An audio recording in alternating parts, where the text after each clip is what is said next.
konbanwa. Hello. Oops, just adjusted my microphone. I hope that my Lupai pack is doing well. That is officially what I am calling my chat. So I'm a little nervous to like try using it more often, but I did do like a pull for it for a whole week and nobody seemed to have an argument over it, so Lupai pack it is. And also, if you just want like it to be shortened, just calling you guys the pack or just calling you Lupais are fine. It's kind of cute. But yeah,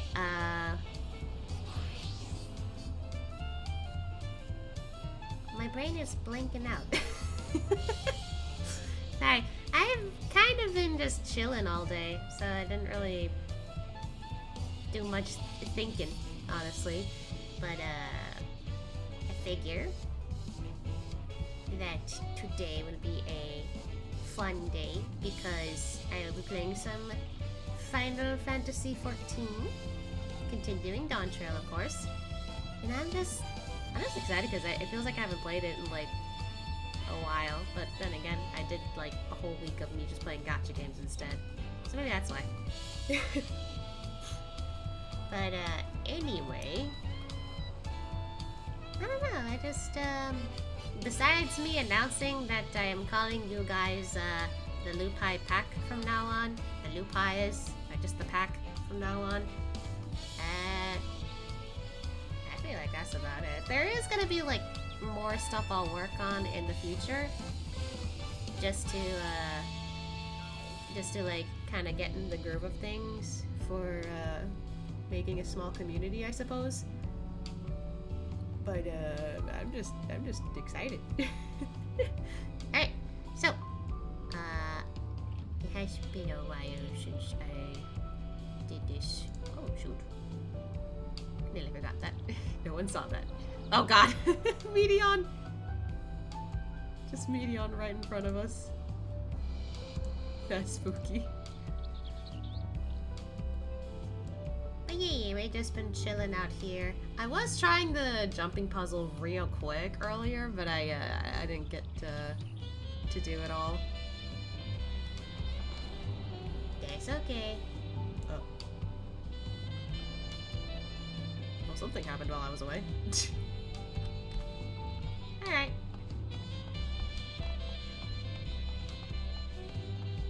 Is that Super Mario? I'm just kidding. I think I talked to everyone already, technically. I'll talk to them again just in case, though.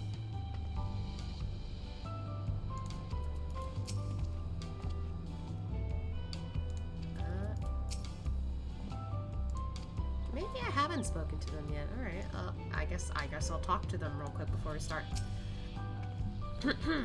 Gosh, I feel like it's been a while since I did some speaking.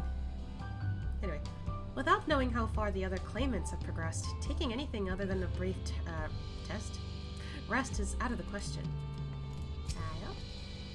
The rules of the contest seem clear enough now. The scenes from the saga point us in the direction of the electors, and the electors award us keystones for performing their feats. Simple. With one keystone already in hand, we've made quite an auspicious start to the contest. Hopefully our next attempt is equally successful. I hope so too, but then again, it's Final Fantasy XIV, what do you expect? Come on, Asha, let's see what awaits us in the next village. After I talk to Erno. Muklamat would have struggled to complete these feats alone. Bringing you together was the correct choice, it seems.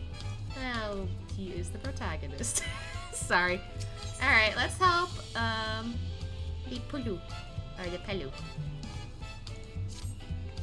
I've been waiting for what feels like days, and eaten enough of Brook Evu's tacos to feed an army. Oh my god. What is it you'd like to know?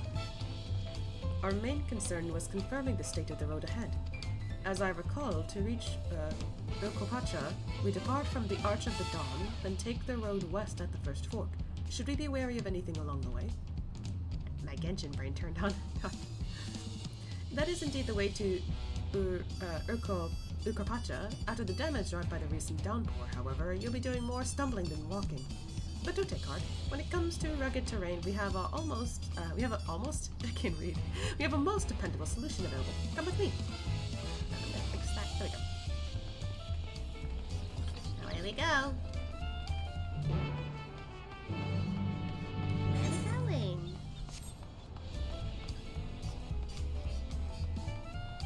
Also, I was trying to do some art of Asha before stream, but I got a little distracted that I didn't get to do it. Also, his outfit is so complicated. Like, I mean, 14's outfits are always complicated depending on what kind of outfits you give your characters, but still, I'm just like, man, I can't even draw this. Like, I'm trying to do my best. I'm gonna like try and get a thorough idea of how to draw him later in this outfit. And then maybe I can actually like just post the art later. Ah, the alpacas? We're gonna handle them? Cool. Talking to Pelupelu before we departed was a wise decision. I, for one, would rather not brave a treacherous, slippery trail on foot. Yeah. The beasts are sure-footed, that's for certain. The Pelupelu all being small is confusing enough, but those masks make it almost impossible to tell men from women, let alone guess their age. You know what? Yeah, true. Oh my, are these fluffy babies our mounts? They are fluffy babies! Look at him! So cute. Why did it have to be alpacas? What's wrong with alpacas? I know they could spit in your face, but I feel like that's if you insult them.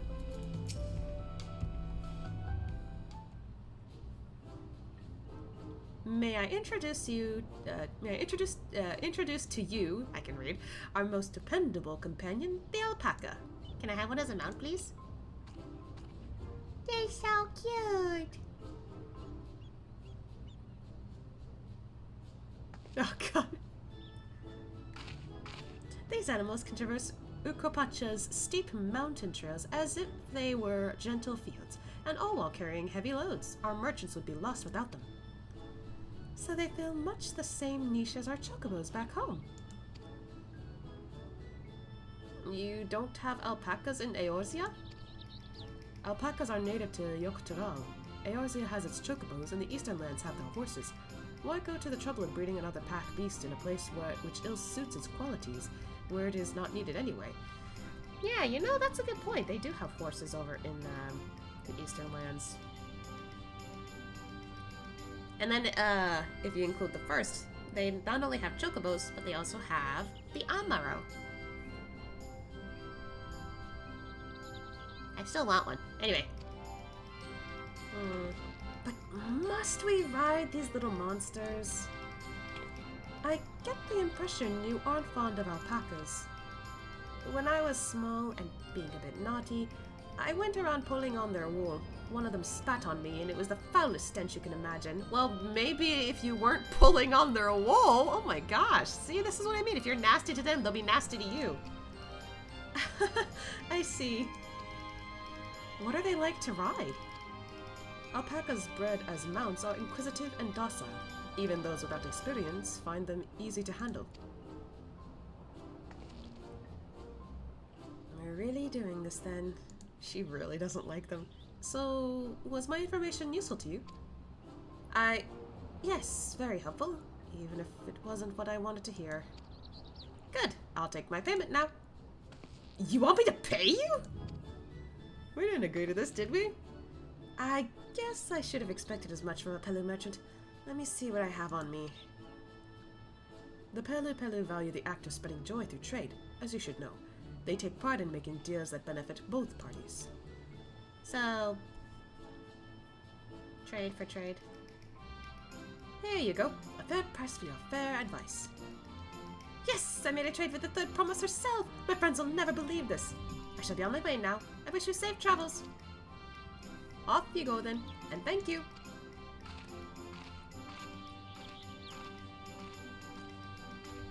I better not get spit on again. Just don't pull on her wool again. You brought that on yourself. Remain calm and gentle, and so will they. I'm still not happy about this, but if we need to ride alpacas to reach Ukopacha, then that's what we'll do. I can read.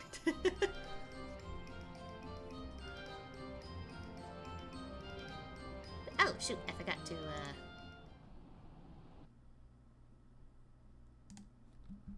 I forgot to do this. Oh? Wait, are we already starting?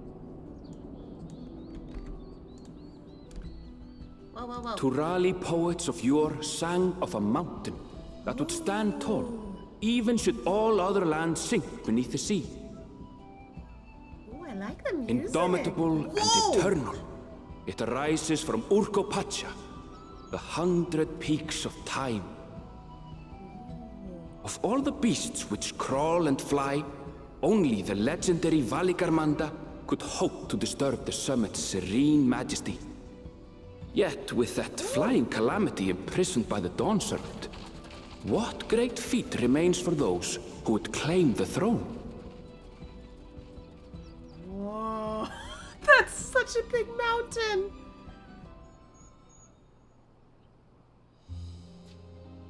Oh, the music. Oh. So this is Urkopacha. I've never actually been here before. It's like a desert, so it's kind of like Ul'dah, but with a few more, like, grassy patches. Okay, the other thing I wanted to do was... Oh, do I not have that anymore? Oh, there we go.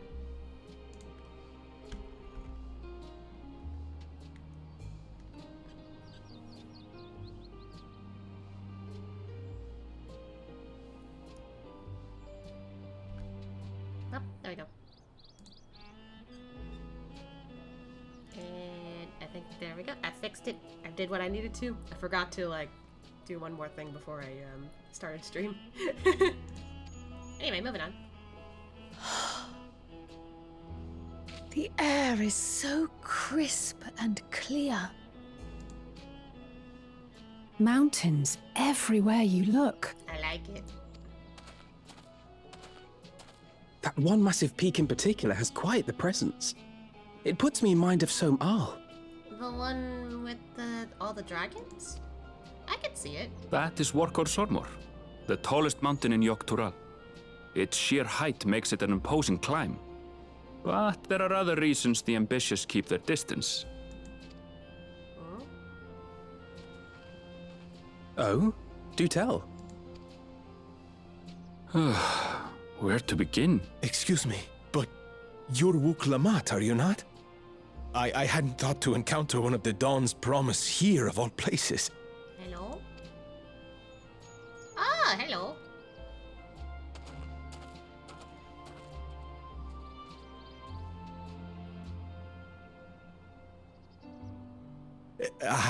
But I should introduce myself. I am Bol Nok, a weaver by trade. Weaver. Well met, Bolnok. We're on our way to Pelupelu.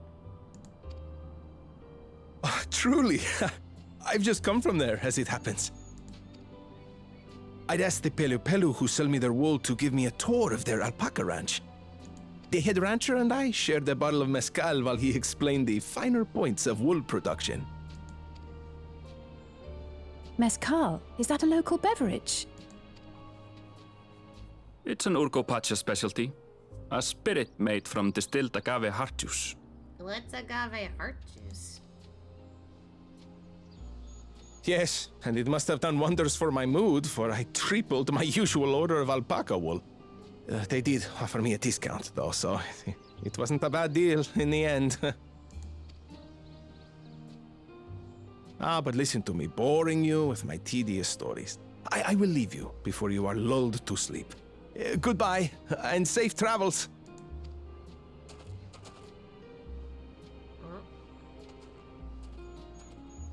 Oh, silly me. I almost forgot to say the thing I actually wanted to say. Peace for Tural. I agree with your vision, Third Promise. You have my support, in your bid for the throne.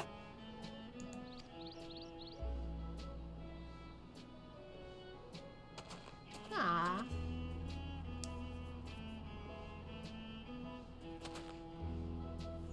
I gather from his tale we would be foolish to underestimate Pelupelu merchants.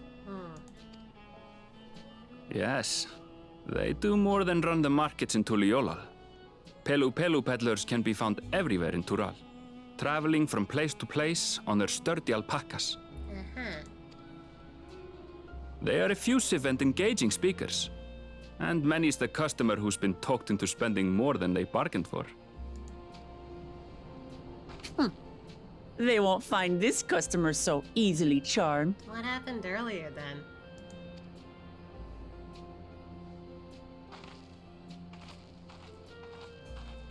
Watchun Pelo's down the path! Off the main road! Don't get lost! It's right there.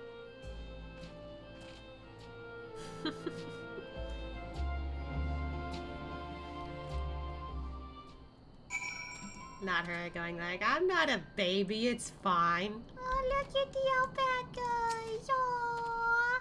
Oh, and they're docile, so you can go approach them. Hello. They're very big. Wow. That's so cool that you can actually, like, approach these guys. Not a danger at all. Aww. Okay, so we gotta go this way. Look at the alpacas. Oh my gosh. Hey, Starking numbers. Dummies. I can read. Seriously, that is so crazy. I cannot wait to fly here. I wonder how high I can go. Where'd she go?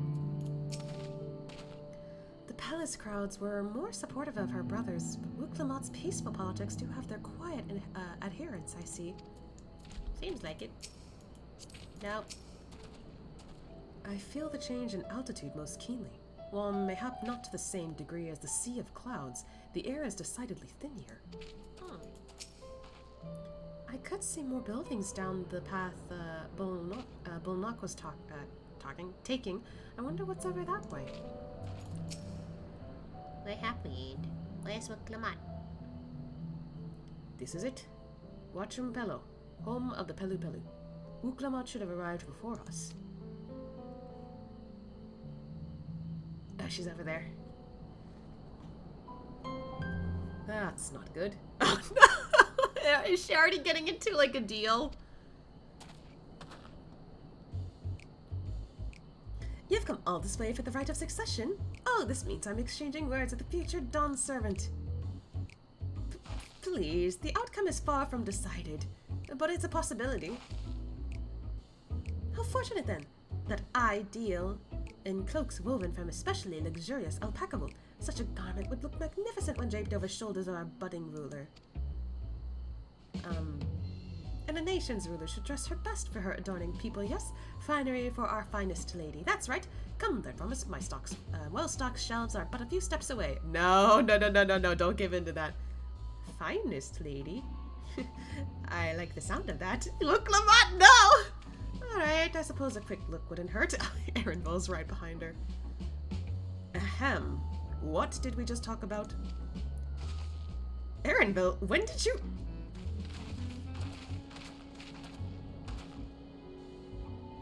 A Shatana from far off Shaktaral. Northern winters are bitterly cold affairs, I'm told. I cannot imagine how you survive them without a lovely warm cloak of quality alpaca wool. God damn it! No, thank you. I'm not in need of new clothes at the moment, and neither is the third promise. Perhaps another time. Of course. My shop's door is always open. At least they took it well, but still. Goodness.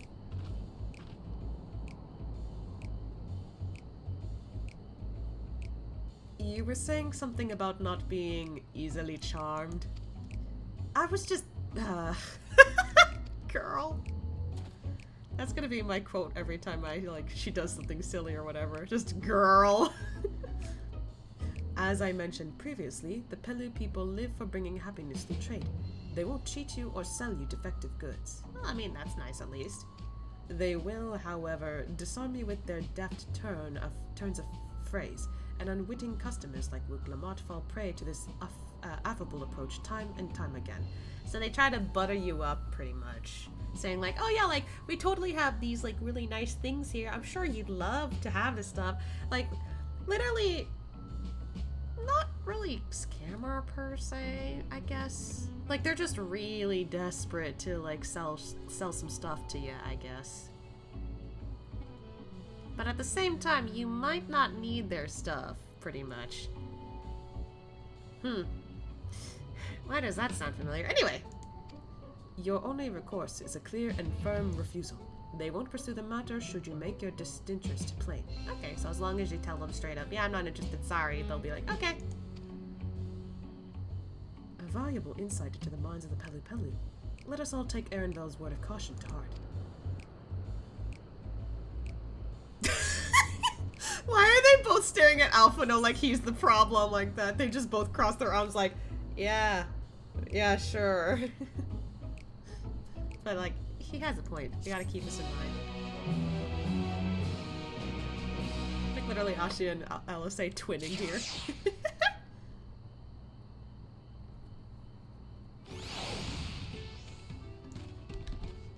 Have we... Oh, someone's got the minion there. That's a tune.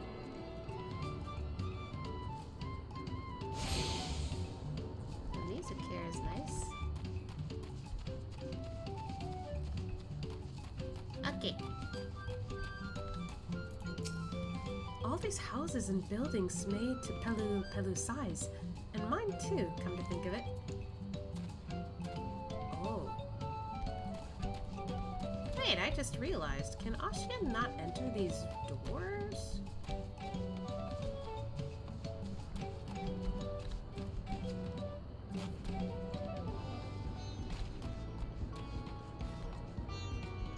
I actually want to look around here real quick.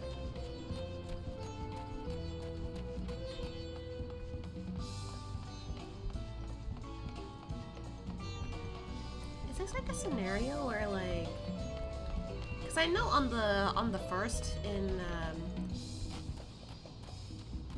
around Yomor there with the dwarves, there is a spot where you could go in a specific building, but you can't because you have to be a Lalafell for that.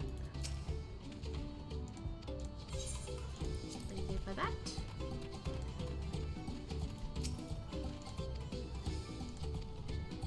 Okay. Alpaca fillet.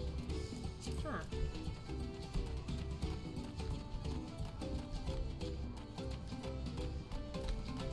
I wonder if there is something like this around here, but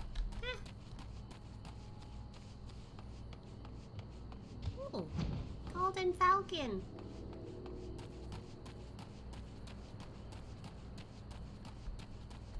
Anyway, 'Twould seem the Pelupelu are also partial to coffee. That's interesting. Wuklamot is lucky to have Erenvel. Everyone, royalty especially, needs a friend unafraid to chide them when the needs arise. Yeah, when the need arises, I can read. I swear, I let her out of my sight for one moment.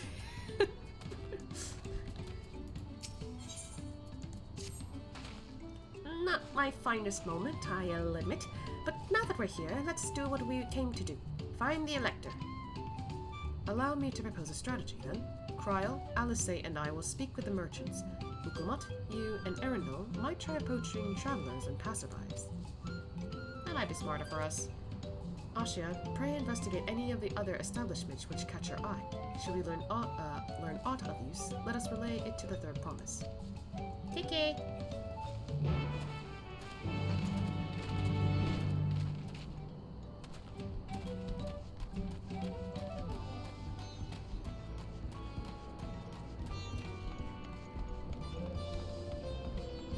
I'm actually kind of curious if, like, you could find Wuklamot around here. Oh, wait, hold on. I didn't know this path led this way.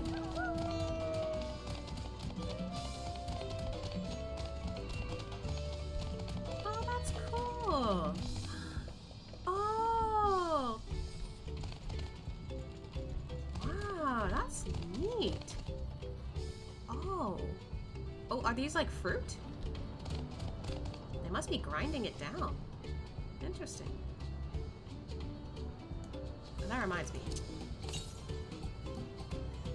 So it's further north. Okay. We'll get to that later.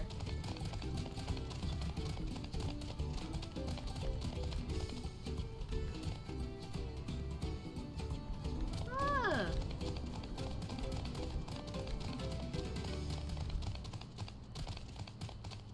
Again, I want to look over here.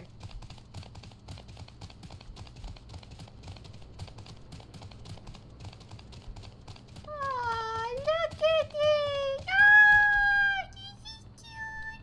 Look at the alpacas! That's adorable!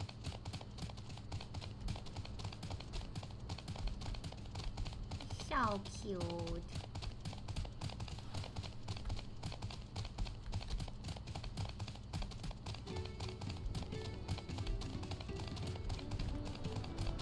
I guess from the looks of it, we can't find Alice and everyone else. So with that in mind, Excuse us. the Dawn Servant's Elector. Ah, I thought you were a new face in town. Here for the right of succession, I take it. Me, I don't much care who sits the throne so long as they keep Tural peaceful. People tend not to be in the mood to relax and sip our excellent mezcal once arrows and spears start flying, if you know what I mean. Speaking of which, would you like a cup? A joy shared is a joy doubled, I say. Nah, I'm good. Ah, right. Yes, you were asking about that Elector business. Being but freshly returned from my trading route, I heard that there's a contest afoot, but not much else. Our head ledger, Tobley, could probably tell you more about it. Okay. At least it is nice that they won't push it if you're just like saying bluntly, yeah, no thank you. I appreciate that at least.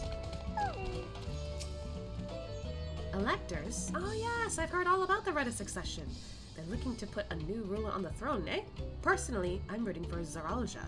Well, that's who we're kind of going up against, though. If the first promise wins, he'll look to expand our sphere of influence. That means access to more resources and more customers. In the thousands column, potentially. So many new trading opportunities to spread happiness far and wide. I don't know if that's what he's going for, but you never know. Others have been coming around to my way of thinking, so I've begun crafting goods inspired by the resilient sun. Would you care to purchase something? Nah, we're good. No, I would not. Very well. You said you want to know about the Elector? I could help you, but I won't. I can tell you're no supporter of Zaralja or his policies. Hey, that's totally fair.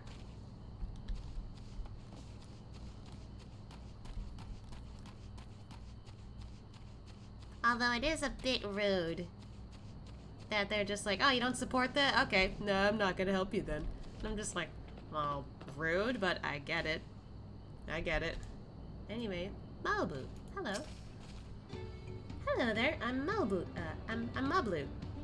It's weird to pronounce that. Moblu. Did you have a question for me? Sorry, I don't know about any electors. You should take a moment to see our prized alpacas before you leave, though. Oh, but be sure to admire them from a respectable distance. Get too close and our nervous darlings may be tempted to spit on you. And that stuff stinks. It happened to a visiting buyer not long ago. Tobley, that's the head rancher, was so mad at me for not giving a proper warning. No one makes a mistake without Tobley noticing. He knows everything that happens on this ranch. Well, it kind of gives me the hint that maybe this Tobley could be the Elector, but who knows? Hey, swoop the mat. There she is. Hello. You really have to watch yourself around these silver-tongued peddlers. I almost bought a bottle of mezcal and a stack of blankets, and then there was this enchanting ornament. Okay. Girl. We are not window shopping. Anyway, I did manage to learn that Tobley is the man to talk to about the contest. Now, if only they'd share where this head ledger of theirs is to be found. I almost went tension again. I keep pressing the spacebar. Really? He's also the head rancher. Well, the alpaca ranch is not far from here. I said we pay it a visit before the others return.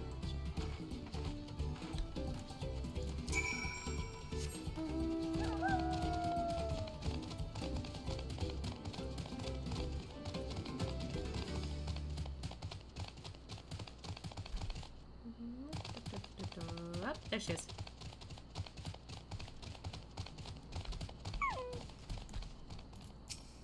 Uh-oh, I'm worried.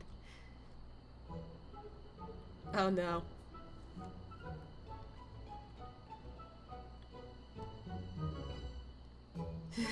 That is a lot of alpacas. Still, we know the head ledger could be here somewhere. I can't let fear deter me. Not to say that I'm scared, of course. You just don't want to get spit on again. I get it. Oh, she's like, okay, okay.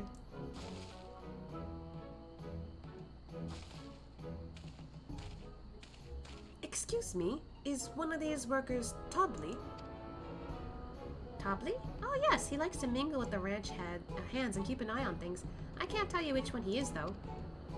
You can't? Is this part of the contest? All I can say is Tobley often mentions his favorite pungent subject. He also can't resist a profitable trade, though who among us could, am I right? Still, if you bring him a very good deal, he might let his identity slip. Heh, so it's like a game. Easy enough. All I have to do is offer Tobley a deal he can't ignore. No problem at all. Well, what deal could we work with, though? Well, maybe one problem. I don't think my purse is deep enough to pay everyone we think might be Tobley. Let's ask some questions first and narrow down the field. Great! We can meet back here to share our impressions.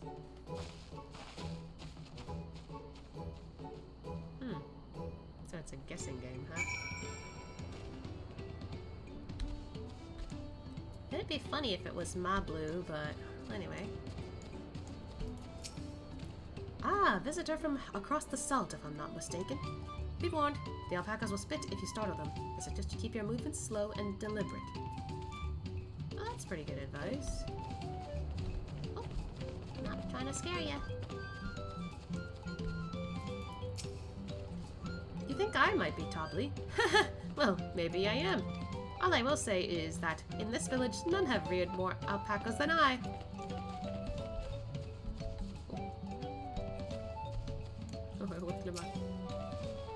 I'll sniff out the head ledger in a heartbeat. You'll see.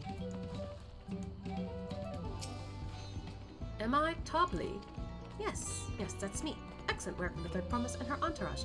Sharp instincts. Shall we commence the rite of succession then? I doubt it.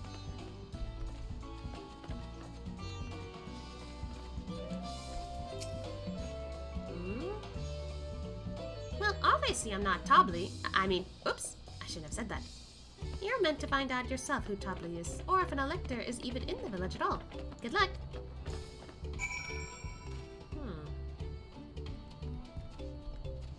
Where's the... oh, okay.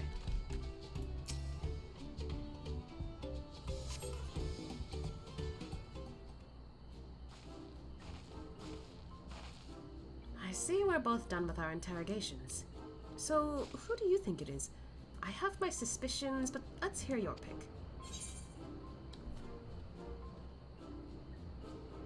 I'd say it's the diligent ranch hand.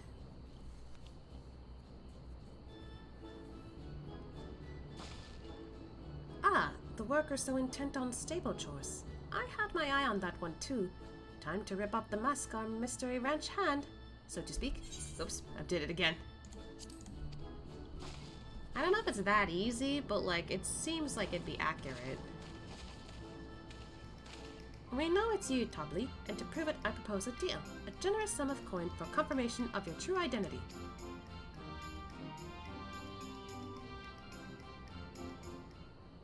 An offer I gladly accept. As you have correctly guessed, I am indeed Tobley, head ledger of Pelupelu, and head rancher of the family ranch. Okay, so it was a lot easier than I thought. Good to know.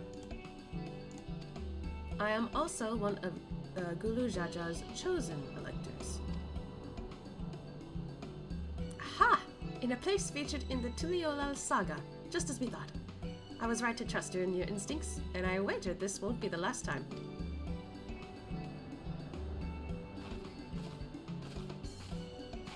Hello. She found you at Baron Square, Tobly. And I'm glad she did. Would have been a pity had her bit ended here.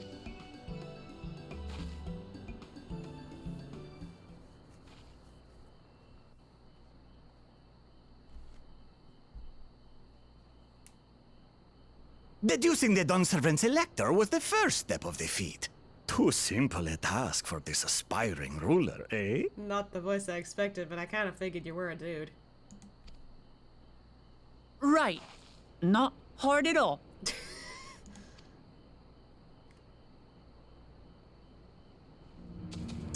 Oh.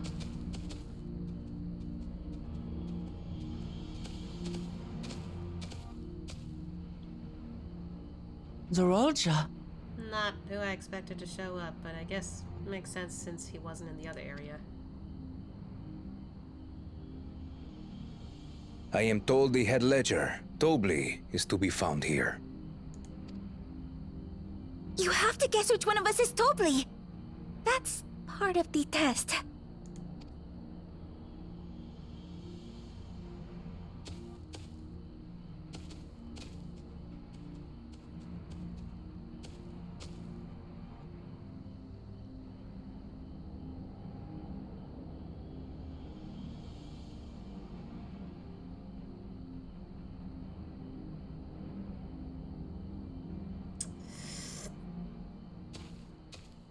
You're Tobly.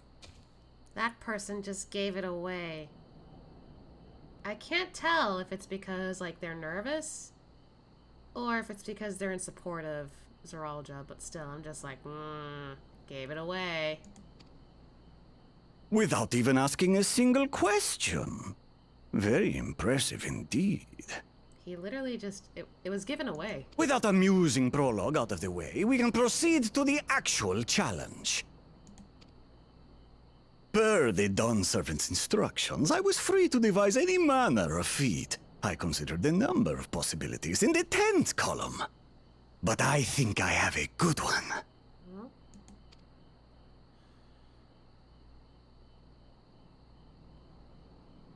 You must go forth and capture for me an alpaca. And that's it? Tame an alpaca? Okay. I know there's a catch, but...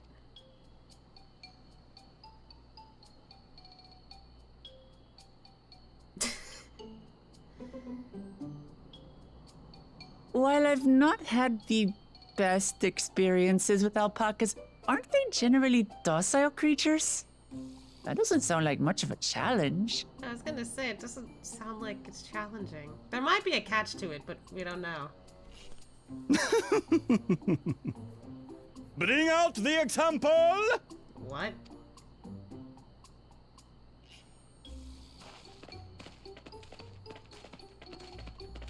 Where's this going?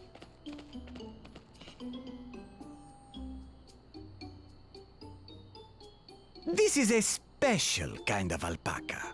Would you please approach the animal, Third Promise? Okay.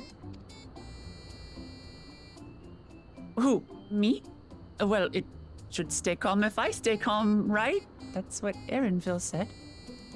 You got this.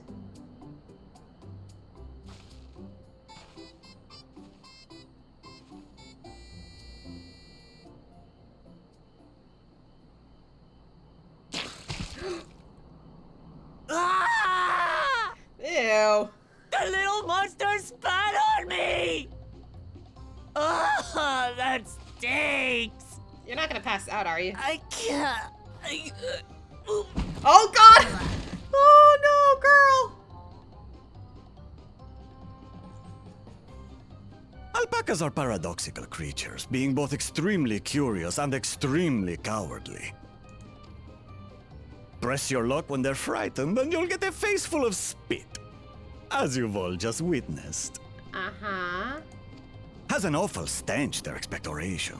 The globs contain half-digested food, you see, making it an effective deterrent against perceived threats. I guess that explains why the spit stinks. Wild valley braid like this one are especially timid and can therefore be quick to lash out. They're also especially hardy. I see. Indeed. We take the rugged wild alpacas and breed them with our gentle domesticated stock. This produces the strong but beatable pack animals prized by our traveling merchants. So there's a bit more to this than you think, pretty much. It sounds easy. It's not, though. Girl, you okay? That's all well and good, but did I need to bathe an alpaca spit for you to make your point? It's okay. So, the task is to catch a wild alpaca. That is correct. But be warned that it is a feat easier said than done. I suggest you prepare well before you enter the valley where the creatures dwell. Captain Industry, hello. Welcome to the stream. Sorry, I'll stop. It was funny though, it was funny, it's fine. Literally, that's what the alpaca did, just... Anyway. And by you, I mean the claimants only. Allies are not permitted to assist with their catching. Oh. Well, that makes us awkward. The alpacas will help me judge which of you is worthy of receiving a keystone.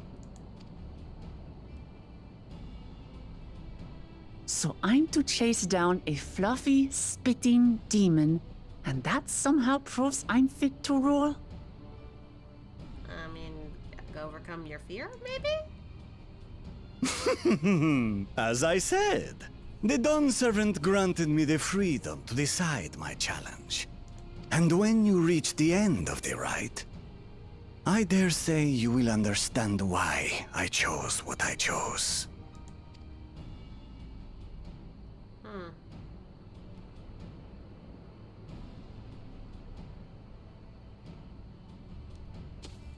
Very well.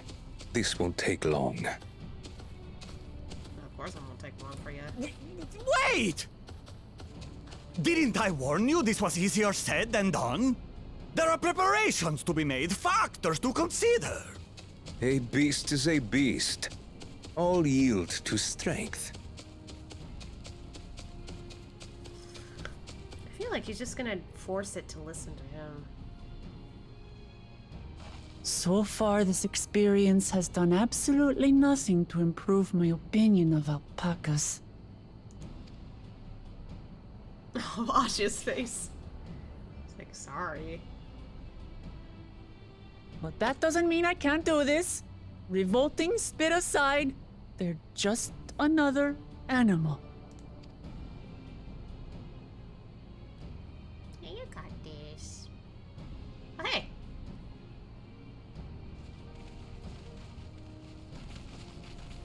Are you all right, Orclamat? We thought we heard you scream. Do we want to tell him? The third promise does not scream. It was more of a startled yelp. See, I thought that's where it was going. Scream, in other words. God damn it.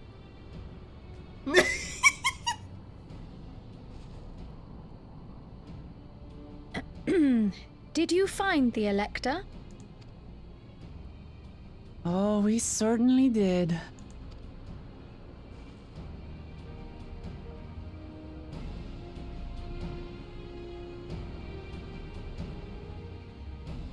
Well, we can't even help her.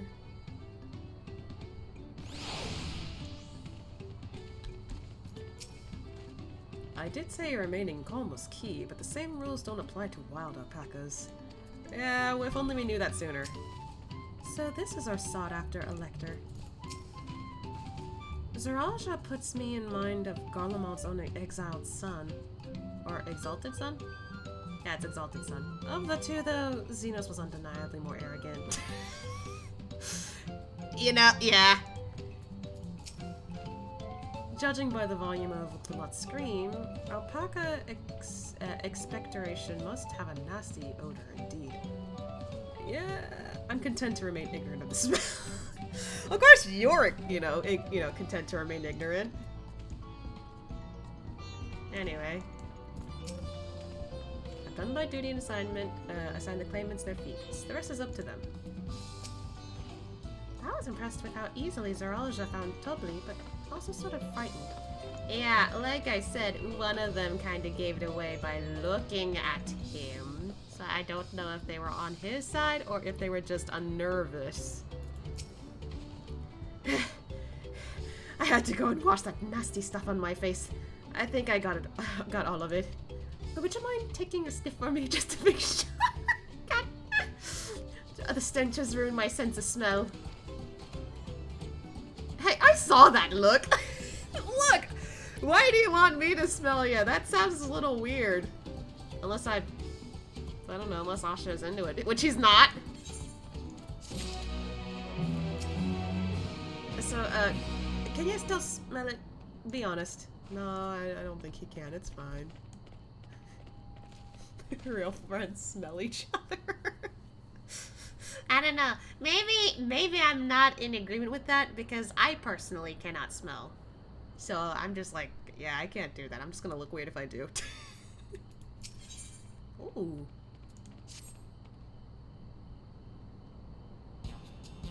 The sun! As Wooklamot helped demonstrate, the valley alpacas are wary of people. Getting close enough to catch one will not be an easy task. You might have warned me about that earlier.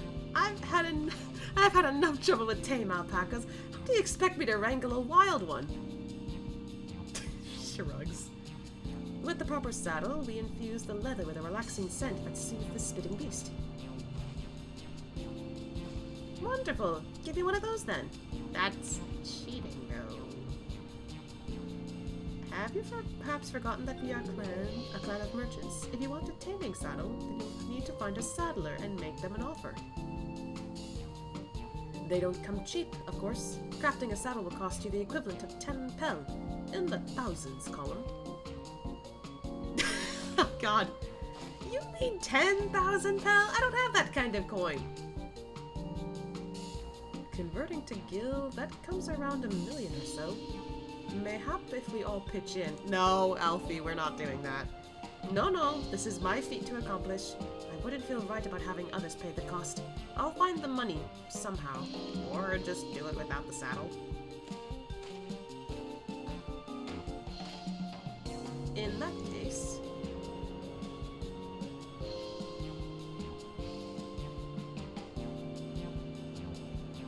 That basket of wool is worth the sum you paid me earlier. 1 pel in the hundreds column. Beginning with the wool, you can trade for ever more valuable goods until you have something suitable to bargain with it for the saddle. That's a nice gesture, but you think I can turn 100 pel into 1 million? That's 10,000 times more. We need 10,000 pel, not 1 million. So we're looking at 100 times more. Oh, right, I panicked. And forgot. And I got it confused with Alphino's million gil. It's okay. Math conversion's tough. I'm not so sure about this trading idea. You were almost talked into buying a cloak you didn't need mere moments after you arrived. But I just... God, I hate it when you're right. Then let me help you with your deal making. Oh, hello again. Moblin. I work here as a ranch hand, but I've also learned a lot about the peddler profession. It's alright if I aid them now, yes? I guided the claimants toward the first step of the feat, like you asked. As long as Wooklamot goes alone to capture her alpaca, she is free to accept assistance from whomever she likes. Hooray! Let's see about getting you that saddle then. Third promise. I don't know why you made your offer, but I could use an ally with the beak for bargains. Welcome aboard, Malibu. should the rest of us stay behind, perhaps? It may be easier to haggle over prices without so many voices chiming in. Yeah, stay here and pitch in with the ranch work. With Moblins gone, I'll need extra hands to tend to the alpacas. Gladly. Although, Ashia, I think you should go with Wuklamot. You've seen markets and bazaars the world over, and surely have sage advice to share. I mean, I'm not the best at this, but alright. In that case, you should also hold on to the alpaca wool. If it's misplaced or soiled in some way, you'll have nothing to bargain with. As if I'd do such a thing! I'll leave the wool with Ashia anyway. The better to keep my hands free. This is actually kind of funny considering he is pretty good with weaving, in my headcanon. To begin, I suggest we try trading the wool to Habil, the saddler. He won't agree to the deal, of course, but it'll give us an idea of how much he'll accept for his wares. Oh, guess it's time to be merchants.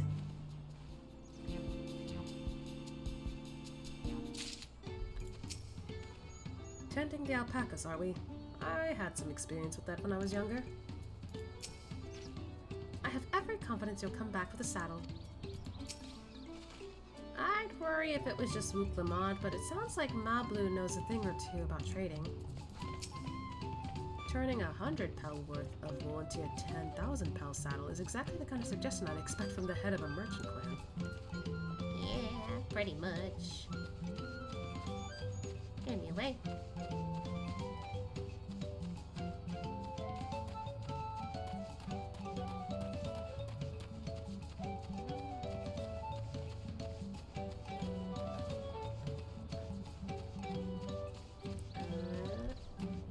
Oh, there they are. Hello.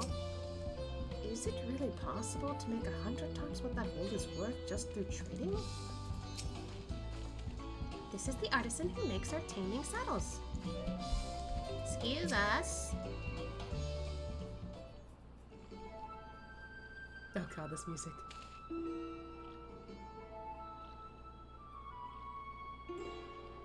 Something I can do for you. We've come to bargain. I need one of your special taming saddles to catch a wild alpaca. A saddle, is it? And how will you be paying for it? With this basket of fine alpaca wool.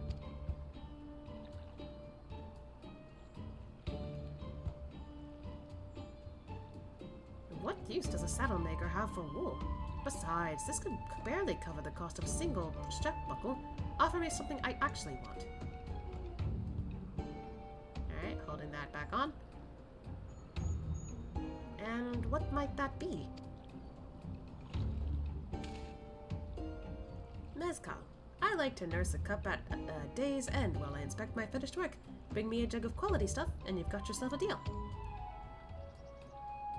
This bodes well for us, third promise. Such mezcal can be had for only 5 pel in the thousands column.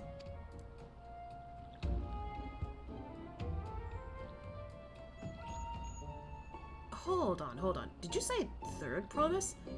Then my offer has changed. The saddle is going to cost you a jug of premium mezcal, aged 3 years at least. 3 years? That stuff is valued at 10,000 pel or more. Why have you doubled the price? Because I must support the man of ambition who will see my business prosper. Zeralja will go to war, and his cavalry will need saddles. Lots of saddles. It's nothing personal, third promise, but I won't sell you my crap for anything less than my asking price. So another person who supports the guy.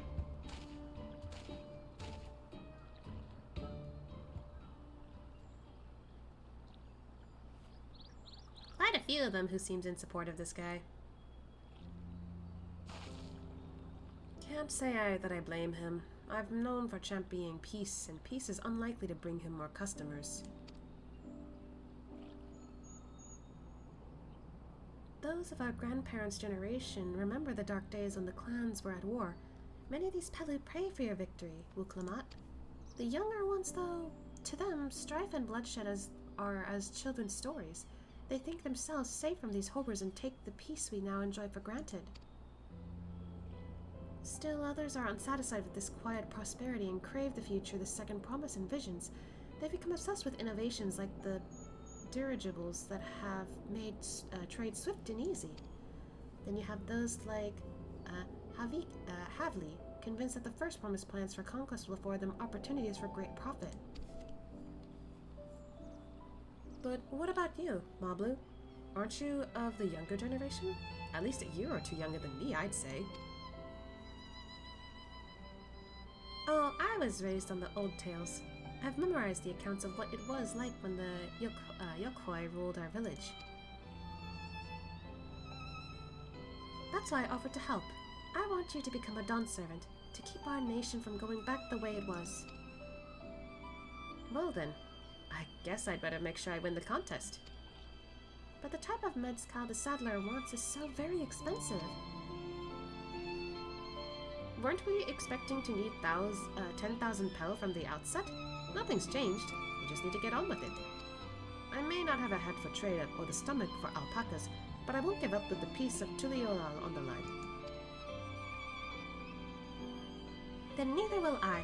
We will make you Dawn servant. Aww! Aiming for that 10,000 pel jug right away will only bring us failure and frustration. So let's try exchanging the wool for anything even a touch more valuable. The trick is to find someone who needs alpaca wool and is willing to trade at a loss to acquire it. Someone who supports your bid for the throne, for instance.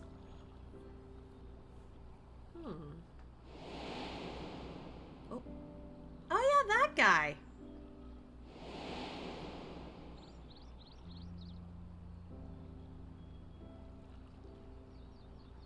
Of course, the Weaver! Bullnock was his name, I believe. He went out of his way to say he agreed with my vision, and he was here to spy wool. I think I remember the direction he was going, but for now let's head back to that road where we first met him. Okay.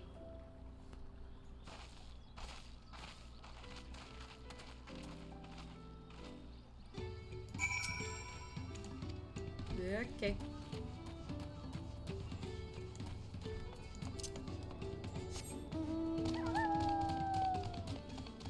Back up we go.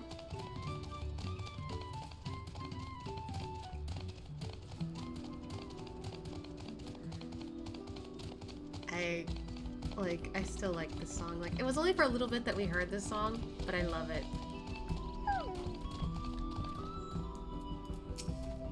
Is this where you met the Weaver? Yes. This is the spot. After Bullnock talked to us, he walked off to the south. Then he was probably going to Ikuvlo's inn. Most visitors to Wachanpelo end up staying there. Let's go and check, shall we? Guess it's time to travel.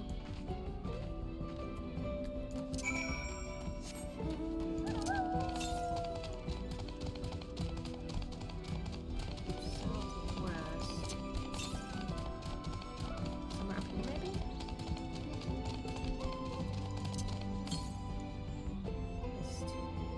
Somewhere up there. Okay, let's be careful.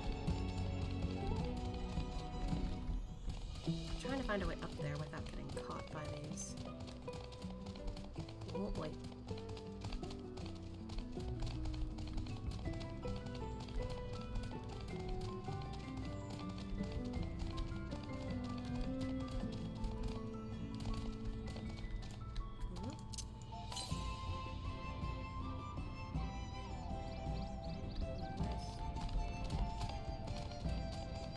Am I looking in the wrong spot?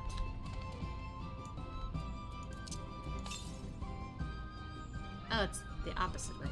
Okay. I agree, the BGM here is really nice. Oh, there it is. Alpacas! Oh my god. That's a goat. I know it says something else, but it looks like a goat. With big horns. Alright, where's the next one? So further. Wow. Oh, there's a building up there. Alright, so we gotta check that out later.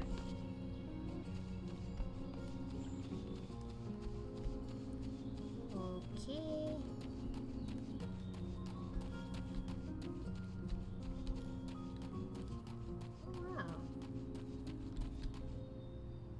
Hold on a second.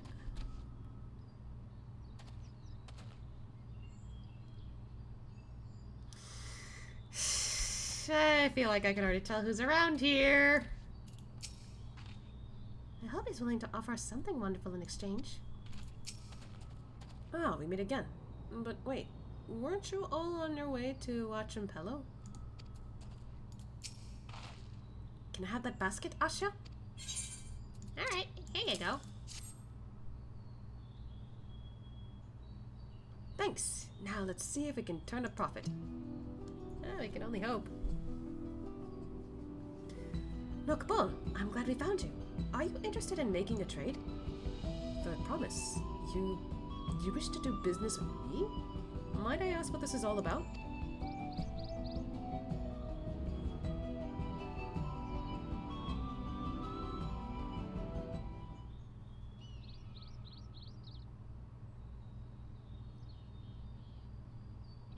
I see. So the goal is to turn that basket of wool into a jug of 3-year-old premium mezcal.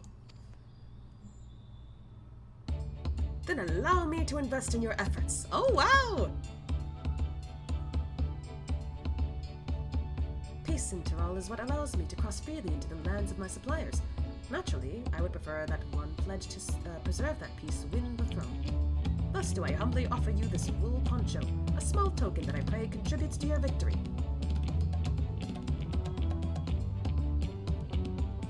Oh, that's fine craftsmanship.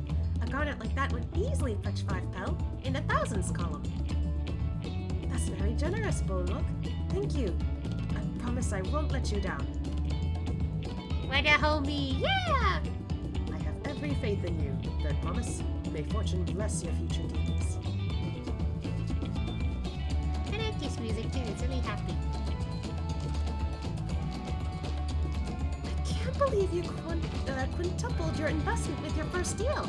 We're off to a spectacular start. Why does it feel like it's getting louder? Only because Asha remembered our weaver friend. All I did was hand over the wool. That's not true. The connections you build with people are vital. This is one of the most fundamental precepts of trading, one which you've instinctively mastered. You think so? Oh, you like this? Let me turn it up. Are you controlling my volume? I know so. Now, let's take our 500 pel poncho and trade it for something even more valuable. Here, Asha, you take the poncho. If I lost it somehow, Erenville would never let me hear the end of it. Okay.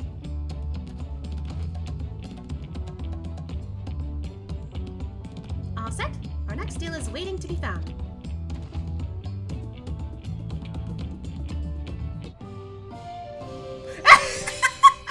Wait!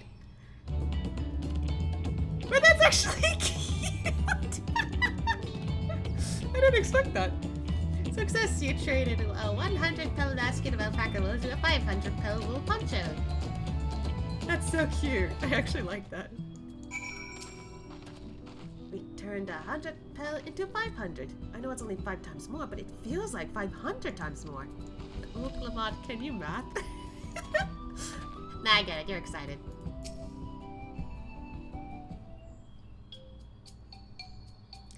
Leveraging connections is a sound strategy, but we should also consider supply and demand.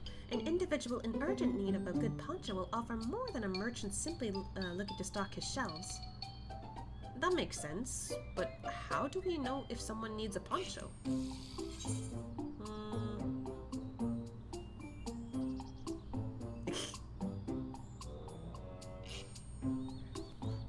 I was gonna say, like, they are wearing one? Have you seen the YouTube videos of IRL people doing this? It's a good watch. Just in general, or just like Dontrell, or like... Because I don't think I have. I think it was because back then I didn't want to be spoiled or anything.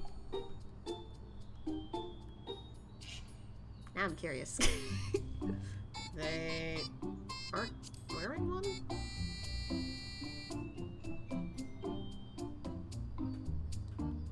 That's the obvious answer, isn't it?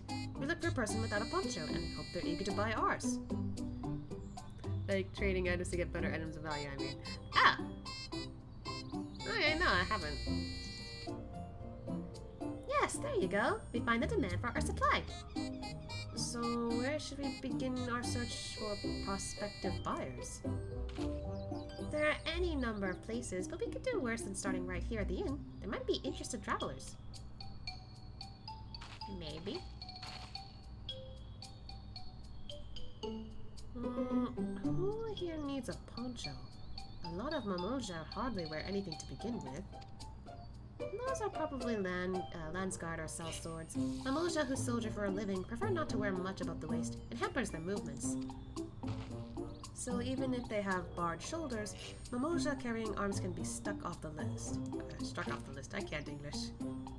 Oh god, it's a first-person view again. Wait, you can click on map, Blue. I'm curious. Tell me, who among these gathered travelers do you think might be amenable to a proposal? So, professional fighters like those of the Landsguard would have little interest, though the same could be said of any Durali who prioritizes ease of movement in their work. Okay, so she just gives a hint.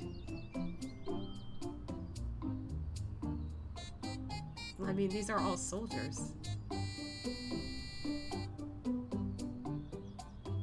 Wouldn't it make sense to give it to the Hubigo?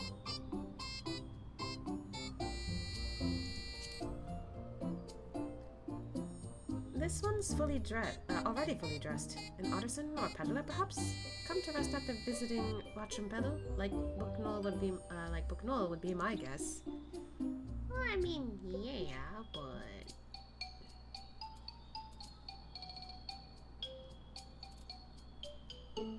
I don't know. I guess this guy? Let's see. No coat or cloak, but also no weapons? Oh, we might have a winner. Oh, I didn't even notice that this guy didn't have any weapons. Okay. Okay, so none of those guys probably had anything to do with... Okay. I was worried because there were 3 of them and I'm just like, hold on, why does this make me think of that other guy? Oh there, friend. You're not a mercenary by trade, right? I was curious about your bold choice of dress, or lack thereof. Oh, it was no choice of mine, believe me. I was attacked by beasts on the way here and barely escaped with my scales intact. My coat was not so lucky. Oh, so you lost your coat! I'm actually a toolmaker from Tuliola, and was dressed quite smartly. All the better to show the Pelu I am a man who takes pride in his appearance, and therefore his work as well. But now look at me. Well, sir, this is your lucky day. I have a poncho. What a splendid poncho! This would be the perfect replacement for the coat I lost. We'd be willing to part with it, if you'd like to make a trade for one of your fine tools, perhaps. What about this hatchet? I crafted it myself and will vouch for its quality. Ooh. For how much, do I wonder? The blade looks sharp, the haft well made. I'd value it at 1 pel in the thousands column. Oh, from 500 to 1,000. We have a deal. Wonderful. A fine garment such as this should put me on an even footing with any Pelu merchant. Like the eponymous owner of Miplu's mate garden, for one, her field hands uses hatchets to harvest the mate, and I thought to impress her with the tool I sold her. No matter, I have other wares to sell. Glad I am to have met you. You're welcome!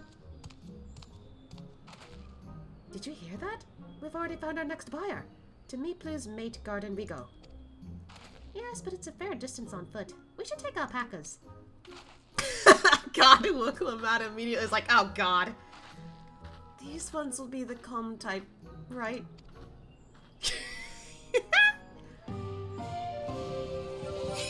Hey!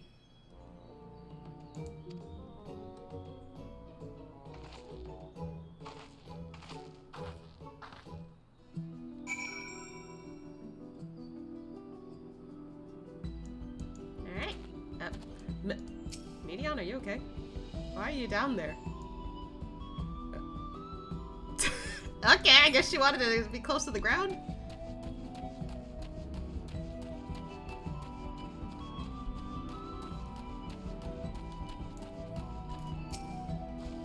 Here we go again, riding alpacas. Well done recognizing that toolmaker as a potential customer. If you've a mind to change professions, you'd make an excellent merchant. Maybe, I don't know. I did pretty poorly during Endwalker, though. Oh. I guess she heard me. You've been doing so well. Even Topley would have to agree. Hold on, I got an idea.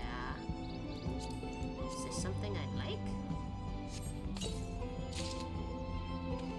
Oh, I already have this.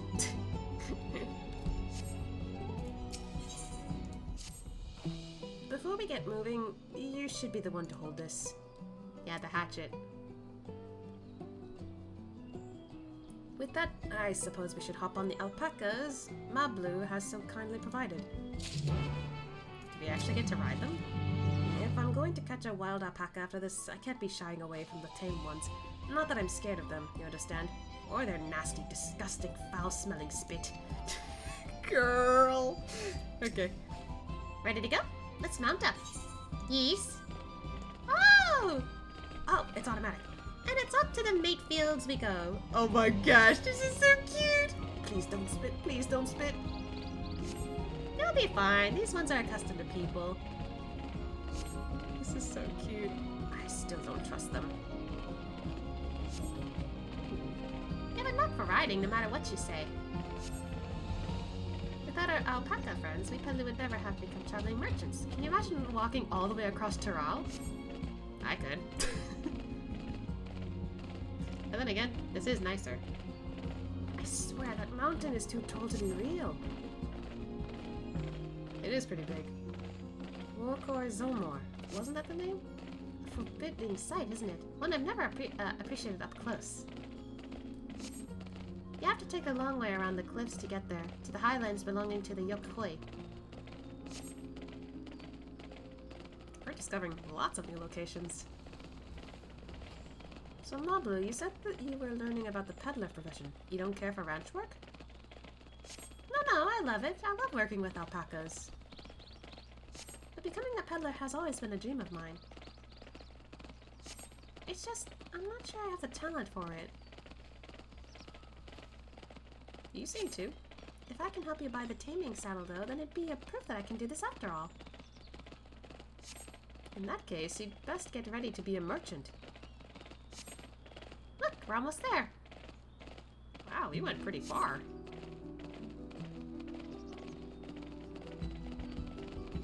This is so cute, though. I love it. Little alpacas.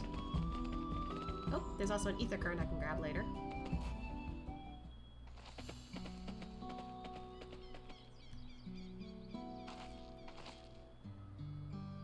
We made it, and without a single smelly incident.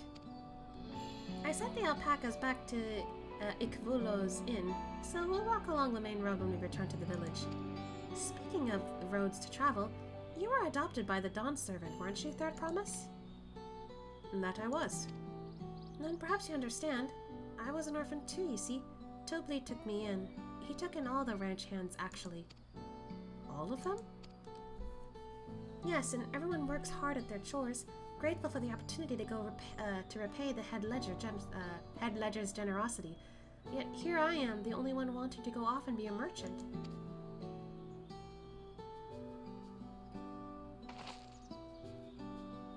I'm sorry, I don't know why I'm telling you this. We need to keep trading things for your saddle if you're to prepare for the feat of gold. As it's mate harvesting season, they can't have too many quality hatchets. Add to that Wuklamot's way with people, and we should have no trouble making a favorable deal. That's Pelupelu herself over there. Pass the hatchet to the Third Promise, and let's get to bargaining.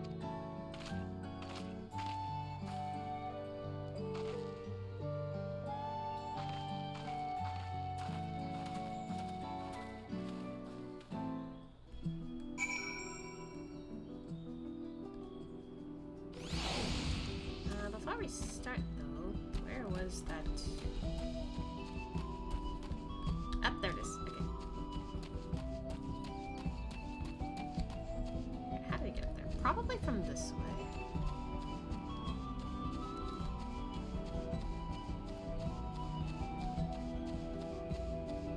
Luckily, the alpacas are chill.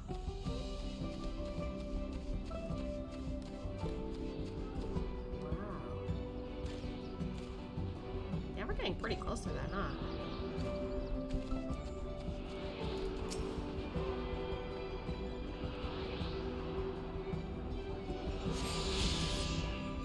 Where's the next one? To the east.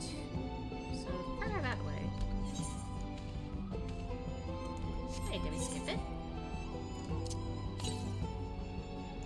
Huh. Okay, I guess we did run from one side to another really quickly, so... What?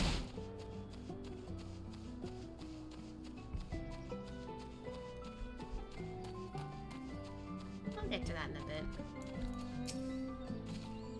To give the hatchet back to Wuklamut, we should let her do the talking. You have that little axe for me? It is a hatchet, but yes.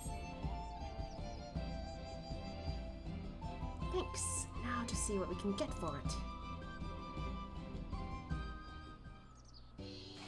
Hello!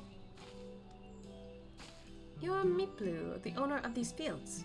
I have a mind to trade, if you're interested. Well, well, the third promise. I might be convinced to entertain a proposal. What do you have on offer? This hatchet, forged by a seasoned artisan.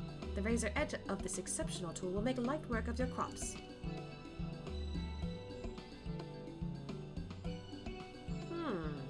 Quality is acceptable, I suppose. I offer you a large sack of mate leaves in exchange. The sack of mate leaves is valued at 1 pound in the thousands column, the same price as a hatchet. This deal would bring us no closer to the mad skull. If I may, Mistress Pelupelu, it's harvesting season, is it not? Does not the demand for hatchets afford them a higher value? It is indeed the season, which is why I procured an ample batch of tools well in advance. We missed the window for demand. In that case, we'll have to fall back on connections. Think of it this way. A generous deal here will put you in the third promise's good grace. Surely that's worthy of consideration.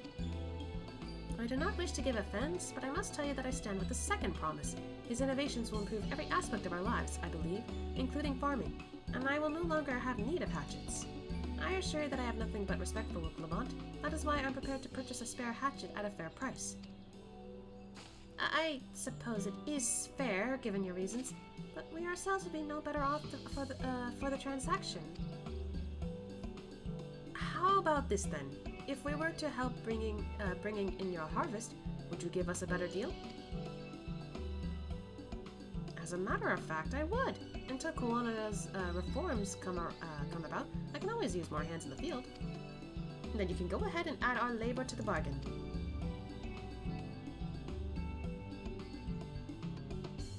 Added value to the scales.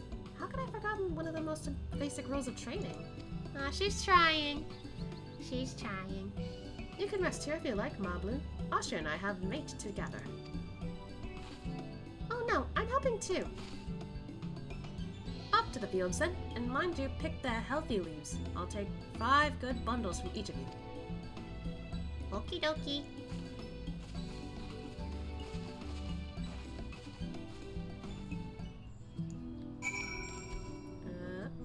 Where'd they go? Oh, I pressed the wrong button.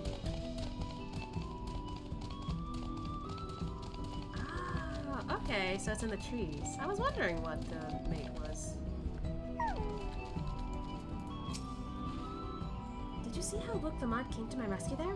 She really is good with people. Yeah, and I think that's a nice, charming thing about her. She can kind of get people a lot easier than most. I wasn't sure Pelupelu would bite, but it goes to show that you never know until you try. Okie dokie. So, I guess they're all gonna be fine to pick, so... Alright.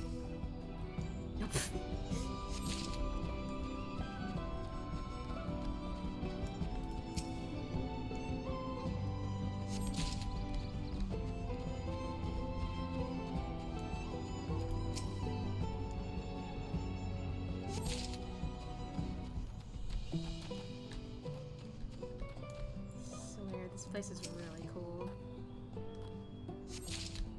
I don't know if I like it more than the other area, though. Not to decided yet.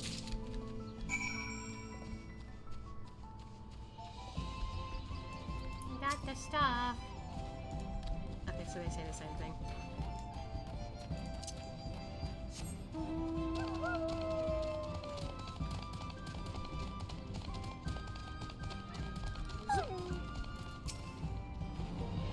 You've brought me some leaves then? Here you go. Hopefully they're good. An acceptable harvest. We'll see how your companions fared before I make any decisions, though.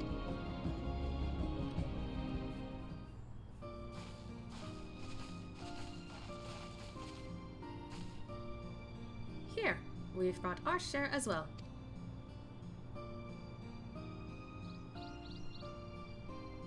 Thank you, Third Promise. This is more than enough to hold up your end of the bargain.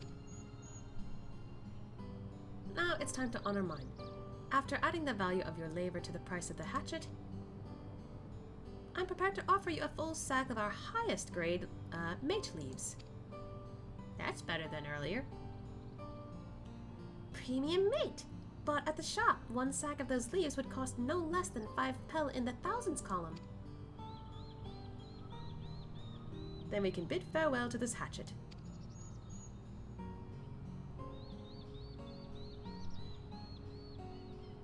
I'll give it a good home.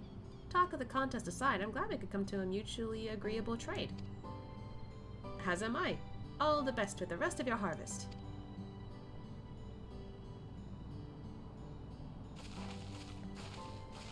Well, that was nice.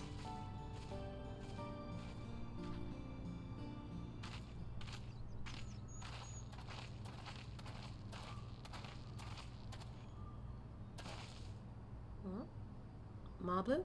What's wrong? It's as I was saying before, even after everything Tobley's done for me, I'm planning to abandon it all and become a merchant. But then I needed your help after forgetting a basic rule of trade. How can I expect Tobley to accept my decision then?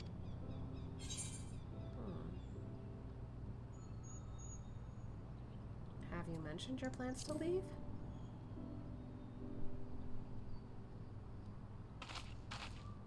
Not exactly. I wanted to prove I could succeed as a peddler before I declared my intentions. I see where she's coming from. I do see where she's coming from. I kind of ended up picking the top one more, though. Mostly because, in the beginning of my character Ashia's story, it kind of happened the same way. At one point in his life, he's like, you know, I kind of want to start going on adventures, but will my mom be okay with that? Because he lives with his mother, who has raised him, like, her whole life. And, you know, she had to do it mostly by herself. Like, yeah, he had other family members try to help, but, like, he didn't have a dad growing up. He didn't ever get to meet his grandpa. So it was a lot harder for his mom to take care of him, but, like, she did it. So when he ended up telling his mom, yeah, I kind of want to go adventuring, like, he was a little nervous she'd say no. But she said yes. And all because he made it clear, this is what I've been thinking about lately. Is it okay if I try? But it's understandable that she wants to prove herself before trying to actually go with this plan of hers. Whereas with Ashia, like, he's just like, no, I'm gonna try and, like, tell her. I have no idea what I'm supposed to be doing, but I want to try, so I'm gonna tell her first. And then once I'm getting, you know, into that phase of, okay, time to go adventuring, then I'll worry about what I'll do next. Granted, it's a little different from being a merchant, but, like, I get where she's coming from. I seek to follow in my father's footsteps, but not because he expects it of me. I want to preserve Turel's peace, and becoming Dawn's servant happens to be the best way to do it. You should live a life of your own choosing, and I wouldn't be surprised if Tobley held the same opinion. So talk to him. You're right. It's better to find out for sure than worry over what he might say. Thank you for the advice. Cute smile she got. But first we have to, saddle to buy. I want that success under my belt so I can be sure of my decision. What next then? We tried to trade our tea leaves for something halfway to 10,000 pel. No, I think we're close enough now. I say we go straight for the premium mezcal. Bargain our way into double the value, eh? Think you can do it? Trust me, I will make this trade work. I admire you, Third Promise. That you're holding your own against such strong competition for the throne is inspiring. Am I really holding my own against Koana and Zaraja? I think you are. I mean, of course I am. I'm Muklamot of the Dawn's Promise, after all. She's not too confident herself. Oh.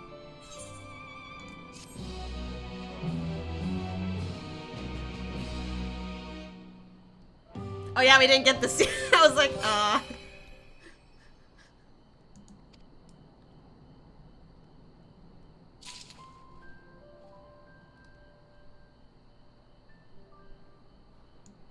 Okay. I've never been one to take it slow. Once I have a goal in mind, it's full speed ahead. That's who I am. I mean, that's not a bad mindset to have. Hold on. Yep. There we go. Before we go, let me give you the leaves. I don't need to risk proving Erenvo's point. Oh, it's nighttime, I just realized. The music. Ready then? Our next stop is the Mezcal Distillery. I wonder what that is. Ah, okay. Northeast? What's that way?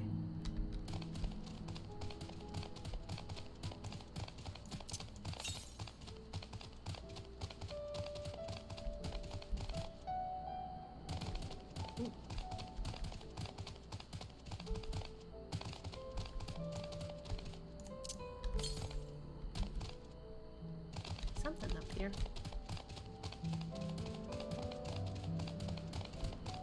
Yep, I see it.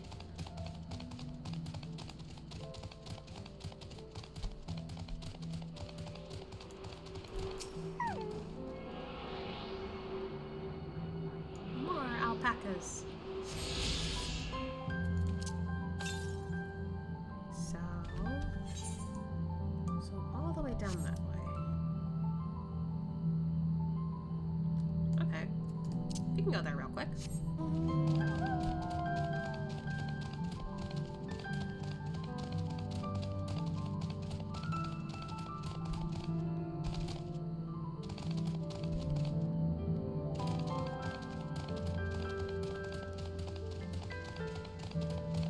That thing is crazy looking.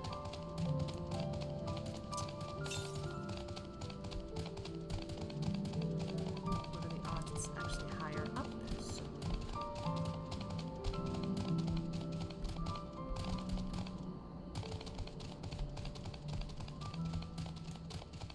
oh, there it is. Oh, there's bears up here. Mountain bears.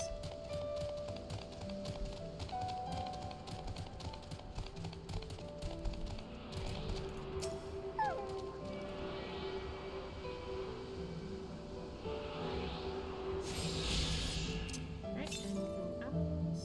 Another to the south?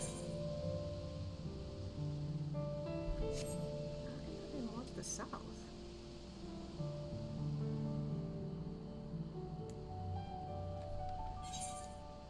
Oh, it's because this area. Probably. Okay.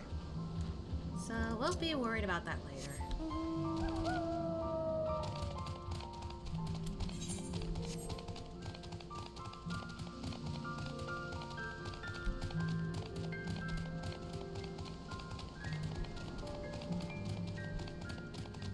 Ooh.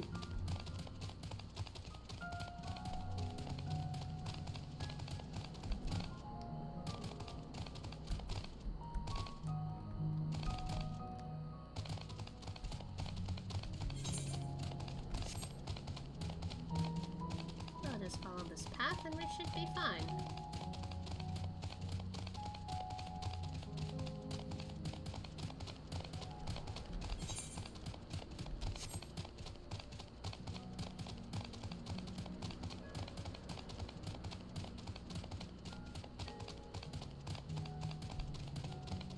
Oh, Nelly.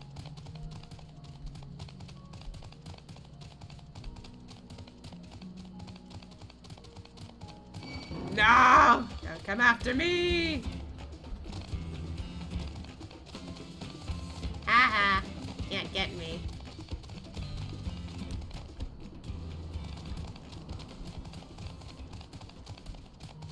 Anyway. Oh, there they are.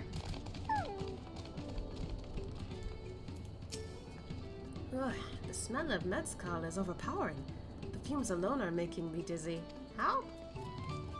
Is it like alcoholic? I can't tell. Well, I want to speak with a man by the name of Gobble. Even among his fellow distillers, he's regarded as a master of the craft. He knows the value of his products, so if we're to convince him to trade for twice what the leaves are worth, we're going to need targeted information. That means asking around and taking in the gossip.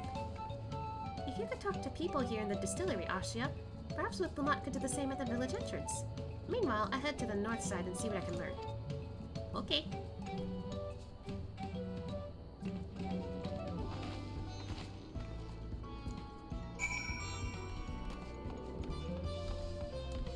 Hello. Me? I'm a chef from Tuliola. I often come here to buy Golby's mezcal, the finest in Tyrell, according to my customers. He always brings out a jug during our dealings, but I can't handle the stuff too well myself. I take small sips, not wanting to be impolite.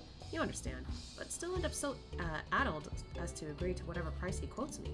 It would be nice to have less potent refreshments during such conversations, else I might have to seriously reconsider our arrangement. Hello. Gobley might be a deft hand at distilling, but he's got no sense when it comes to appearances. Rumor has it he's been invited to the palace for business negotiations. If he presents himself to the court wearing his usual warm-foot attire, though, he'll be laughed out of sun perch. Ah, interesting. There's not much I can say about Gobley, but I can tell you what Gobley's been saying. The other day, he was muttering about monsters prowling around Agav Jaws. That's the field where they gather ingredients for the mezcal. Their presence has made it harder to procure said ingredients and thus driven up the price of his product. A boon, some might argue, but it's hard to celebrate when it affects the work as it does. Can't rightly bring a joy to people if you can't keep making the thing they love. Interesting.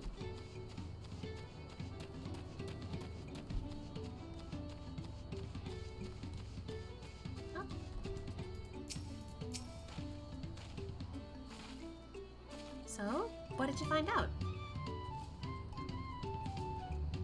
Oh, we can make use of all those tidbits. The deal is as good as sealed. As for me, I found out where Gobley is working. There's a millstone at the top of that slope behind the distillery. You go on ahead and I'll bring with Lamont. Okay. I've actually been up there already, I think.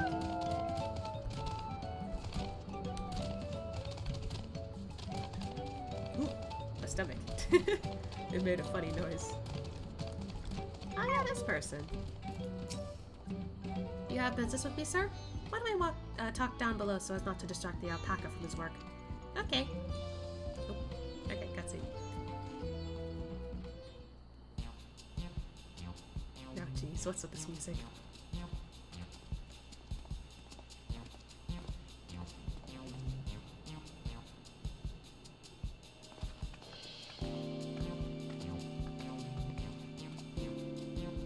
Now, what's this about? Keep it brief if you would. I'm a busy man. We're in the market for a 3-year-old jug of premium mezcal, assuming you have any on hand, that is. An excellent choice. I must warn you, though, it doesn't come cheap. We don't have Pel, but we can offer a sack of mate leaves in exchange.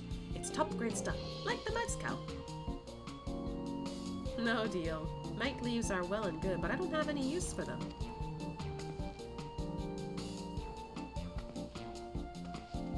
No deal? Just like that?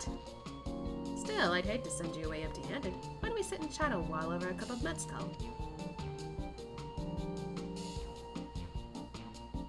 Now the real bargaining begins. Which of our cards do you want to play first?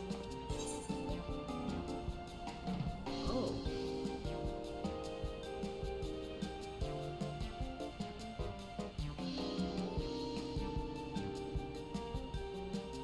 Does it matter how we play our cards? I feel like maybe the monsters is an issue, though. Maybe. That's like a bigger deal, I feel like.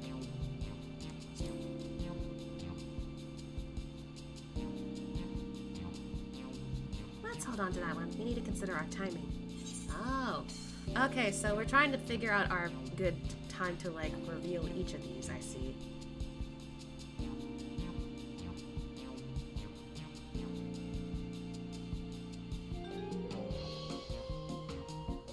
We'll go for the top one.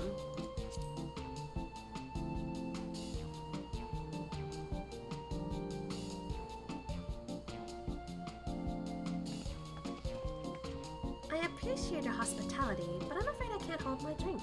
I've heard one of your regular customers, a Hubigoat chef, is the same. Seeing as not everybody can enjoy mezcal, I wonder if you might benefit from having other refreshments to offer.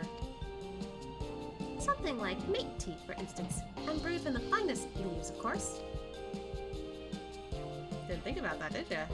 Ah, you're right. Absolutely right. I had noticed a growing reluctance on that part of my Hubigo friend, but did not realize I myself was to blame. I must endeavor to be a better host. Still, with that added value in mind, no sack of leaves is worth the mezcal you're after.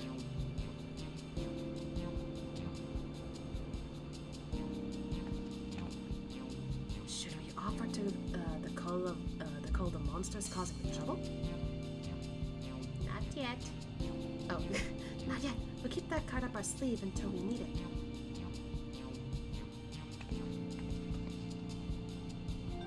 And as I expect you are aware, the rite of succession is currently taking place. That's why the third promise has graced us with her presence. When the contest is decided, the subsequent ascension ceremony and banquet will be a prestigious affair. If your mezcal were to be served there, it would bring your distillery immeasurable fame. Ah, I see what she's doing. Wait, could it be that your rumored invitation to the palace is to discuss that very possibility? As a matter of fact, yes. I must admit I'm still reeling from the abruptness of it all. It would be a great honor and opportunity, if I can secure the deal. Well, I should think your exceptional mezcal would speak for itself. That said, there's no such thing as being too prepared, and first impressions last. You'll want to be wearing your very best when you walk into Volok Shunsa. It would be such a shame to miss this chance of a lifetime simply for want of proper garments. Oh god. She's doing pretty good. That it would. Are you saying you have garments to offer? Something ideal for court? We have no garments on hand, I'm afraid, but we can provide you with the next best thing, an introduction to a weaver. His name is Bolnook, and his works are highly regarded in Tuliolo. Ah, offering services of someone else. And another potential connection firm. As a supporter of Wuklamot and keen observer of palace politics, he will doubtless be happy to guide you in the selection of an outfit to fit his this golden occasion. That is certainly a tempting proposal, and one of which I should like to take full advantage, but the scales still aren't quite balancing. Now for the monsters!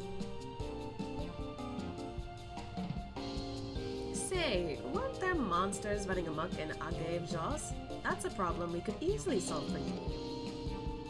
Truly, I would be most grateful for your immediate assistance. I was resigned to hiring sellswords to clear them out. Factoring in that saved expense and an introduction to a trusted weaver, this is shaping up to be a sound bargain.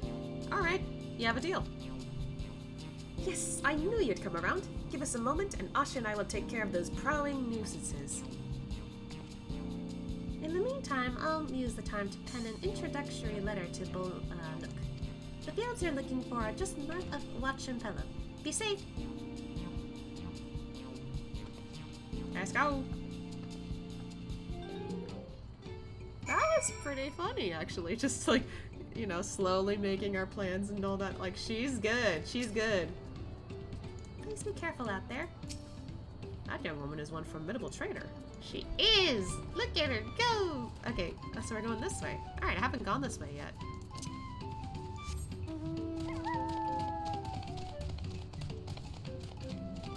Is there anything down this way? Northeast, so something this way. We might be going this way anyway, so... Oh yeah.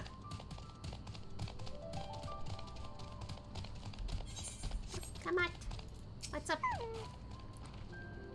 That should be a cave jaws just over there. This'll go faster if we split up. Come and find me once you finish clearing out your share of the pests. Okay. There's quite a few here, it looks like.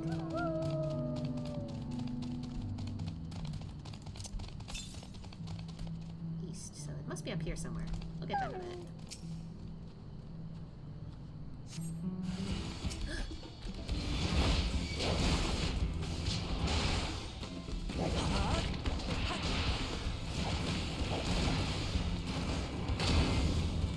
Spiky little fella, aren't ya?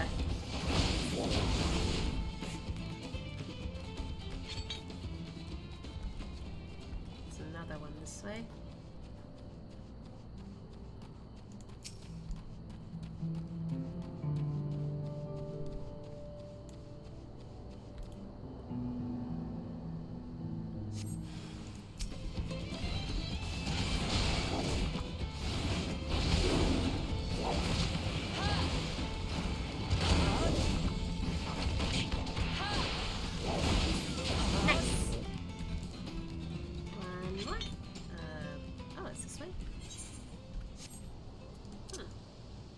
Gotta be up there. Oh, Moblins up there. Okay, hold on. Let me check on it real quick. Oh, and there's the ether current. Oh, nice. Easy as picking mate leaves. I want to grab that real quick and let's not get caught by these guys. Ah. Ah.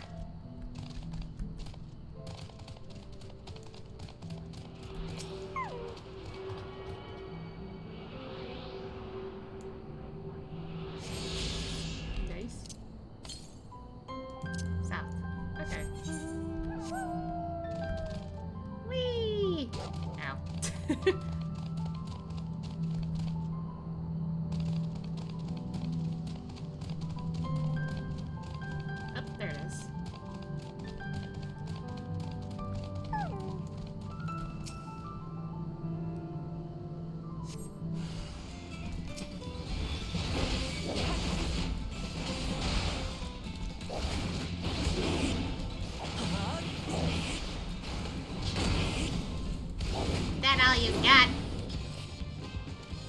Ha ha ha.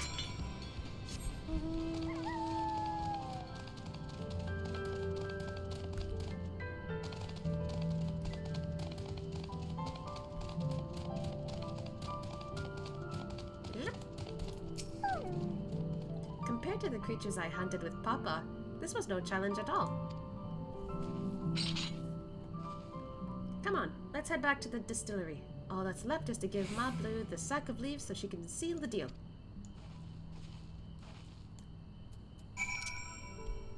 I keep forgetting I can run with the mount coming on now.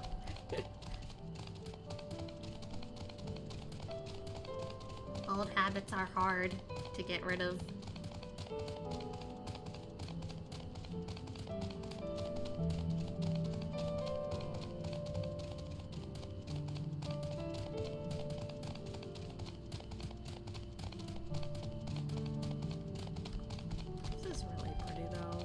It wasn't as cloudy or foggy around here though, so I could actually see everything.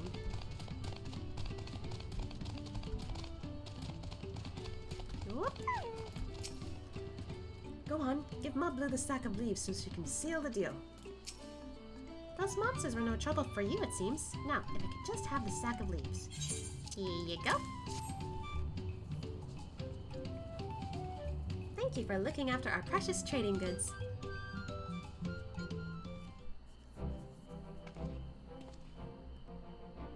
Your monster problem has been resolved, Master Gobbly. Here are the mate leaves and a written introduction to the Bull Nook, as agreed.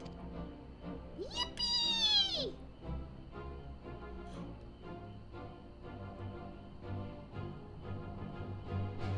Then the deal is done. Here, your jug of premium mezcal, aged 3 years. Please accept it with my compliments.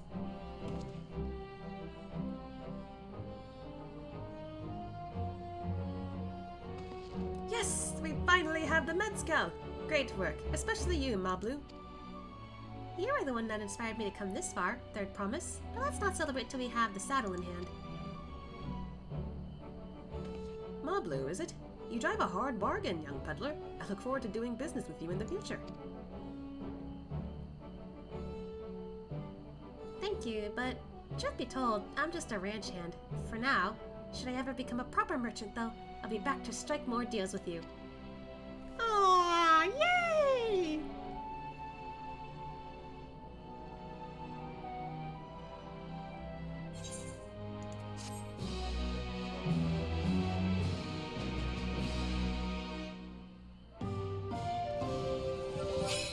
Woo!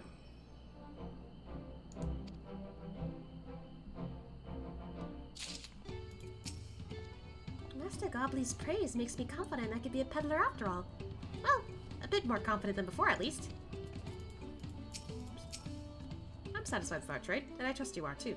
Should you have need of more mezcal, you know who to come to. Oop, we get some dyes.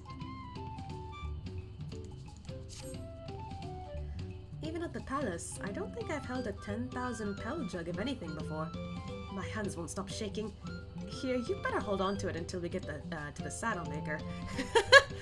Understandable, you're not even worried about Erenville this time. You're just like, yeah, I don't want to drop this. Can you imagine if we dropped it and had to start all over again? Luckily, Avli's place is not far. We just need to head across the plaza. Yeah, I really hope that's not a jinx.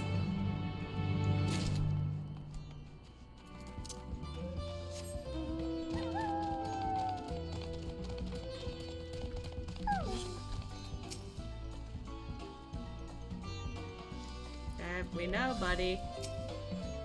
The Third Promise looks ready to trade the mezcal now. This is it. The trade we've been working towards. Here you go. Whew. Still in one piece. Right, time to make our deal. You got this, Wuklamat.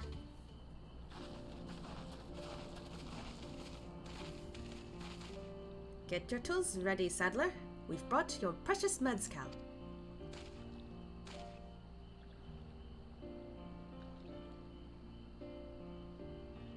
Wait, you actually got your hands on a jug, but you had nothing, a few measly clumps of wool. What we had was an aspiring trader with a gift for negotiation. Aww. You deserve the praise.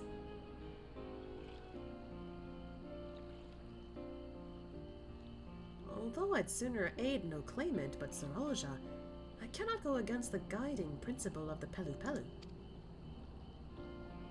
The trade is a fair one. I will craft your saddle. Third Promise. Great! Stay and wait if you'd like. I have all the requisite materials, so this won't take long.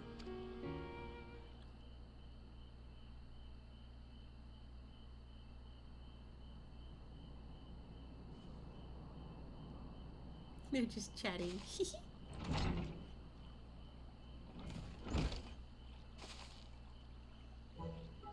Your commission is ready.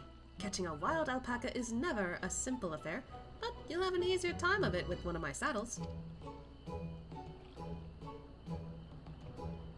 Now, if you don't mind, I have other work that needs finishing. I can taste that smooth mezcal already.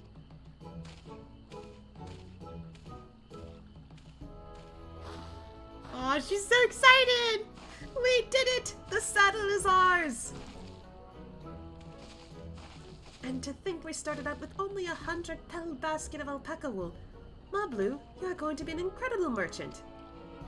Thank you. It makes me so glad to hear you say that, Third Promise. We've got what we came for, so let's return to the ranch. The others will be waiting. Oh wow, that's cool! He did it!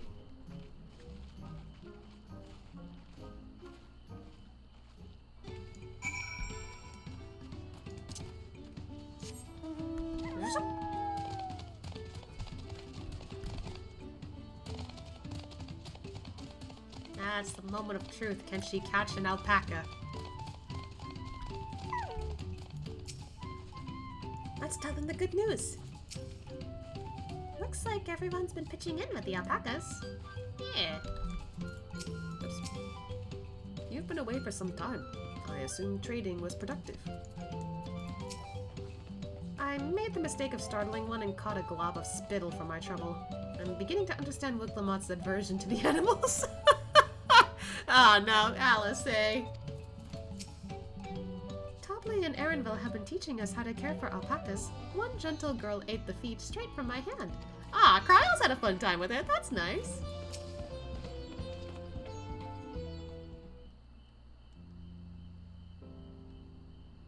You've acquired the saddle, then? Yes, and thanks in no small part to Mablu. Before you rush out to catch an alpaca, though, let me teach you how to saddle one. I'll bring out one of our wild-born friends so you can practice.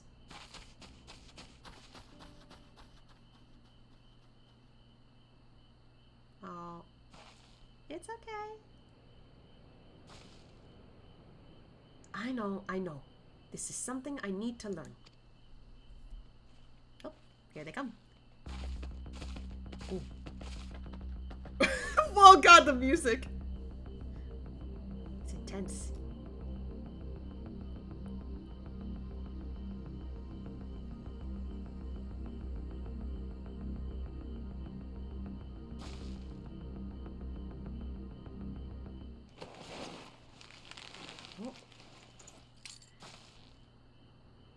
Great sunken gods! I did it! Yay!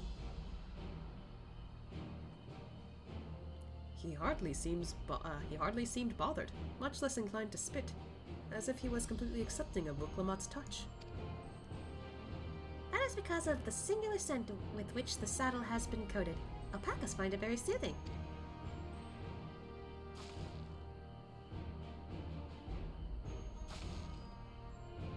You know, I've never taken a good long look at one of you before, but you're actually kind of cute. You're only now noticing that? Well, I mean, what can you do when, like, you know, she gets spit on? Saralja, he's back. What the fuck? Having done exactly what he set out to do. That alpaca he's brought, is it just me or is it glowing? I've heard tales of such a beast. They say the golden alpaca lives a solitary existence deep in the valley, where it shuns the company of both man and its own kind. How the fuck did he get one of those? And it's following him willingly. How did he manage to snare a prize like that? A beast knows its betters. Faced with overwhelming strength, it will yield rather than risk death. An apt illustration of how greatly the power of the first promise exceeds yours, Wiglamot.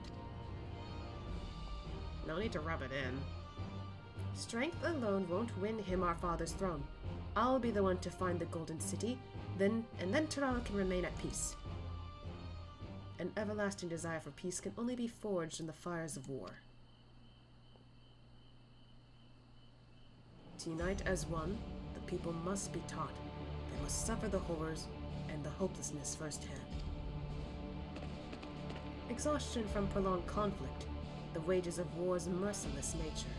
These are what moved the clans to join in the founding of Tuliolo all those years ago. Consider the younger generation of this village. Since birth they have been they've basked in unbroken harmony, and behold, they regard war not as tragedy but opportunity. Thus does the resilient son seek to provide education. He offers much-needed lessons in the realities of conquest and a renewed appreciation for peacetime. So you're saying because everyone's too complacent, that you think, oh yeah, let's start a war. So that way they know. They know that this is not okay. Like, huh? That's your reasoning? 'Tis true that war's misery breeds a longing for peace. But I have seen with my own eyes what becomes of an empire forged through the violence you propose, the rebellions it spawned, and the ruins it left behind. I can't read. The Garlean Empire was a congregation of simpletons. How do you know? The oppressed fought back against their oppressors, as well they should. Men are not beasts. Only a fool would seek to rule over all with the threat of force alone. This is why Guru Jaja did not elevate the Mimosa, why he treated all clans with equal respect. However, the first promised has his gaze fixed upon the more distant horizons. He would unite not only Tu Yolal, but the star in its entirety. What? Why? I need not explain myself to you. You know there are other ways to unite people without causing war, right?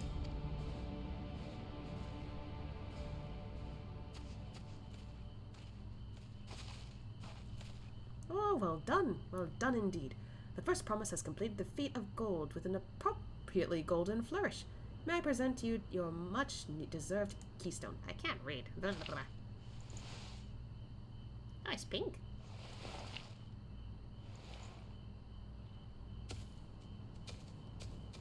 And just walks away without saying thanks. Wow. He's always been like that, never sharing his innermost thoughts with me or even with Koana. It's like we're not even family. Well, I don't even know if he sees you as family because both of you are adopted. Which sucks when people do that, mind you. Especially if these people who are adopted are nice.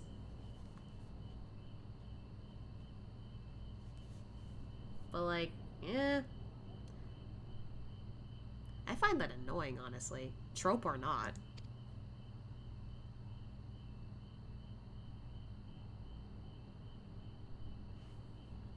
Yeah, I feel like this entire interaction with Zeralja is just— Whoa! What the f—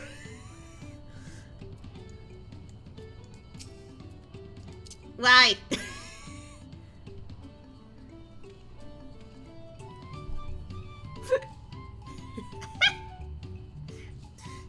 You were 5 seconds away from being saved from a jump scare when you entered cutscene right as I walked up on you. Unlucky, Luna is unlucky. Hi, Zircon. Jesus. What was I trying to say before the jump scare? Oh yeah, I was gonna say, like, I think just after this cutscene alone, I'm just like, yeah, that guy, yeah, you're not thinking straight, are you? Like, you think, oh, like, causing a— oh god, it's right there, hold on. Like, you think causing a war is gonna make people remember, like, well, we need peace, like, okay?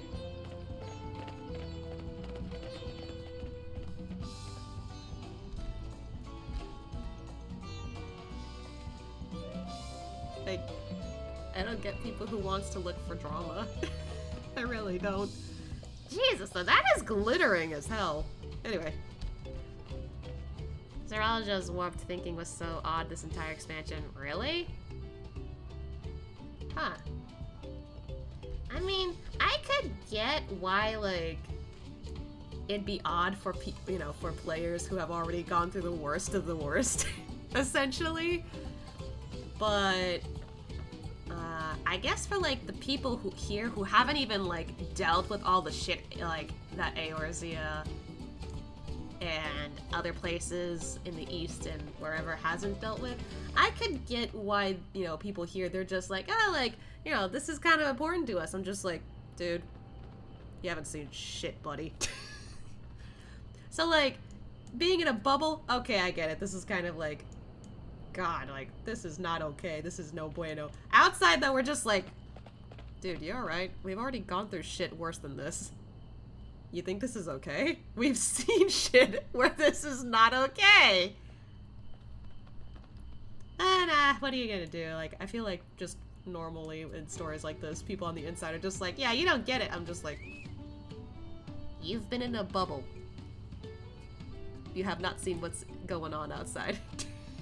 I don't even know if these guys were affected during the whole, like, story in Endwalker. Did they have to deal with all the, like, you know, the final days? I don't know if they did. Even if you try to make it canonically, like, make sense, like, I don't know if they did deal with that. I could never agree with Zeroja. I want Tuliyola to be a land of peace, now and always. A golden alpaca in the flesh, like the Golden City. I thought them a children's tale. Yeah, I was like, how the fuck do you find one of those? What kind of idiot thinks the world can be united with war? Right? Even most Garleans have since realized that their conquests were a mistake. Well, it took them a while. But at least they learned.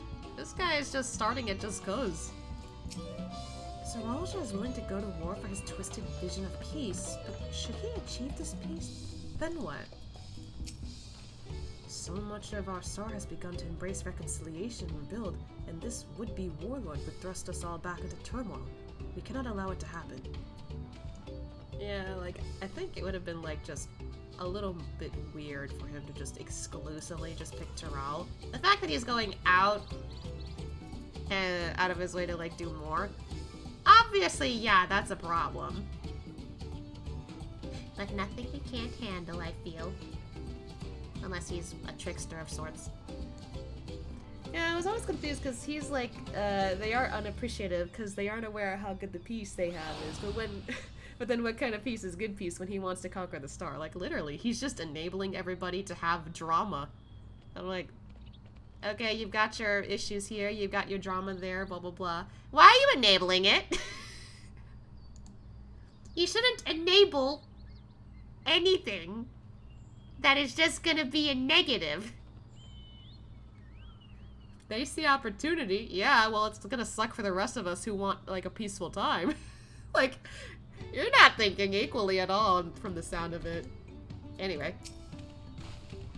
I'll ponder Zeroja and his mysteries later. Right now, I need to think about fishing the feet of gold. I have my saddle, I've practiced how to use it, so lead on to where the wild alpacas roam. The valley of Orunkanka is northwest of here. Come on, everyone. Even if we can't enter ourselves, we can see Wicklamat off on her hunt. Yeah, we can watch. She's ready, I'm sure. I trust her. Oh, there she goes. Oh wait, there is a pathway over here? You know what? I actually never went this way. Also, since you finally made it to Dantre, I has a clip to show you. Okay. I'm a little concerned.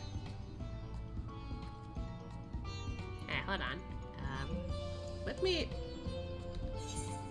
mute this real quick so I can probably hear it. Alright.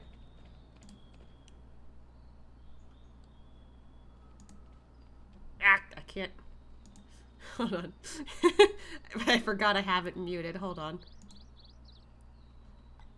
Oh wait, this was your clip. Okay. Pelupelu, Moblin. Moblin sounds like something from Zelda, which is funny. Hanu. Tonawata? A ton of water?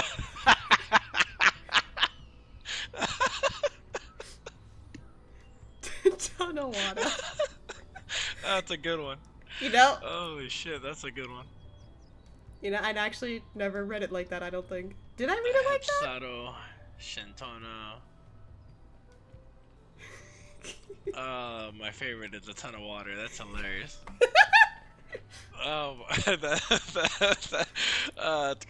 That's fucking hilarious. A ton of water? That's literally how people are gonna pronounce that shit. There's no way people are gonna say this shit right. I need to hear that word in fucking voice dialogue. That's funny.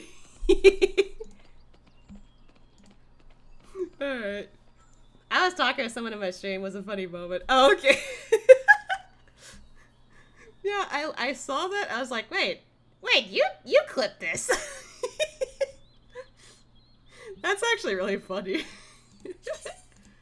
Now I'm worried if I said that during my stream. I hope not.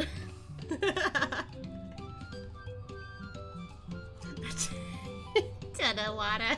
I can't get that out of my head now. Ah, my face hurts. I'm smiling too much. Okay. Alright. Oh, that's...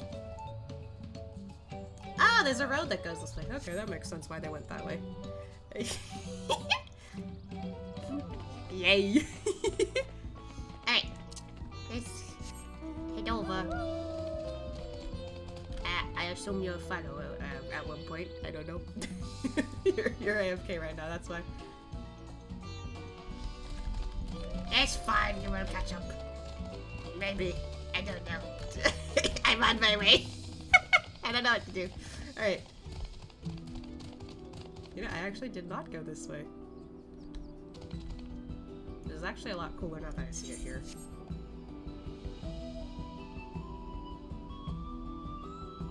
Still would be nice if it wasn't so cloudy.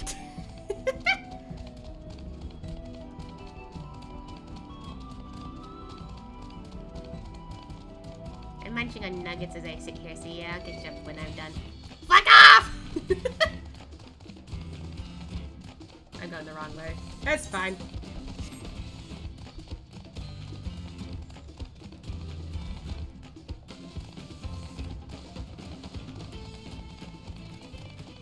Yeah, I thought about having nuggets earlier, because I have some, but I ended up going for cereal instead.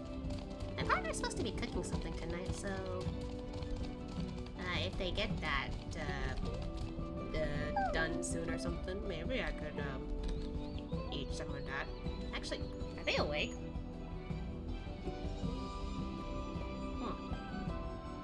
Maybe I'll check on them after this.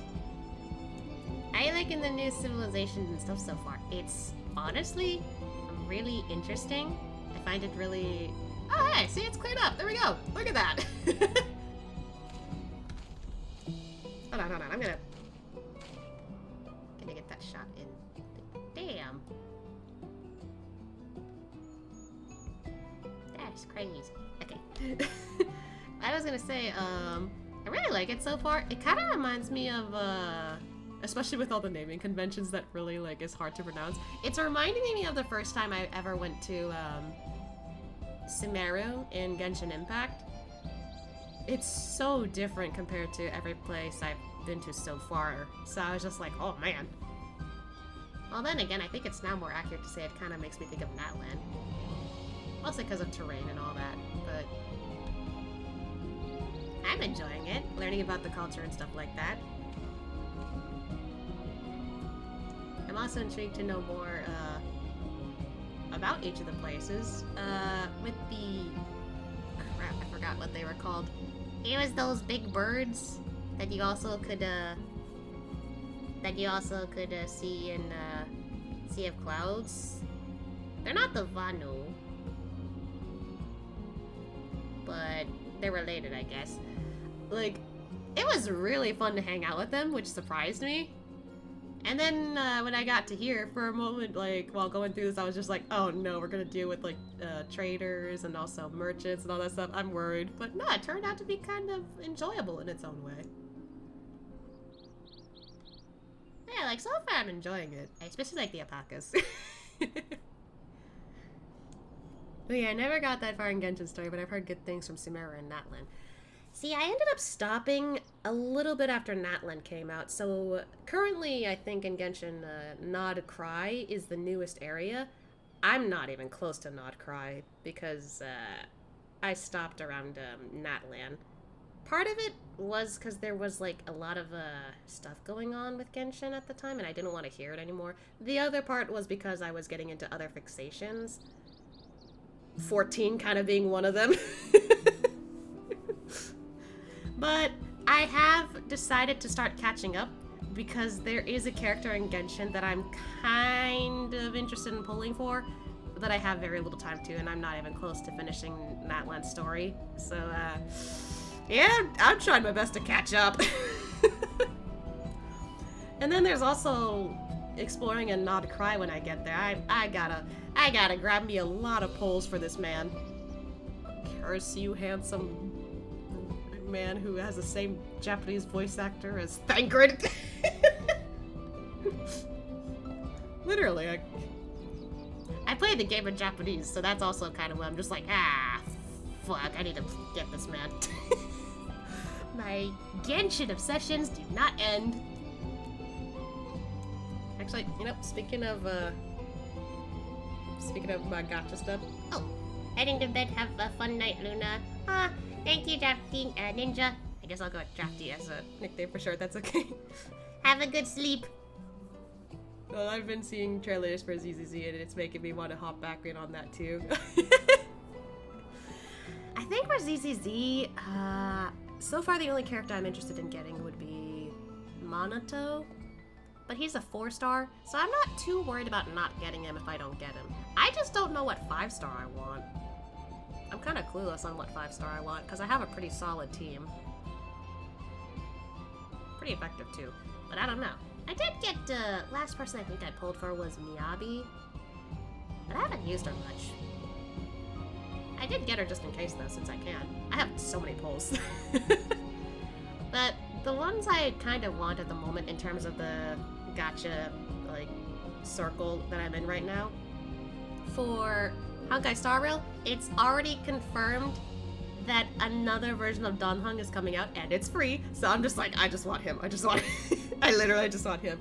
I am also trying to save up to pull for a light cone that I specifically need for Saber, because there was that faked Stay Night collab they did. I need to get that light cone for her if I'm going to use her more often. I'm struggling to get pulls though, that's my problem. Star Rail, I'm struggling more with that. Genshin, I'm struggling with too, but that's because I haven't done shit in Genshin in a while. And then with, let's see. And then with Weathering Waves, I'm doing alright with polls. I have been trying to explore a lot of the areas that I haven't checked in on yet. But, there is, like, a character that's out right now. I kinda want her. But then at the same time, there's another character that's supposed to come out later, and I'm just like, can I get him in time? He looks really cool. I really want him. It's really funny, because I think when I first saw him, I wasn't interested, but after seeing him in action, I kind of started having second thoughts. I'm like, no, I kind of want him. He's kind of cool, actually. Me and my gacha curse. Anyway, did I talk to everyone? I don't think I did. I'll talk to everyone real quick.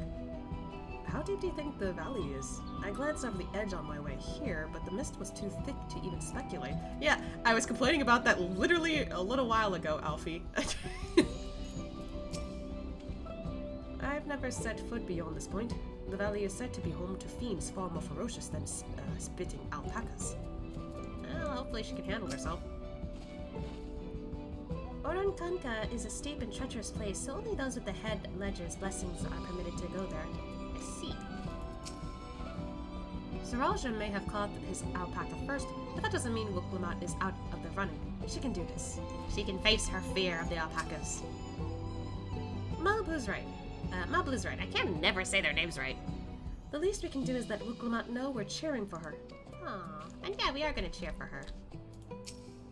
I can do this. I know I can. Oh, you can do it. Where's my cheer? Cheer. That might be the first time we've had to use cheer, huh? Because you don't usually use an emote where you could audibly hear the Warrior of Light, I feel like. Good luck there, Promise! Thanks. I'll need it. Oh, you can do it. You know what? You grew on me. I'll pull for you. That's the thing. I haven't met this guy yet. I haven't met this guy in Weathering Waves yet. Same with the guy in Genshin. I haven't met him yet.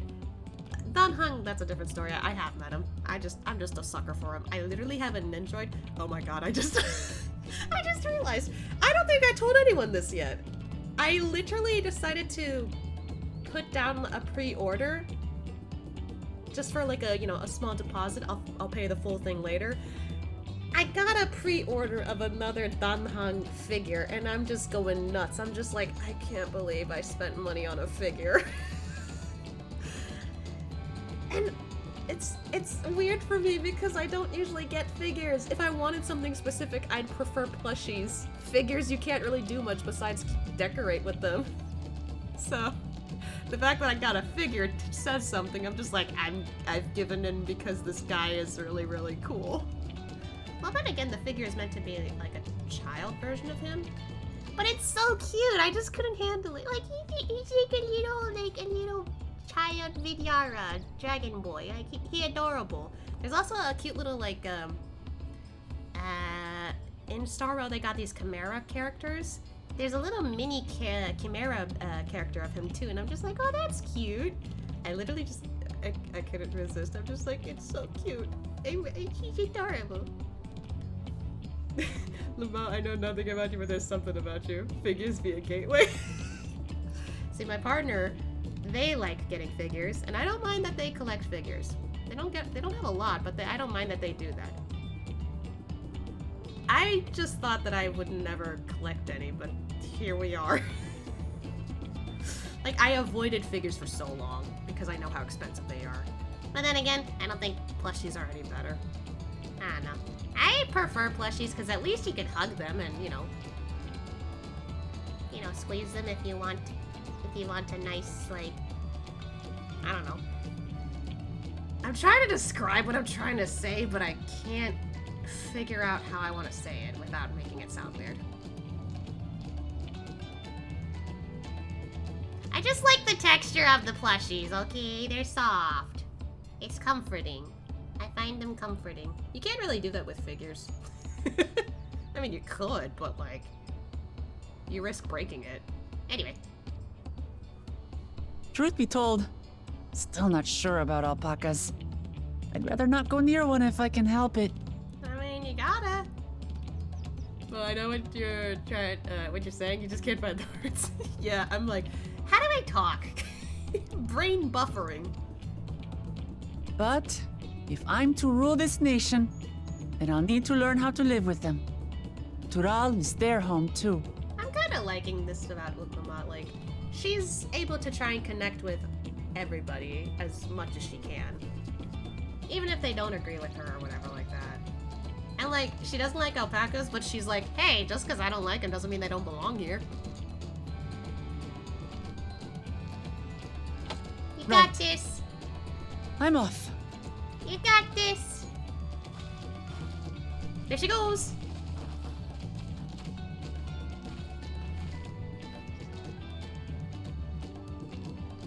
So, shall we head back to the ranch, or...? I'm staying here. Of course she is. I'm glad that she is, though. As will I. Wooklamart is alone in this. The least we can do is stand watch and await her return. She probably would want to see people cheer for her when she gets an alpaca.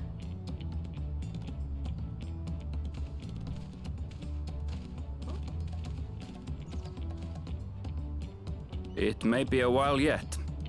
Help me pitch the tent. Oh, we're doing camping? Oh, cool. I like camping. It's been a while since I last went camping, though. Ashe would definitely love camping, though. Oh god, it's already night! Well, I guess it wasn't gonna be easy, so... Trust a gleaner to come prepared for anything. What's a gleaner? I haven't seen anyone, like, lay down like that in a while. I think the last time I've seen somebody do that was, Nashu during Hildebrand.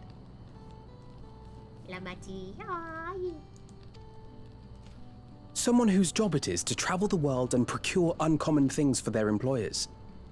Erenville specializes in finding animals, I believe.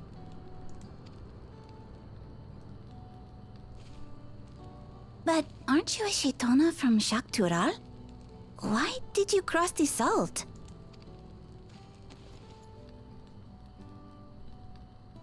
When I was much younger, the thought of leaving Tural never even occurred to me. But then, some years ago, my mentor tasked me with a difficult hunt. Something I could never find, she said, so long as I clung to the familiar. She suggested that I leave home, leave Tural, and join the Gleaners of Sharlayan. As one of their number, I could experience the world, immerse myself in myriad cultures and customs, see the many faces of nature. And once I had learned what is truly important, I would find that which I seek. Huh. I didn't expect to get some character from Erenville. I literally thought he was just gonna show up specifically for Endwalker. My younger self took those words to heart. And off I went to become a gleaner. Her words alone moved you to leave behind everything you'd ever known? You must have great respect for your mentor. As it happens, gleaner work was much to my liking. And I all but forgot why I had pursued it in the first place. Yet, events conspired to put me back on the trail I'd abandoned. Wait, are you saying you were tasked with finding the City of Gold? I was. And though my hunt is now entangled with the right of succession, I mean to see it through. You know, that makes sense. He seemed interested, and at least according to Lamar. Well then, I understand completely. We all have our reasons for seeking the Golden City. Which is all the more reason for us to work together. Just so. I haven't seen him smile before.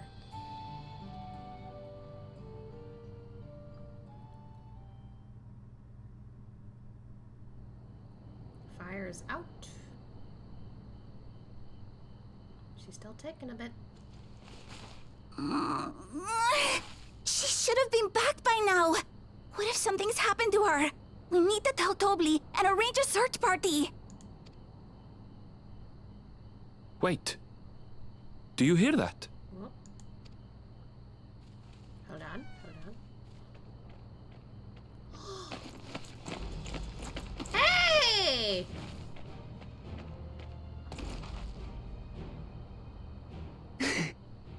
They did it. She sounds so exhausted. Then again, I don't think she slept at all.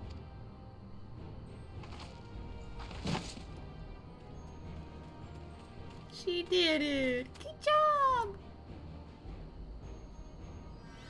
Oh, God. Oh no! You're utterly spent, and small wonder. Yeah, she probably didn't have any food or water or sleep. Goodness gracious.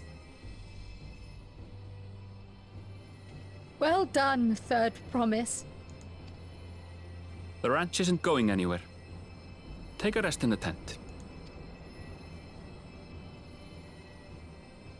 I think I will. Thank you all for believing in me. Aw, see, she needed us.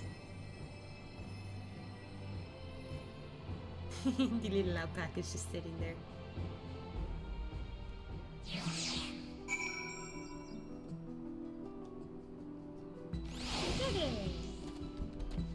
How you feeling?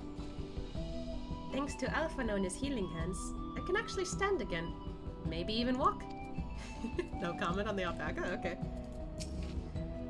We were out here for quite some time, but I'm glad Wiclamont was able to catch our alpaca, and Erenville choosing to share his story with us was a welcome surprise. Yeah, I liked it. Alphano was quick to lend a hand with dismantling the tent. Is this to be his new obsession now that he's mastered collecting firewood? I mean, he's gotten used to, camping outdoors. I think that's, a fine option. I spoke too much. If Wiclamont is up to it, we should be heading back to Tobli. Muklamad had no serious injuries to speak of. However, she had clearly been pushed to the very limits of her endurance. Oh, you did alright, girl. You did okay. I'm so relieved the third promise came back to us safely. And the alpaca she tamed is a healthy-looking beast. Surely this will be enough to satisfy the feet of gold.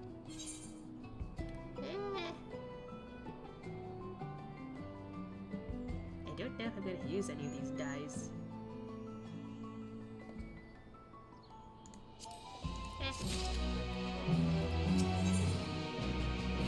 Looks like we're nearing the end of this area. Muklamad still seems a bit unsteady on her feet. Hardly surprising after she spent the night chasing alpacas. You know what will melt away fatigue like magic, though? Mint tea. I'll run to the ranch and get a pot brewing. That way you can take your time, and the tea will be ready when you arrive.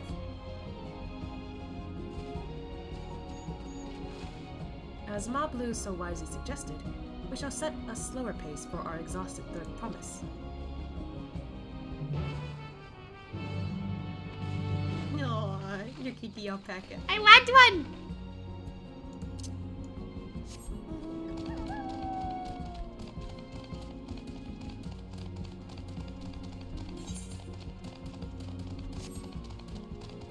The music here is just gorgeous.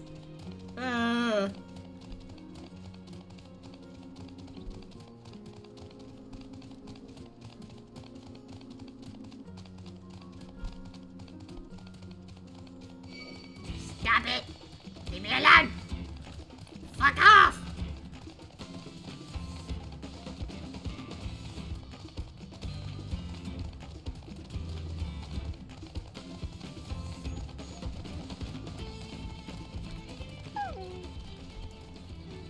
I forgot it's still there. Jesus. Came back ahead of the others, did you? I should hurry along with the tea then. Look, the mat can't be that far behind. I think after this I'm gonna check in on my partner just in case. Goodness, that's a big gulp. That tea is really magical. I feel better already. I see you've become more comfortable around our fuzzy friends. Watching this one taught me a lot about alpacas. What grasses and fruits they eat, what sounds they react to, their adorable little quirks. I guess I've grown kind of fond of them. See, they're not so bad. Now, be nice, Luna. Surely you can relieve yourself of a pound of flesh. Wait, what? What?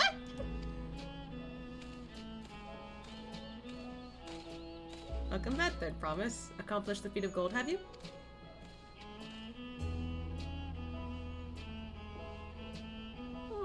Yes, there's no mistaking a valley alpaca.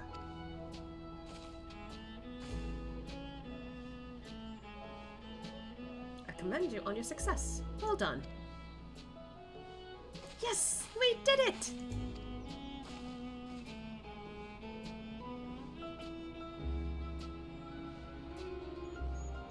Although, I couldn't find a shiny one like Zaralja did. I'd be surprised if you had. Golden alpacas are born but once every few decades. They were elusive, solitary creatures that are rarely seen, much less captured, thanks to their innate physical and magical gifts. Only a single other person is known to have caught one before, that being Gulu Jaja himself. Oh wow, really? Huh. In other words, let the monster nums on you. No! I don't want nums! Papa was chasing alpacas too? So my grandfather's stories say. It was before the founding of Tuliolal, in a time when the mountain giants, the Yokoi, held our people in thrall. Compelled by their overlords, our forebears would ride their alpaca mounts to the highlands to deliver gifts of food and other tributes. Those were wretched days, to hear grandfather tell it. Then along came the young Gulu Jaja, yet unburdened by the mantle of Dawn Servant.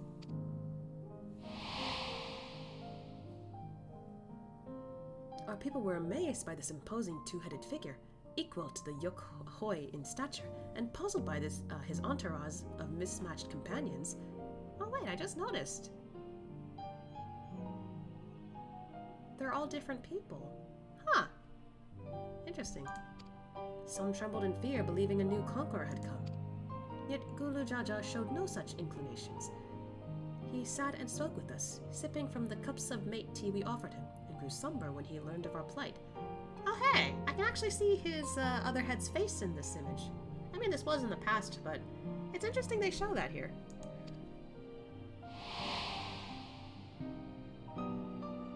None could have anticipated what their visitor decided to do next. Gulu Jaja ascended the cliffs to face the giants and freed the Pelupelu from the Yokhoi's subjugations. He then turned an apprising eye upon our riders and proposed we take to the road to peddle our beverages. The suggestion seemed obvious for one who traveled as he did, intent on fostering amity between the clans.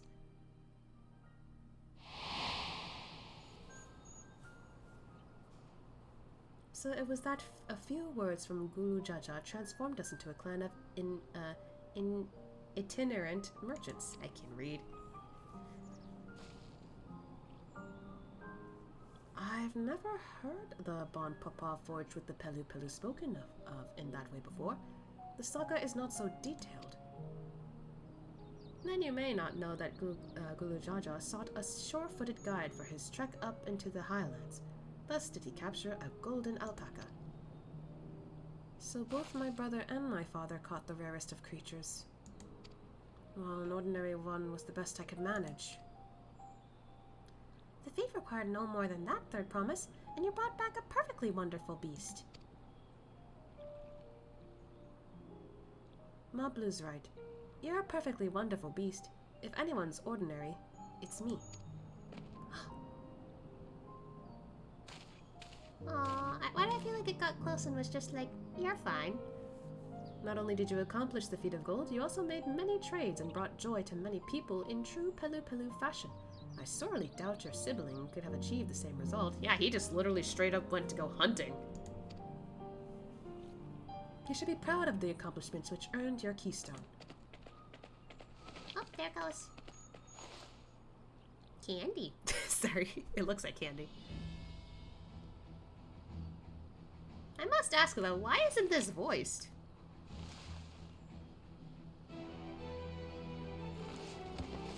I'm just realizing that.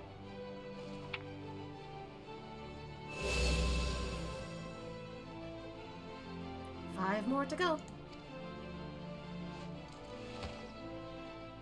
You're well on your way, Third Promise. We'd have been lost without you, Moblu. Thanks to you, I've learned so much about the Pelu people and your customs. It might seem obvious, but I've come to realize the importance of properly knowing something.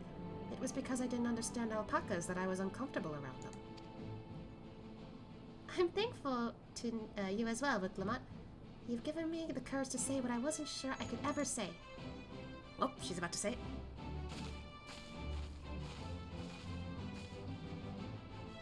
Tobli, I want to leave the ranch and become a merchant.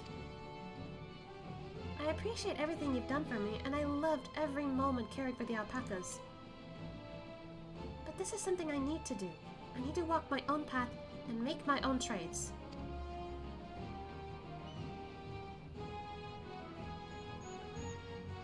As your parent, allow me to say one thing. I've always tried to give my wards lives filled with as much happiness as I could provide. Yet never once have I wanted that to be the only happiness you knew.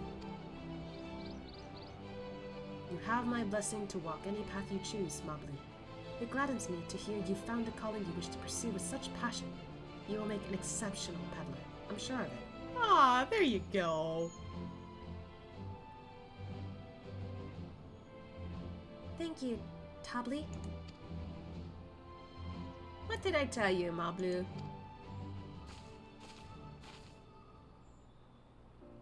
There's one last thing I can help you with, Third Promise. You need to find the Golden City, right? That's the end goal. Then I suggest you talk to the Yokhoi. Huh? They once ruled over far more than just Ukopacha and the Pelupelu. 1,000 years ago, they were the overlords of Yoktoral and all its peoples. During that era, the Pelupelu were commanded to search for a city of gold. They scoured every corner of the continent, but never found any trace of that fabled place. But if they didn't find anything, what could the Yokoi have to tell us? They may not have found it, but the fact that they thought to look for it at all makes me curious. Perhaps there's value in delving into how the legend originated.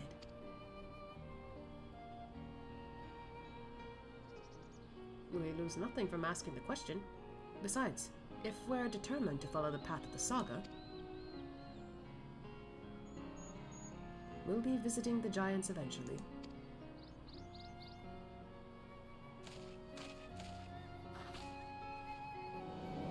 Oh damn, we're gonna go up there eventually. Sheesh!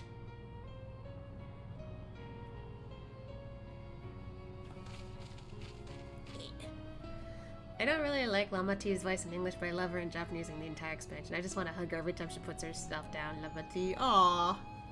I haven't heard her Japanese voice. I don't think her English voice sounds so bad, but I can get it if she, if you have a preference for the Japanese voices, because that's what I usually like. I like to hear Japanese voices most of the time. In fact, after I got through most of Endwalker, I do remember seeing a whole video where Yoshi P himself actually got to host a panel, I think relating to is it called fanfare or whatever? I don't remember what it's called. I'm not too familiar with conventions that Final Fantasy things are related, but the actual voice actors showed up.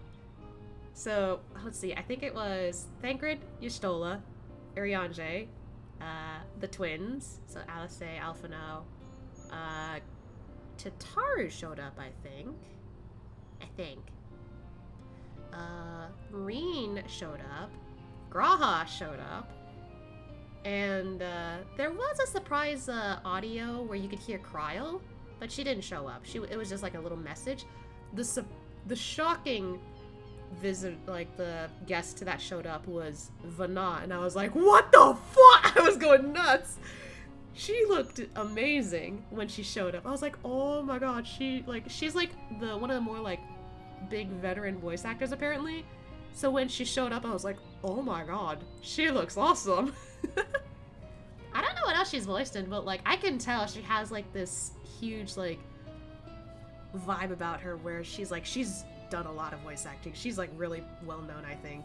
I don't know for what she's done, but yeah, I'd look her up and see what she's done again. I haven't looked them up in a while. But yeah, all of them showed up and I'm just I literally recognize many of these voice actors and I really like them. They're so cool. I say that, but I still have this in English, mostly because I'd like to experience it in English. Also, I was worried knowing who voices Graha. I was worried I'd recognize him the second I heard him in Japanese. So I was like, I don't know what he sounds like in English, so I'll play it in English. So that was part of the reason. Still, I do like the English cast too. I didn't read this. Okay, I was trying to remember if I read this yet. Oh, Kryl, I have a question I've been meaning to ask, and since we finished with the feat, where did you acquire that earring? Oh, my earring. Do you recognize it? Yes, pieces just like it. It first became fashionable in Yogg-Tral around 20 years ago. Since then, it's become common to wear one as a charm for safe travel. Oh, I mean, it's a clover, so... 20 years ago, right about the time my grandfather made his journey, yet the Dawn servant implied the earring was connected to the Golden City in some way. Surely there was more to its significance than simple fashion. If you want to know how it first came to be crafted, I could try to find out. I can't read sentences. I could try to find out. Seeing as it's a regular seller from many merchants, I'm curious to learn about it myself. I would appreciate that very much, thank you. Jumping feet first into the peddler business, eh, Moblin? She's so cute. Right then, that's 2 keystones down. I say we head back to Tuliolal and plan our next move. Okay. Farewell for now, and thank you for all your help. I will become Dawn's servant, so make sure you set aside your best mezcal for the occasion. You know, now that I think about it, maybe it's because this is supposed to happen second that it's not voiced. She has a fearsome opponent in that brother of hers. He even brought a golden alpaca to heal. But you heard Zeralja's supporters talk. They might see opportunity in his expansionist ambitions, but they find the man himself intimidating, terrifying even. So they want expansion, but they're scared of this guy? Which is it? Whereas I've grown to love Wuklumat. Everyone she meets will come to love her too, and that's why she'll win the throne. You might be right, Moblin. You might be right.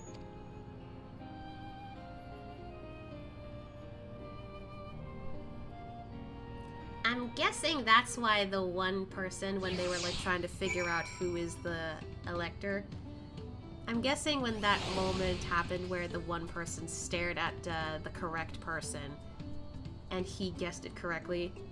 So I was right. They're just scared. They don't want him to like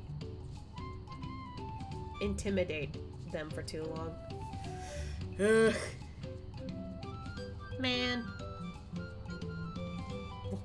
Someone flew in there. Yeah, there's a couple scenes in this expansion that give you such important exposition and they don't voice it. I don't know why they decided that. I mean, I don't mind voicing it. But it would be nice to hear some of the characters more, because you only got to hear a little bit of them. Anyway. I never dared hope we would find a lead for this earring mystery so quickly. That makes 2 out of 7 keystones. So far, so good. I expected much from the moment I saw him, but winning the contest against Zeralja will not be easy. Yeah. The Yokhoi once ruled the entirety of Yogg-Taral. I'm curious to see what has become of them. Yeah, it'd be interesting. It feels good to have the feet of gold safely under our belt, even if my victory pales beside Zeralja and his shiny golden alpaca. My eye! I know I shouldn't let it bother me, and gods know you've all been so supportive, but I want to be strong, or wise, like my brothers. To be a promise that people respect. You know, there's also kindness, right? Which is not likely if I stand here carrying on and on about things. Let's move on. Back to Chevalier of tie with us. The contest has hardly begun. I can't read words. Alright, it's not that far from here. Oh wait, there's blue quests here. Hold on. Do they have... Is it this way? Oh, it's over here. Huh? Why can't I jump over the... It's easy!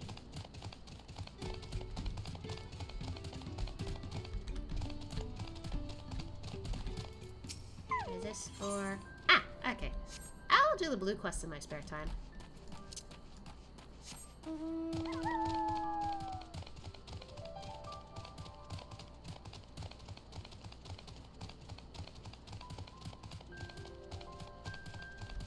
I don't know if I like the night music more or the day music. God, this is so pretty.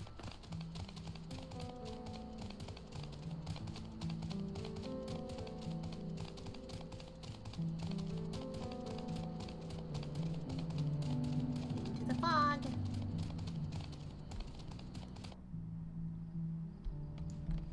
Ah.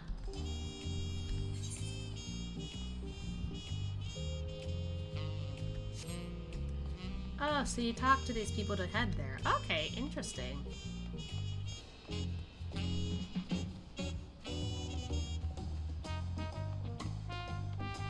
The jazz. Oh god. Why was the first thing I thought of was, you like jazz? And cringe.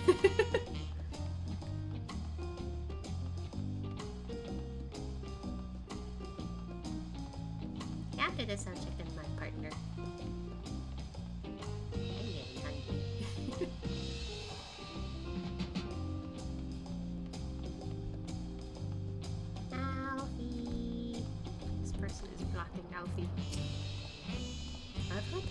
springs in Urkopacha, mayhap, time permitting. Oh, you want to go to the hot spring? I have not forgotten our obligation to Lomotophores. Having immersed ourselves in the cultures of others, though, my anticipation for the new experiences this adventure will bring us has only grown. I'd like to see hot springs later in this area. I actually did like. God, even when I'm not even when the guy's not here, I'll still talk about him. I'm referring to my Google Doc of Graha Dashia. There is actually a scene where I decided the Scions all went to Kugane for a little bit for a vacation, and they went to the hot springs. But I exclusively mentioned this in the document. I don't think I mentioned this anywhere else. Even when I'm not talking about the ship, I have to bring it up. Anyway. Neither Koana nor Bakuljaja appear to be in Pelupelu. I imagine they're around somewhere, making progress even as we are. Yet in a contest like this one, 'tis only a matter of time until the claimants are pitted against each other in direct competition. Yeah, we already did that with the other side. The Pella remind me of Lalafell, never letting their size slow them down or hold them back. They move at their own pace, making their textiles and mezcal and raise alpaca to bear them to market. Idle musings aside, we've made a good start on these challenges. Hopefully we can keep it up. Yeah, I guess they're kinda like the Lalafell, huh? Golden alpaca. Alone, I may have tried to track the beast myself. Traveling with so large and diverse a group is unfamiliar to me. If she could see me now. Are you talking about your mentor? Look at us! The contest has barely begun and we've already have 2 keystones. Surely even my talented brothers aren't doing this well. We can only hope.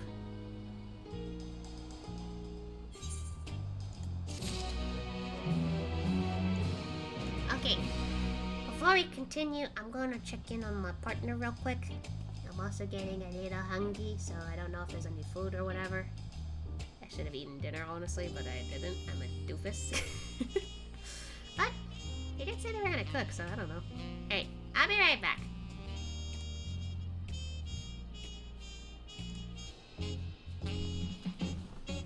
Yep, my mic!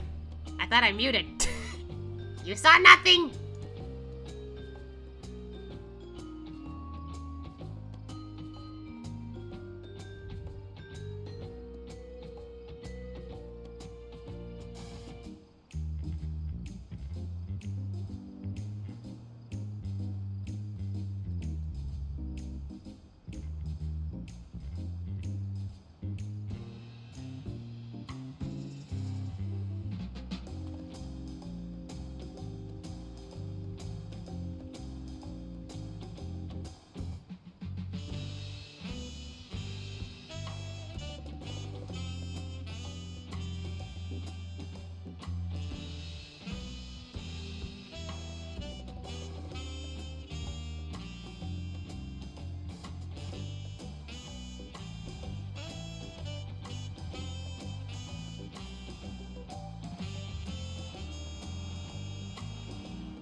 apparently my partner was still asleep.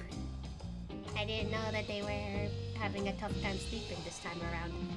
So they just woke up, and now they're starting to cook food. Well, they're trying to wake up first, and then cook food.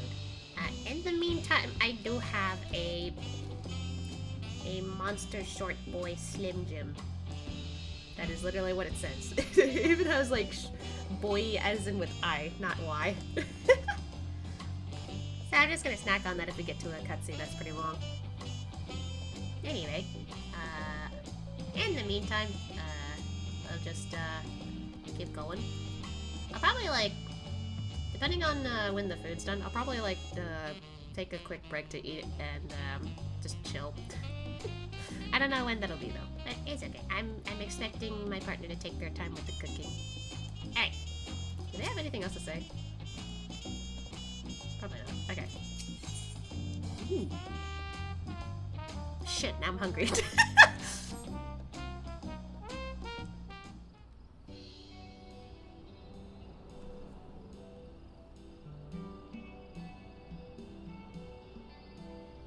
We've now won keystones from both the Feat of Reeds and the Feat of Gold. Surely that means our approach to the contest was the right one. So it would seem. By continuing to retrace Guru Jaja's journey as presented in the saga, we should find the remaining electors in turn. Then let's visit the giants next. Like Kyle said, the fact that they were searching for the Golden City might mean they know something useful. The home of the Yokoi is in the upper reaches of Urkopacha. Unless you're keen on scaling the cliffs, we'll have to take the long way around through Kozama Uka.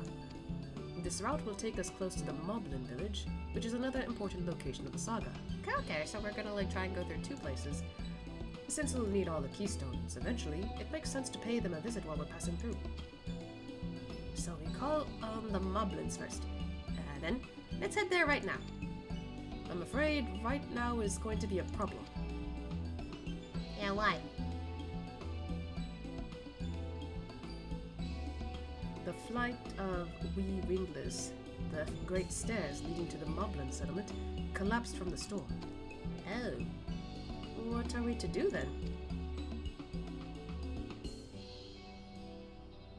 There is an alternative, but it requires preparation. Until it's ready, you could rest at the cabins or see more of the city, whatever you prefer. Okay. Just to be sure, you'll accept any method of travel as long as it gets us to our destination? Of course. Who do you take me for? Then as your guide, I will see to the arrangements. Well, it seems we have some free time on our hands. Let us make the most of it. I guess it's time to go to the jumping puzzle. No, I'm just kidding. I need to get my axe repaired. I nicked the blade pretty badly when I took a swing at Baku Jaja. That reminds me, I never got around to introducing you to Rockley, did I? He's the man in charge of Wachume... What? Wachume... Kimeki? Wachume Kimeki? Oh, Wachume Kimeki. Okay, I was like, how do you say that? And a good person to know. Want to come along? Sure. Let's go then. Wachume Kimeki. That's my version of a lot of water. Ready? The markets of Wachimeki are to the east, on the other side of Bayside Bevy. Ah, she gets to follow us. Wachimeki is everything that Tuliolol was built to be. Alright, there's a thought bubble there we could use. They can follow us using this, right? No? Oh, but it's gonna be past that, so... Where are we? Yeah, we're literally right here, so let's not use that. Oh crap, I can't. There we go. Haha, crafting time. No. Mickey ring crafting time.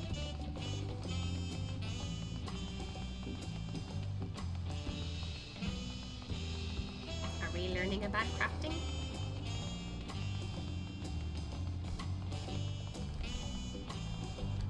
What you gotta say here? Auntie's Tacos. This is Auntie's Tacos, named for its owner here, the lovely Tisol.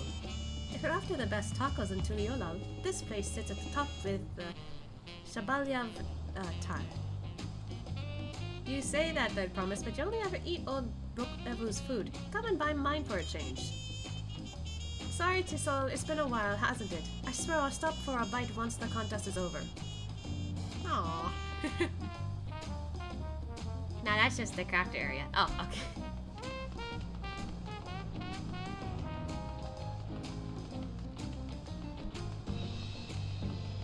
Hello.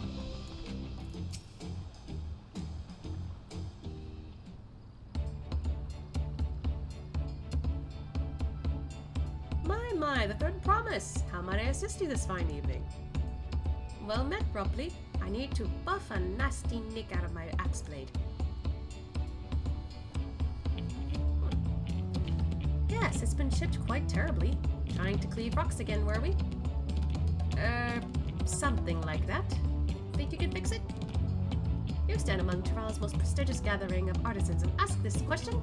'Tis child's play. We'll have it repaired for you in 2 shakes of an alpaca's tail. Good to hear. I leave it in your capable hands. Who's your companion, if I may ask? This is Ashia, a great adventurer I recruited from across the salt.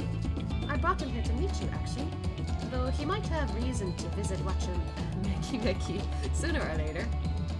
Sorry, I can't get over it. Then allow me to introduce myself. I am Ropley, humble representative of this grand center of trade. A pleasure to meet you, Ashia. I swear to God, every time it gets to this part of the song, it sounds like it's getting louder. Hi.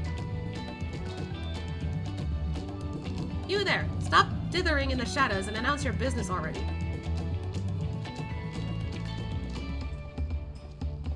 Oh. Hey, I remember this guy. I've seen that man somewhere before. Yeah, we literally saw him on the ship.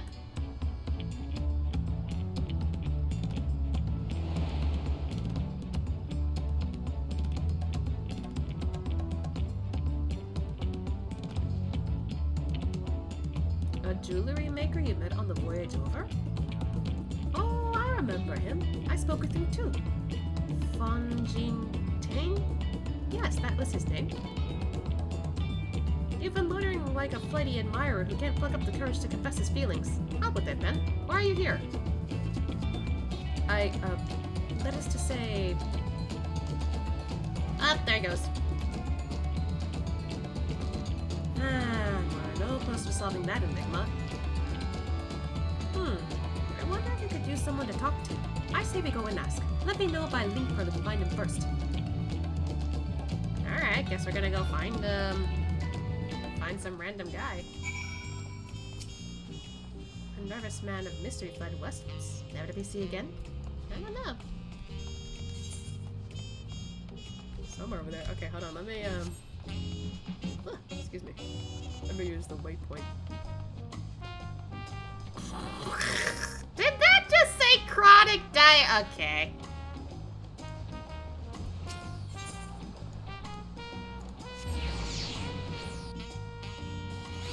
Okay.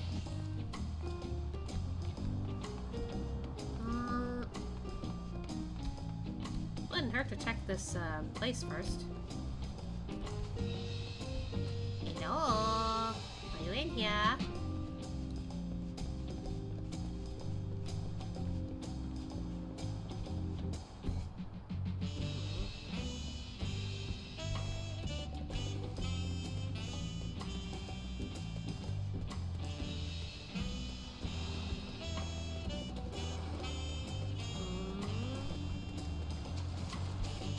Seem a bit crazy to go out by the water.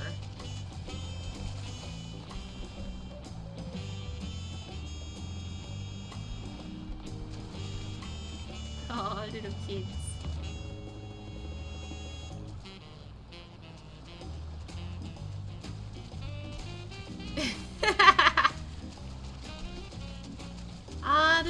flashbacks to,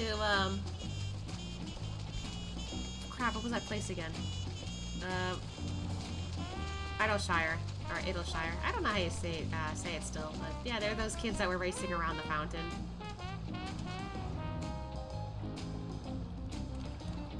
Oh, this little guy's so cute.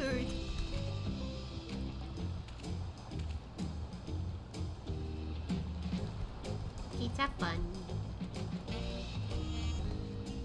Oh! What do you know? I found him. What's up? You were conversing with Master Ropley. Oh, wait, we've met before, haven't we? On the ship. Yeah, we have. Hey, I found him. You found him? Good. I'll be right there. Why did you run off like that? Did you have business with Ropley or not? Please, you needn't concern yourselves with my affairs. I'm undeserving of such attention. Huh? What are you going on about? I beg of you, do not ask me to explain. Do not! Sorry, but the more you tell me not to, the more curious I become. Besides, you look like you need a friend. You're too kind. So be it. I suppose I can share with you a morsel of my misery. Before I came to Tuliolal, I worked as a goldsmith at the most prestigious jewelry maker in all of Ul'dah, Eshdamain's aesthetics. Oh, it started off well enough, but as the days passed, everything began to go wrong. What the fuck is this? Compared to the masterpieces of my talented colleagues, my products were lacking. Mediocre! I lost all confidence. Crippling doubt had possessed me, and any veneer of bravado I tried to put forth soon cracked beneath its weight. Thus did I take ship, hoping to find a fresh beginning on new shores. Yet as you witness, I lack the courage to even approach a potential employer. You stand before a man wallowing in the wreckage of his ill-spent existence. Alright then. You offered a morsel, and then served us a full course. I love that line, I don't know why. You said a little. That was a lot. You must have really wanted someone to hear your story. If you like, I could try to give you a few words of advice. Then, you have experience in that predicament? Of feeling terribly inadequate compared to your undeniably superior peers? Oh, that's very oddly specific, but okay. Well, when you put it that way,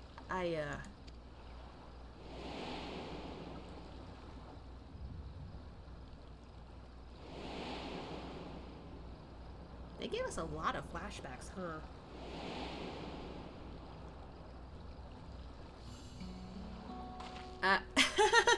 Not me. I'm Wuklamat, third promise of Tuliolal. Daughter of the Dawn Servant. God. She's going through it. Oh, of course, you're a member of the royal family. Please forgive my presumptuousness. But what of you? Have you ever measured your work against that of your colleagues and found yourself wanting?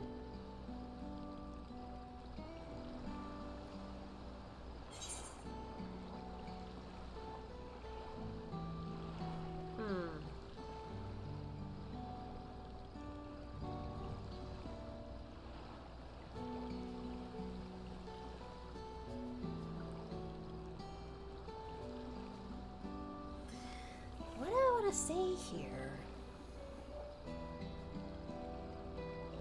Because I feel like Asha would definitely, at this stage at least, would definitely say the top option. But would it be a lie if he felt that way himself? Or he didn't feel that way himself? I can't quite think of scenarios where that happened.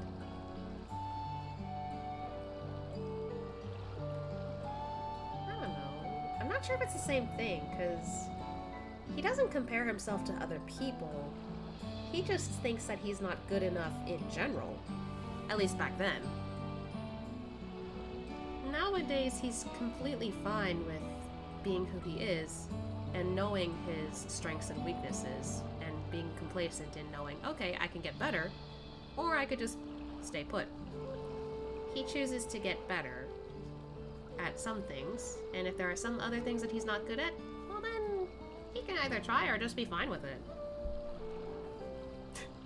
Remember who you are. You must take your place in the circle of life. Kinda, yeah. But I don't know if Ashia has felt like that on occasion. I don't think he's ever compared himself to other people.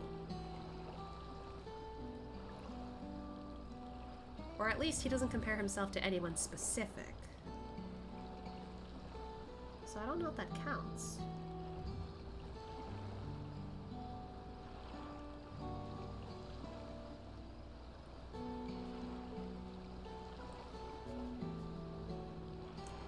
I don't know. I don't think he would say on occasion if that technically doesn't count.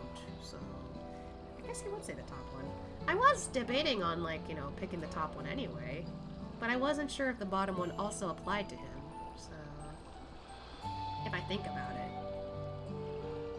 Like I said, at this stage he's already grown a lot, so it feels like he knows what he could say about this. Anyway. You can't measure your worth by the success of others. How can I not? Should my work not meet the same exacting standards? No new commissions will be forthcoming. What then was the point of my becoming a goldsmith? Did you realize?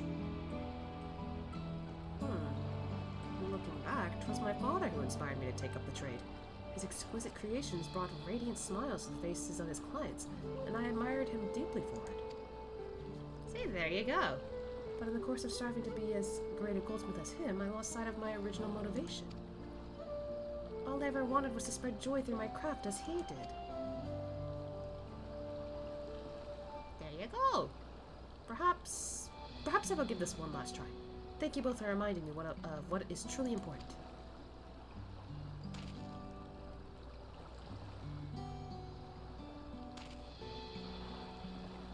I think it's also good Ashia said that because Whoop Lamont needs to hear that.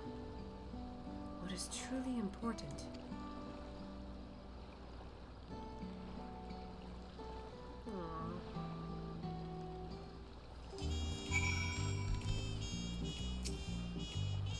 You okay? Oh, sorry, Asha. I didn't mean to ignore you. But yes, I'm glad to see Fonjatane is giving himself another chance. Stay. I can't help but wonder if Fonjatane will follow through. Let's see if he's actually gone to talk with Rupley.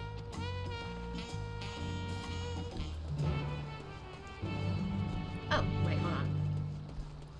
Oh, it's up there. And then I use the stairs. Fuck. There you go. Why is someone dancing on that? Okay.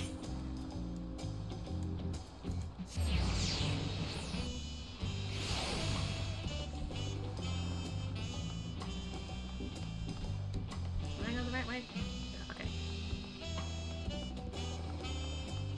Ooh. Viper. You can do this, Fonjatane. I can't ever say his name. Swear to God. Using stairs? Peasant. Okay. Sorry. 'Twas kind of you to come, but you needn't worry. I found my courage. I'll see it when I see it.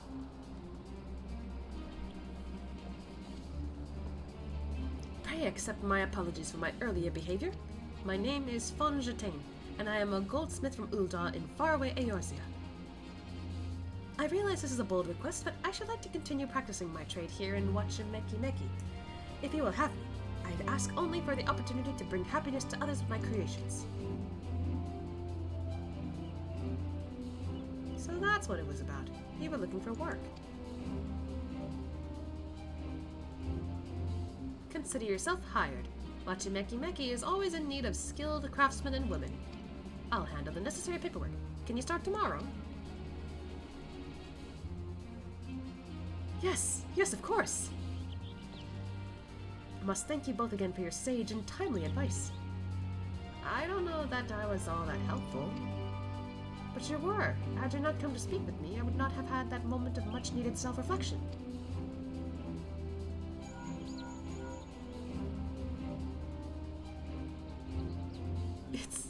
I haven't seen a female Hrothgar do that before, so it's kind of nice. The arrangements have been made. Come and meet me at the entrance of High Tide Harbor. That's you. I'm sorry, I can't look at that with a straight face.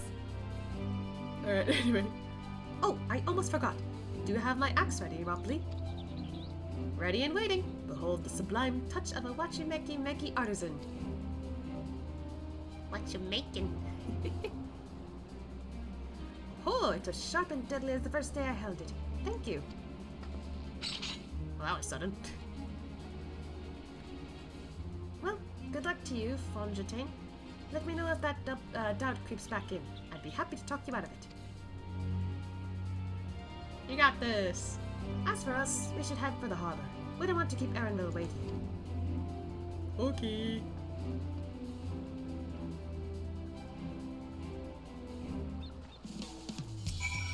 It's already morning.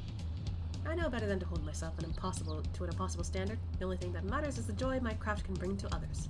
There you go. At least you read it in your head and I got a laugh. That's all I wanted.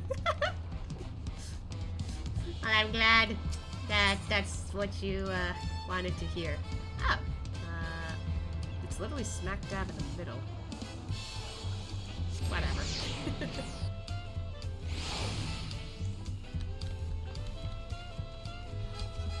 Look, Craft is here. Released at the end of the universe? What? Hello, all. I wonder what Erenville's alternate means of travel is. If we're at the harbor, by boat? Well, would that make sense? I wandered through the Bay Line markets and found earrings almost identical to mine. They indeed seem to be a common travel charm, just like Moblins described. I went to re-examine the Tuliolo saga. Should we continue apace, we shall soon come to face-to-face, or rather, face-to-knee, with those enormous Yakhoi. I am told some of them tower over even the hulking Gulujaja. That's terrifying. All that waiting was making me hungry, so I tried a taco from both Shabayav Thai and Aunties. I think I prefer Tisol's spicier flavors. Ah, okay, interesting. I gotta try that out later. We still haven't tried tacos now that I think about it. Man. Oh, is this a big scene? Is this moist? Enough with the secrecy. What's this big plan of yours? Never mind. Look there. That is my big plan. Boat. Oh, whoa! What is that? Also, I have no idea if you spoke with any of the Mamoja or if you saw, I can't remember if it was an NPC on the boat or one of the ones on the pier, but do you remember seeing dialogue about what they do across the seas in Eorzea personality-wise? I can't remember.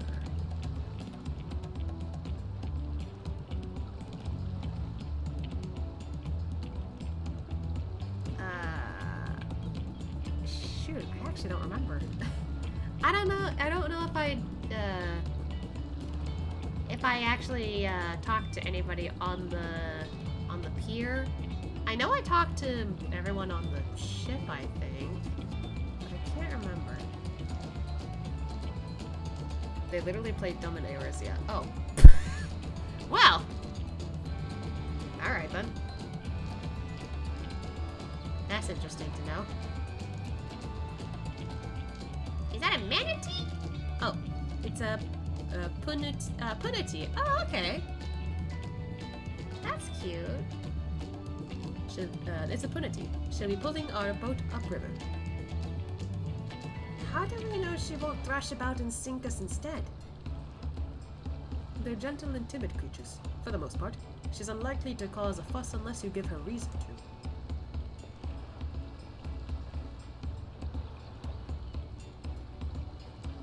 First alpacas, now punit toys. We're relying a lot on animals for this journey. I like it. We should be thankful we have an animal expert as our guide then. Hee crying.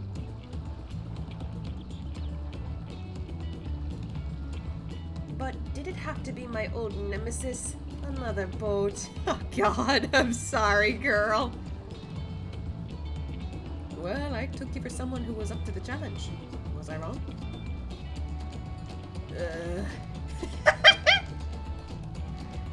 Long ago, when fighting still raged between the clans, the inhabitants of Kozamapika rode these riverboats to move swiftly through hostile territory. But the vessels see little use with Tural now at peace, so I was able to borrow one of the few which remained. Ah, interesting. I did consider a dirigible, but the pilots warned me that the upjack near the falls would make landing difficult.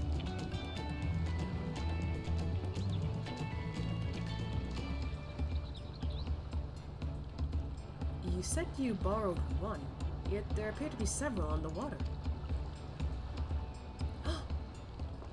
Koana! Okay, so we've got all three of the people coming in. I don't know about the last guy. I'm pretty sure the last guy is not going to show up, but I don't know. The way they speak is kind of like broken English, but here they speak just fine and normal. One of the NPCs, I can't remember which one, says that Eorzeans like to feel superior, so the Mamoja play dumb to blend in or something along those lines. I can't remember the exact wording, but I thought you'd find it funny. Oh. Huh. That is oddly funny, actually. I'm like, wait, what? But I guess that's kind of funny. Anyway. Hello. Lamati, traveling up the river, I presume. Seems that way. Does this mean you've earned 2 keystones already?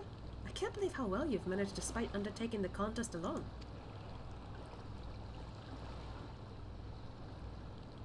I was never around.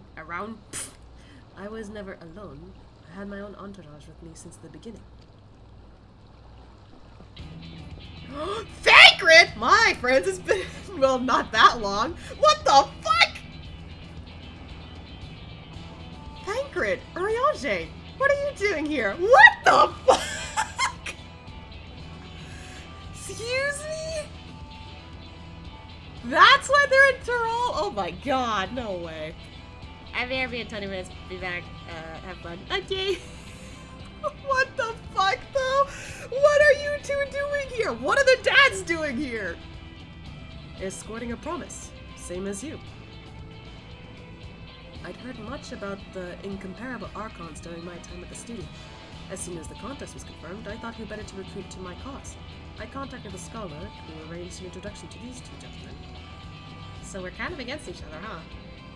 The second promise had specific requirements. They who would be his assistants must boast both proven survival skills and mastery of the arcane arts. Thus did Thancred and I receive the summons. Well, that's convenient. My own studies concentrated on technology which our people could readily use, such as inventions born of magic, or magitech, or clever engineering.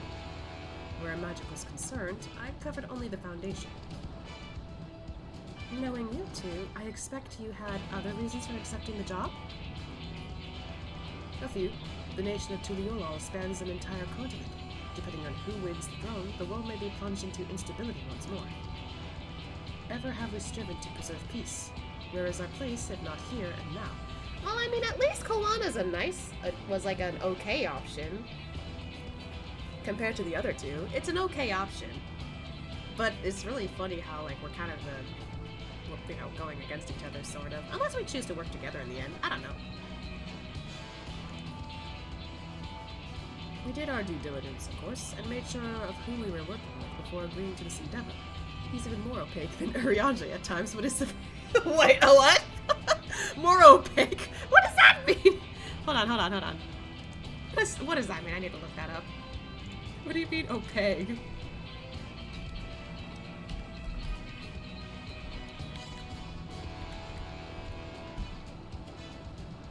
Not able to be seen through. Not transparent. I see, so he seems more secretive. Gotcha. But surprisingly, that's quite enough of that. We must be on our way. Wait, I have one question before you leave. Koana and Wuk-Lamad are vying for the throne. As Koana's entourage, does this mean that you're resolved to defeat all of his opponents, including us? We're sworn to do all in our power to win this contest for Koana, even if it means competing against our own comrades. Yeah, I figured. We intend to hold nothing back, and I expect you to do the same. And we won't disappoint you.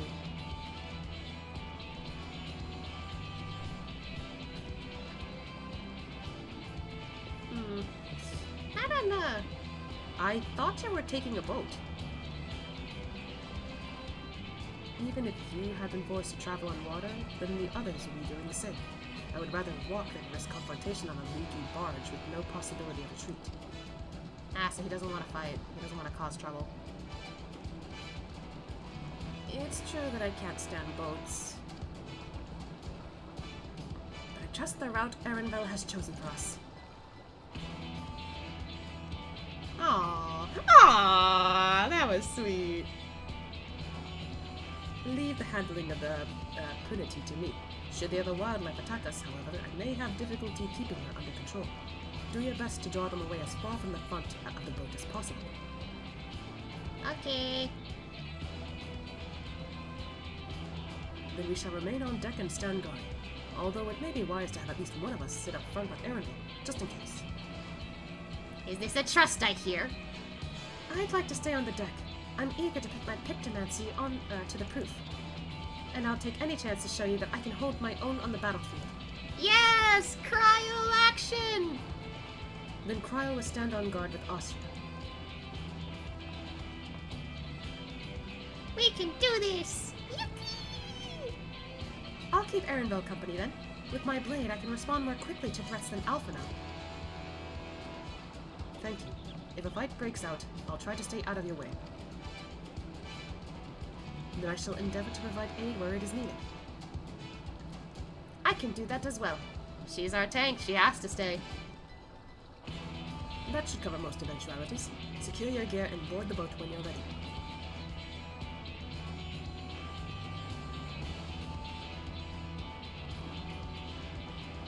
Ah, she's psyching herself up. You got this, girl. Oh.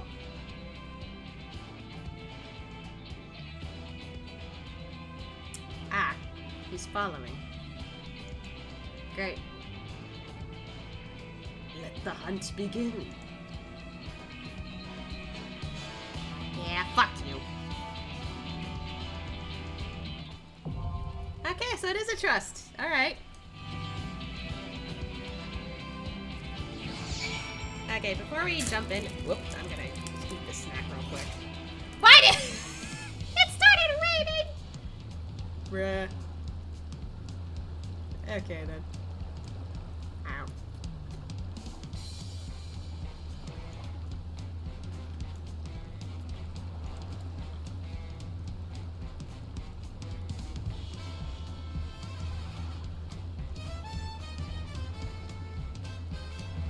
He's so cute.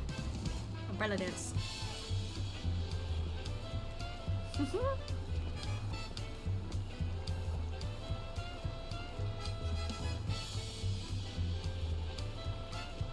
This is so funny with the rain timing, though.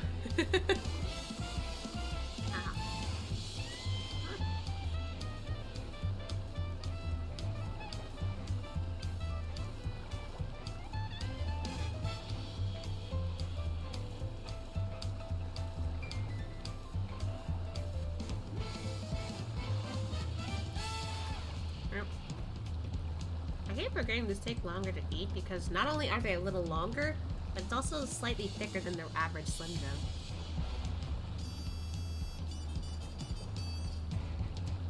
So I'm kind of struggling to eat this here.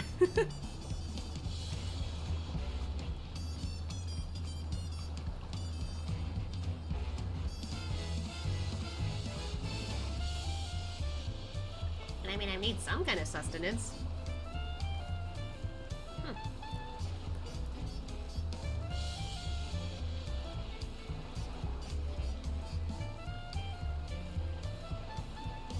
Ow.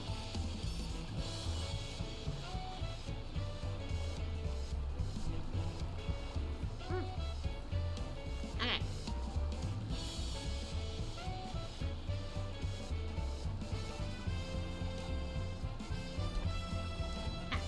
Dr. Alice real quick. Kelowna decided the river route was too risky, but I wonder how the other claimants are planning to travel. We'll take the smaller boat to board the big vessel with the Puniti. Okay. Puniti, I think that's how you say it. Ah!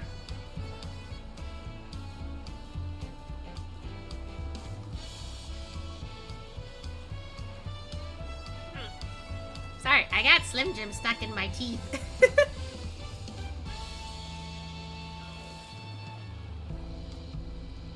Well, that's what happens when I eat Slim Jims, I guess. Okay, there we go. This should be a good opportunity for you to see how far my training has progressed. Yeah, we haven't seen Cryle do much. I'm really glad that we're finally getting some action with her. As Kelowna said, once we're on the boat, there will be little room to fight and nowhere to run. We must be prepared for all manner of threats. What do you got? We can't stand here all day debating the dangers ahead. We have a contest to win. Okie dokie. I will go in with the trust. I wish we could, like, kinda switch out just to hear their voice lines, but I'm really happy we finally got this. Alphanos look so outdated. Alright, here we go.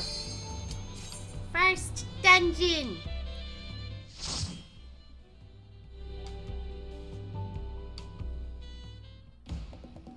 Woo!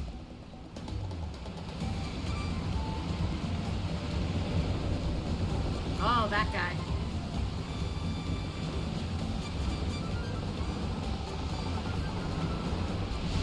He's in front of us? How did he get in front of us?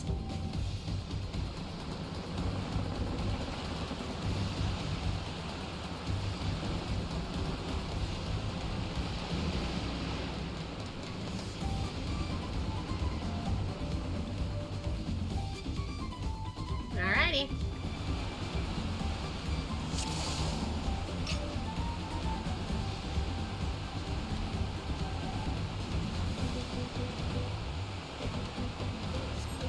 Yeah, it's Baku Jaja. Uh-oh.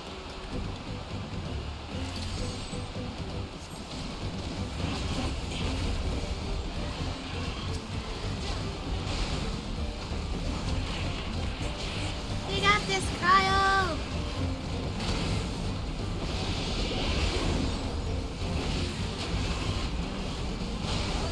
This music, though. Woo! Getting my blood pumping!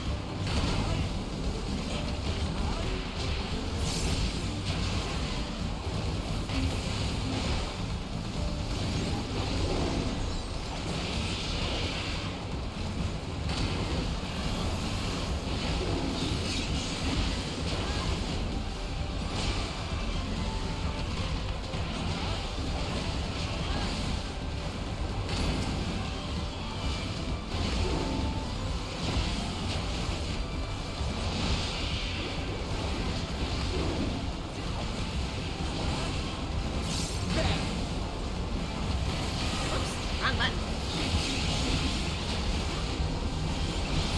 There we go. 3 more enemies ahead of us. Woo! Fish!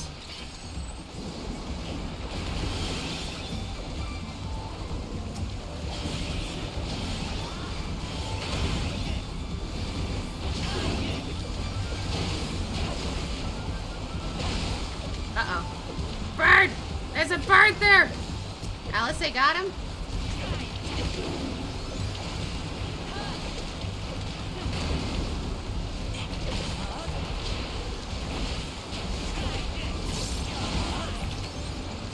I can kinda hear Wooklamat. That's why I zoomed in, I couldn't hear her.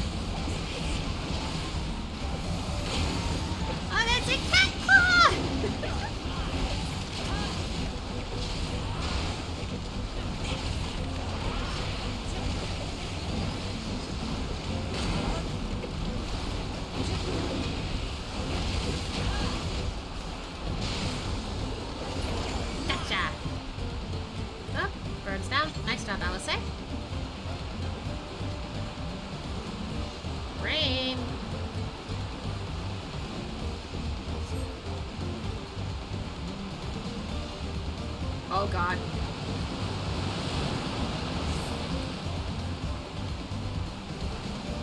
Hey, yo!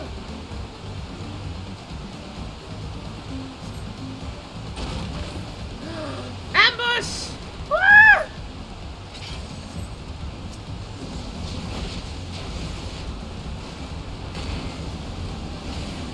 Hold still.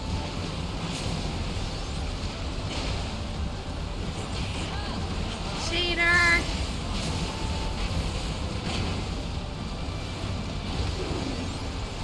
Take that. Ah, Cryo!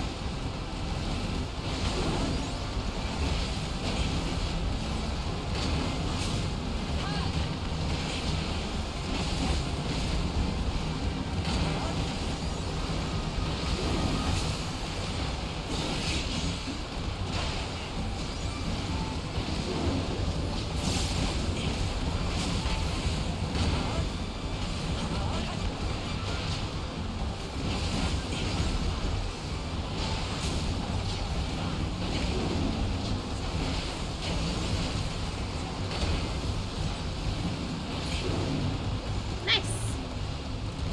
That all you got?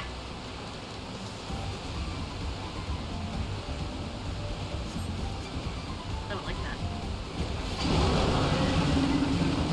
Hey!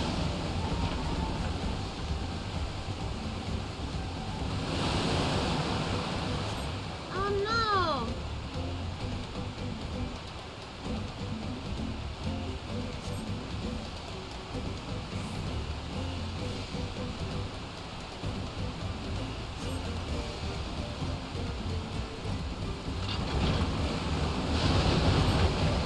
I guess we gotta go off. Where are we going?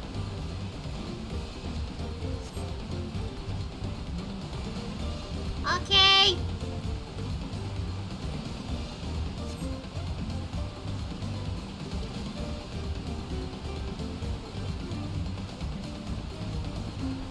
Where do we go though?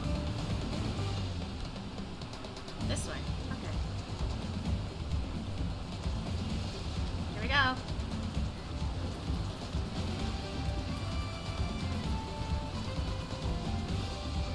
Whoa.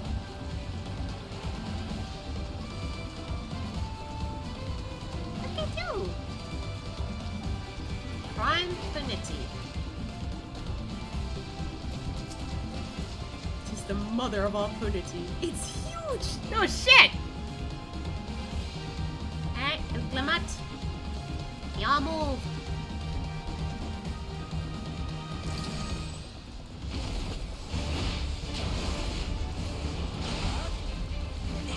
Ooh, the battle music!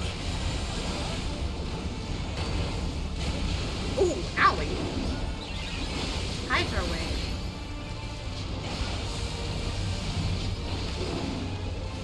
I think we briefly heard this when we saw Wooklamat go after Bako Jaja.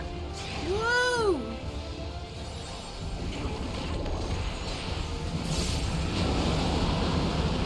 Oh, fuck. Don't get caught in it. Holy shit! What? What?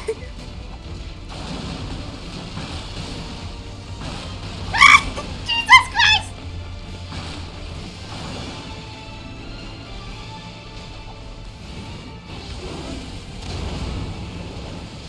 My God! That was a lot. Try this. Oh, Cryo! What the hell? What the hell? Oh, that was Cryo's thing. Okay. Wait, has that always been there? Uh-oh. Uh-oh. This is a problem. Okay. Oh God, ad phase.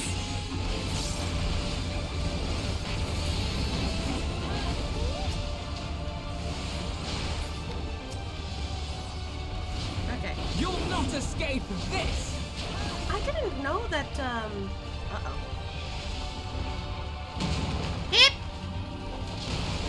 I didn't know that the taskbar shows up on top of the HP for the boss now, or just enemies in general. That's new.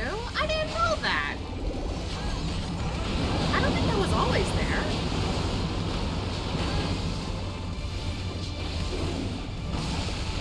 And here comes the stuff.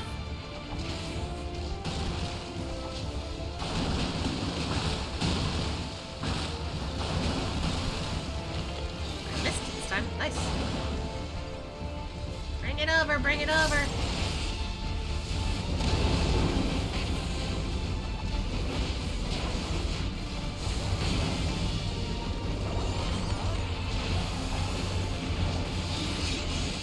The jungle itself was laid to waste. Oh, are you all right? We're okay!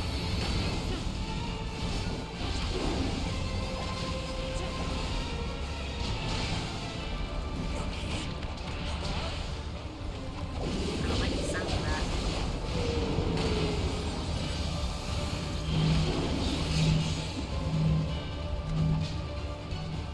Out of the way!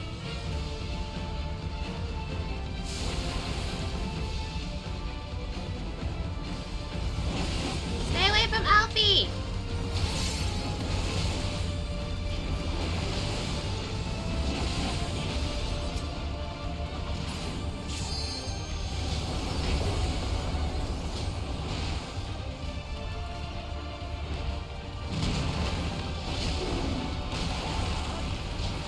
Almost got it! Cryo move! Yippee! So some monstrous lungs. Yeah, right? Alright! Back to the fun music.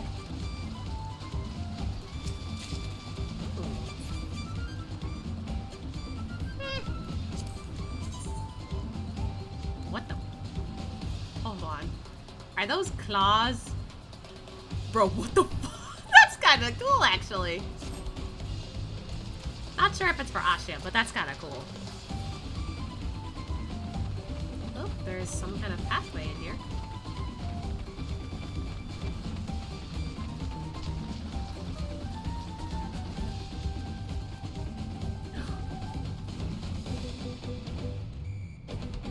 What the fuck? Oh my god. Oh, no. Come on.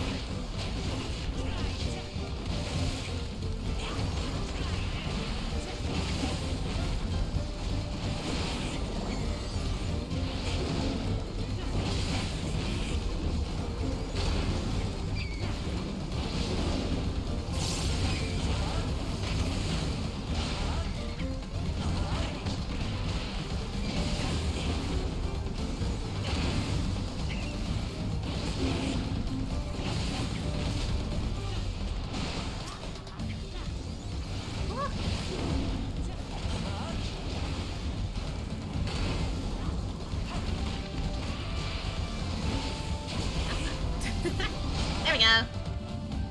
Moving on. This is so fun. Dublin! Trance.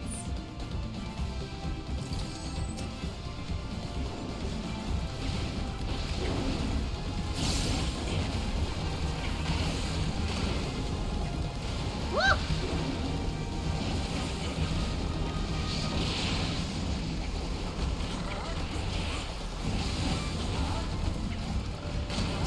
Okay, I don't like the tree ant. We're taking that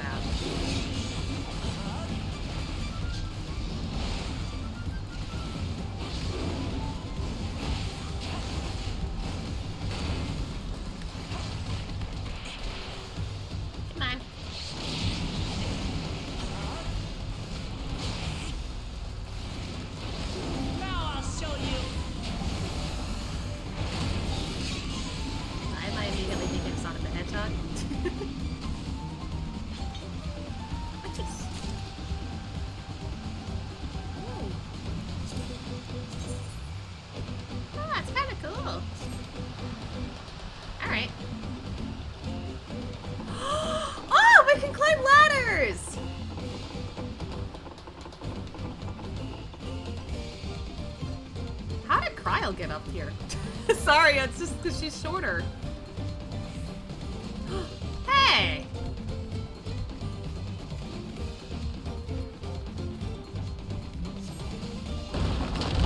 Oh, guys! Man, such cheek. Well, they did say they're helping Koana. Let's try another way. Wow. Oh! What is that?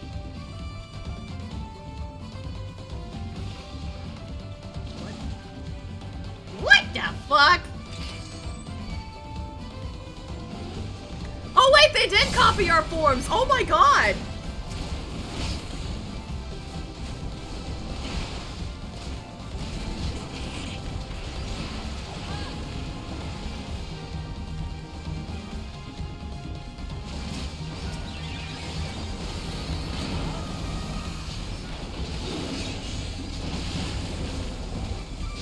This is weird. What the hell? They actually copied our forms. Asha actually looks like that thing. Or the thing actually looks like Asha. Well, you know what I mean.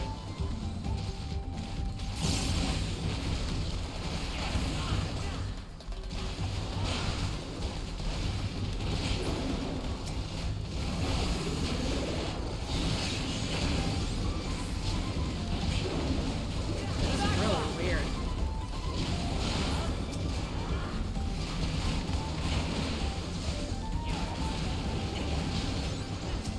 I guess the only difference is they got our colors wrong. Alfie's not red, he's green because of the healer. And look, Lamott's not green, green. They're blue. Because the tank. And then me and Cryle aren't blue because we're supposed to be DPS. That was weird.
Like everyone else. I was wondering because, like, I guess she was being blocked. Alright. Oh. Well, this is unfortunate. We're gonna have to wake this thing up. Drowsy? That's a Pokemon name. Probably not.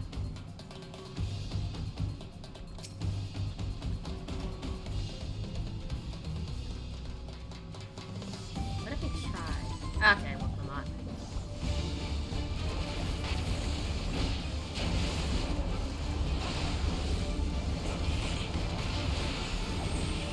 Uppercut.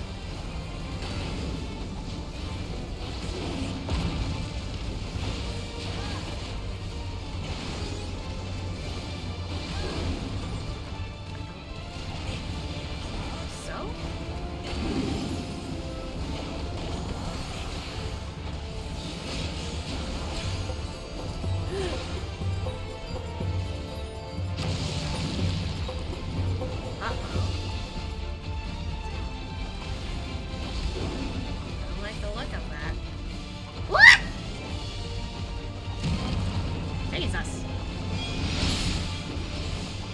Are they still... What the fuck?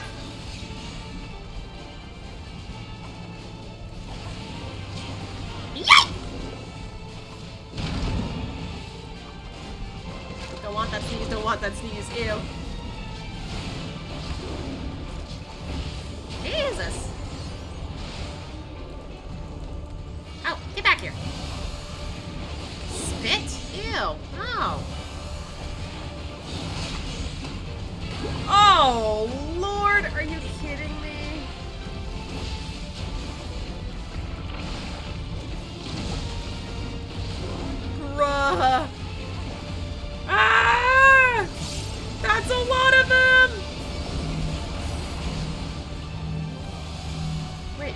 right.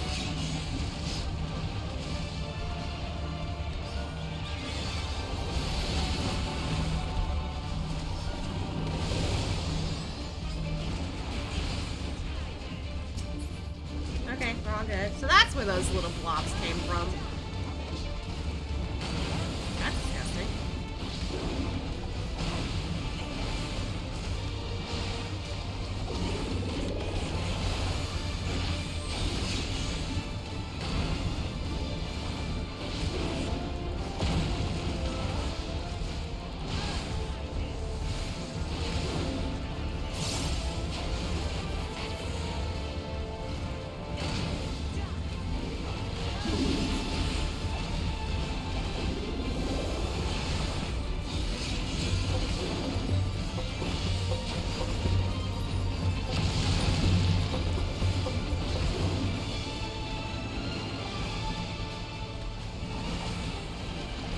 Watching where these guys go. Yep.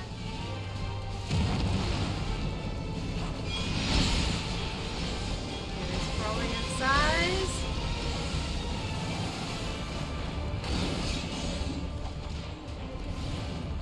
Wah!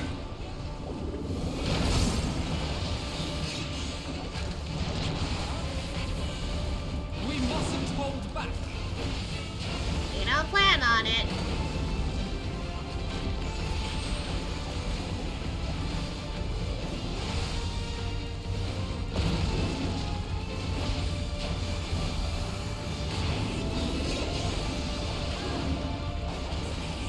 Supposed.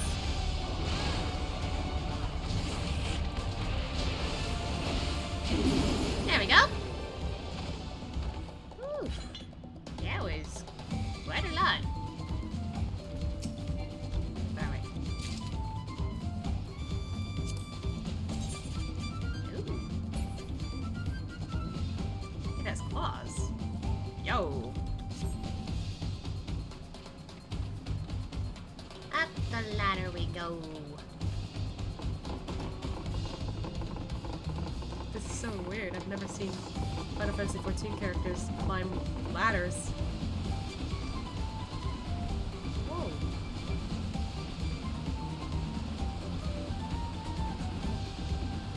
Huh.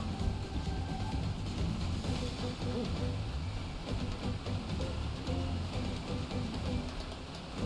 Automaton.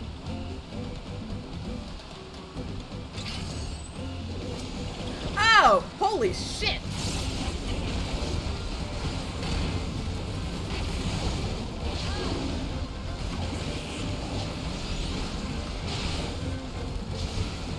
Yeah, I don't want the Puma around.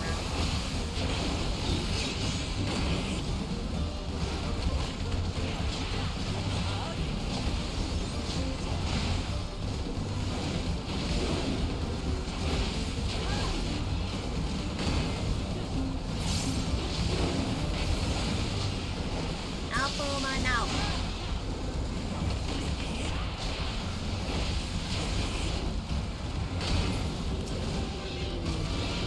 Hey, nice. And back to that Tancred and area view. I was shocked! And they still blocked our way through here. Oh, I guess they've been through here, huh? Hordes, those. Yeah, I think it's territorial this week.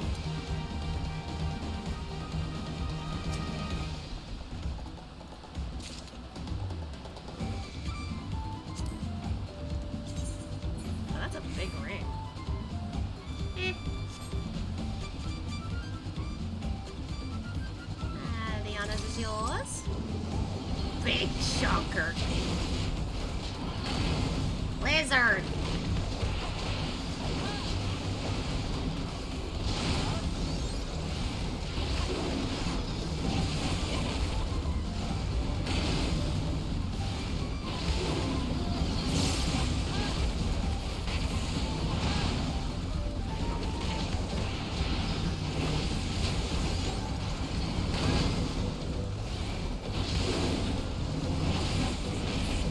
Oh, there we go.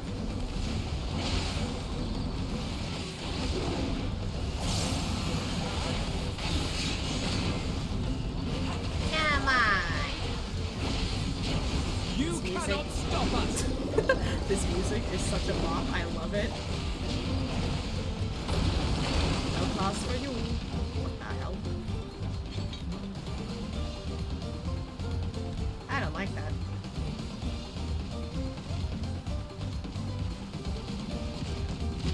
Oh! I think we're gonna fight that as a final boss. Yeah, boy. Oh, more of these dead. Jesus Christ. Definitely territorial dispute. Bop of the tropics. Yeah.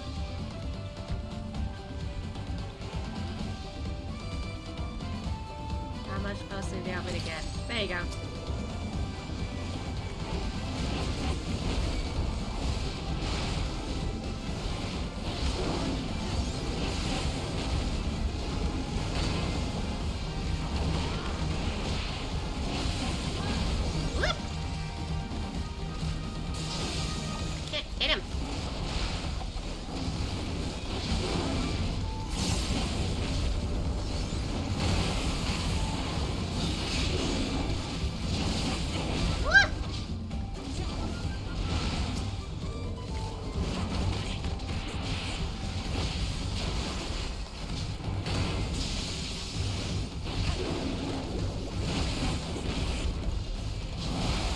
All these attacks Cryo is doing. It's so fun. It looks so fun.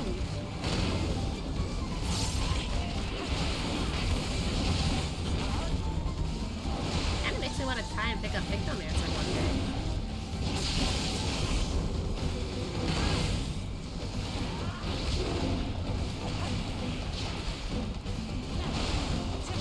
There we go. Got more chonkers up ahead.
Boy. Oh, God. Ah, apex predator. Oh, at least it's not gory.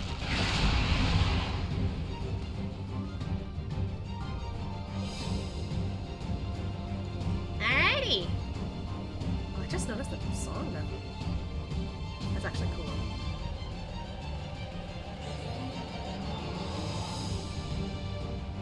I asked for a giant boot.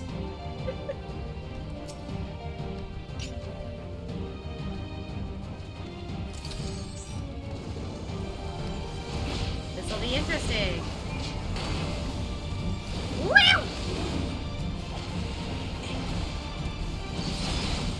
Bam! Okay. Sounds like Tank Buster.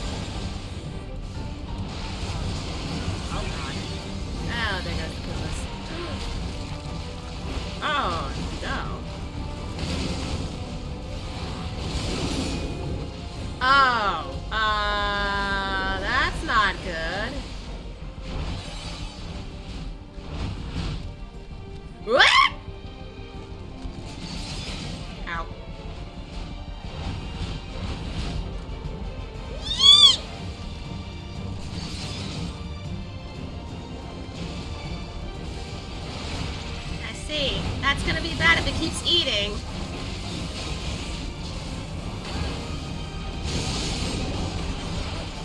What the fuck?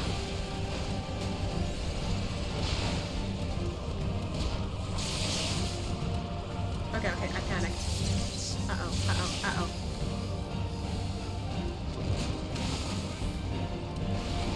That was a while.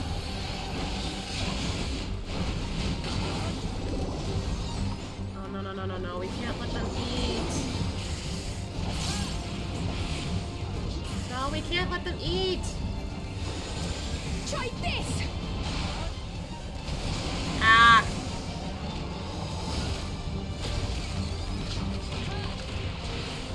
I had no way to target them.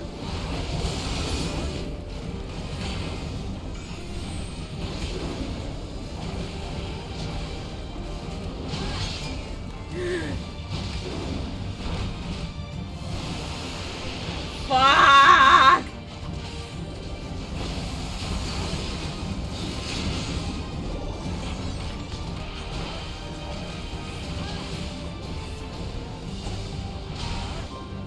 Try this!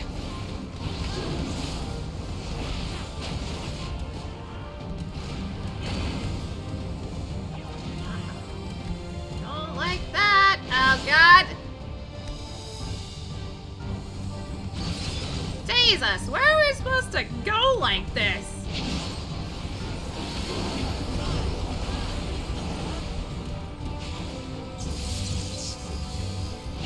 Ow.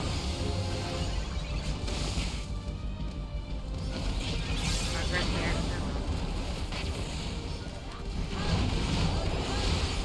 Yay!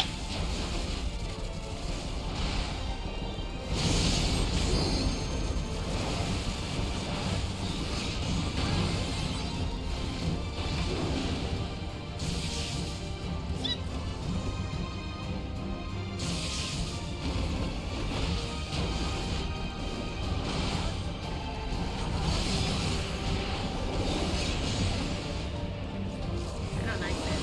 Ah! I'm trying to keep up with Ralphie and Cryle just in case there's something I'm missing.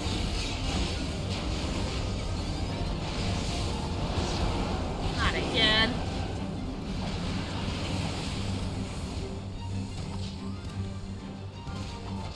Yay!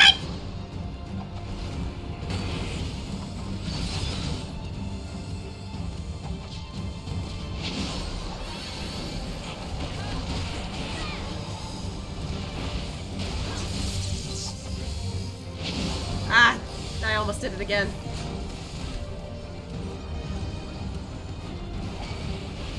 You know what? I've had enough. We mustn't hold back. Nice timing, Alfie. Fuck!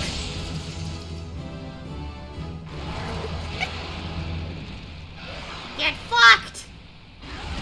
Should have brought bug spray.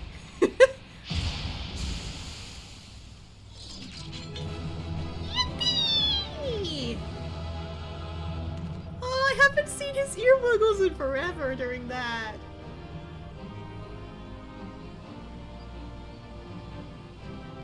This boss was so cool, such a sick creature. It was pretty cool. Oh, Winds Reply. Oh, I want to check that real quick.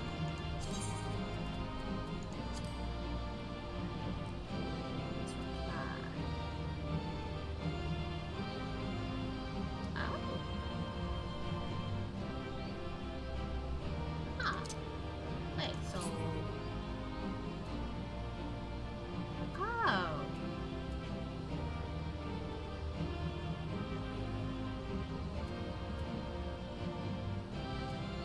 Huh.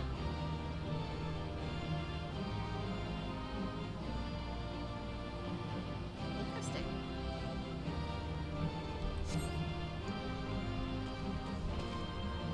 Well, Guana has gotten ahead of us now.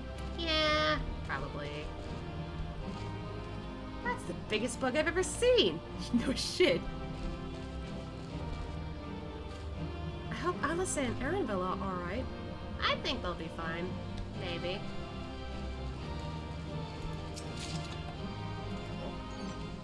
I can't even use this.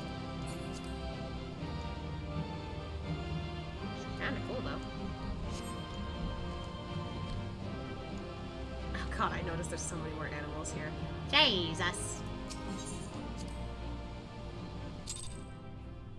Have you kept up with your training? I finished all my monk classes, if that's what you're, like, wondering. Well, quest classes.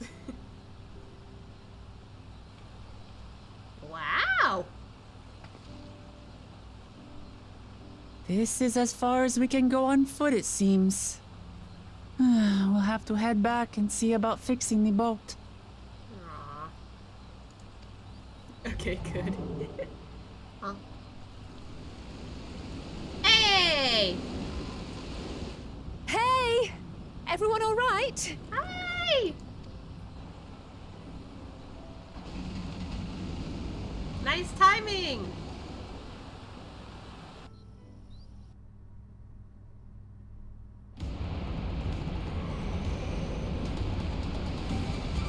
Holy shit, that's cool! Oh, look, Lamont! I was worried we might not catch up to you. Those caverns you traversed were dug by the Yokoi in their search for gold. Remnants of their excavation can be found throughout this region. Ha! I see. Well, I appreciate the lesson, oh wise guide. Are we landing this boat anytime soon? Our river journey is almost over. For proof of that, you need only look ahead.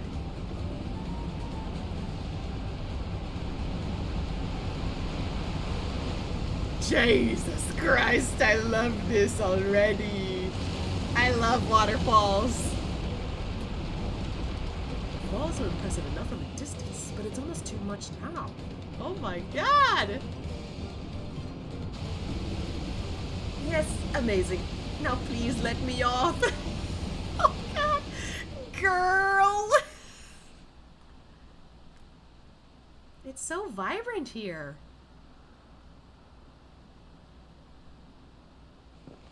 Oh, girl. No. No more boats.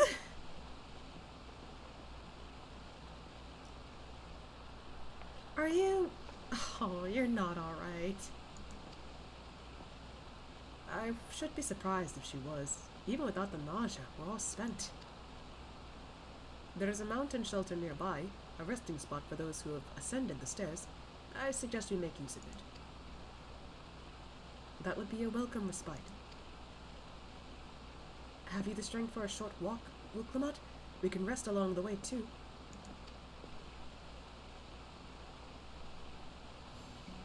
Damn it all. Oh. A promise is meant to lead from the front, not kneel and moan like a sick kitten.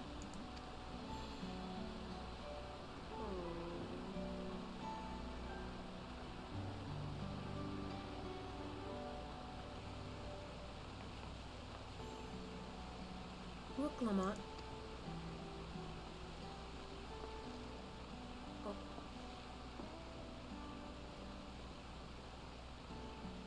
She didn't even get a chance to say anything yet. Ignore me. It's the nausea talking. I'm fine, really. Lead on. I'll follow.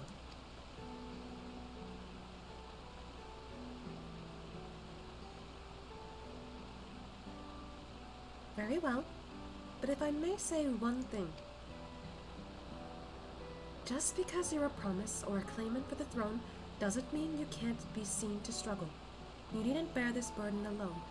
So please don't hesitate to talk to us. We're always willing to lend an ear. Yeah, actually I learned that the hard way.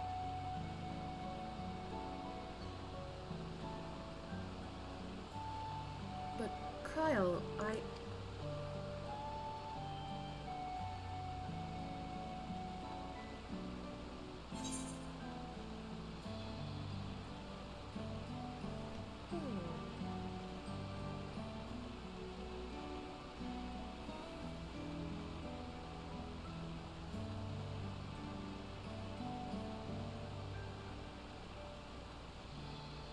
They both kinda mean the same thing, but what would Ashia say more specifically? My poor Lamati, let me give you a hug. Aww. Yeah, I wanna hug her too.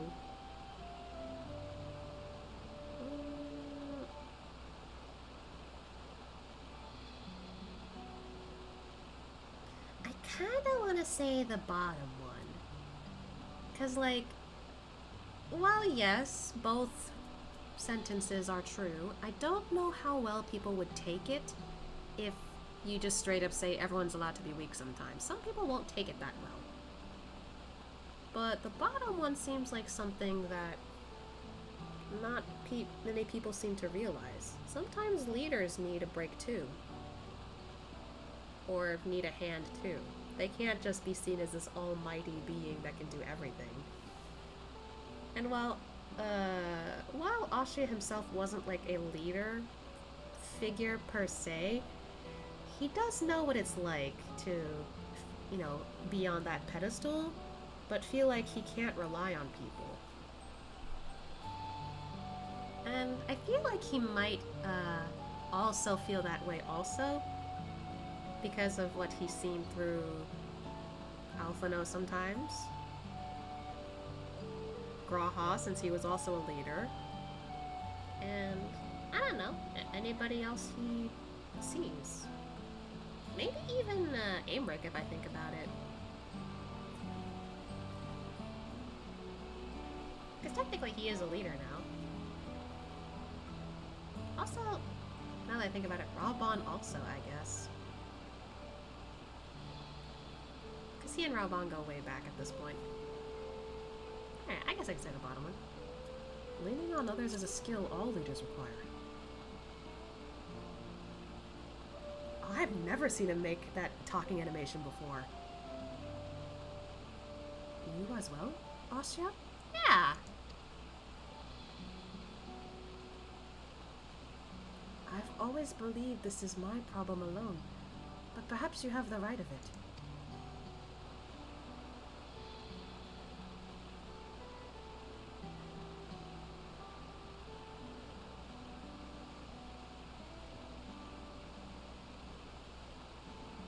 Alright, I'll talk about things. Just give me a moment to collect my thoughts. Yeah, take your time. Of course, as long as you need. We'll be waiting at the shelter when you're ready.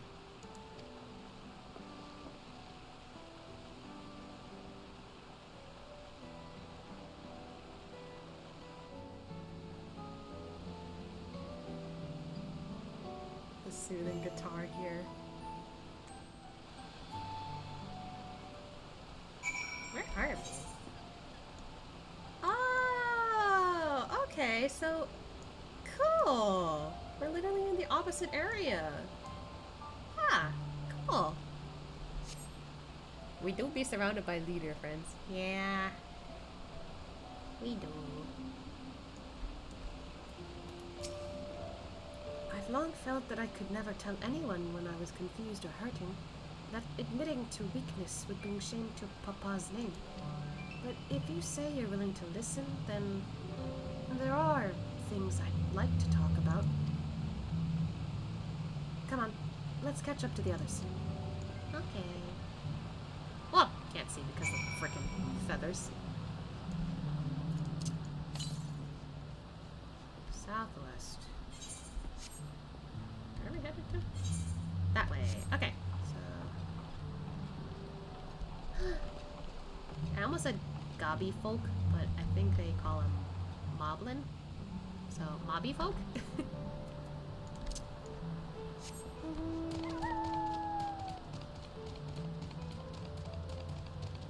Tegu. Whack off!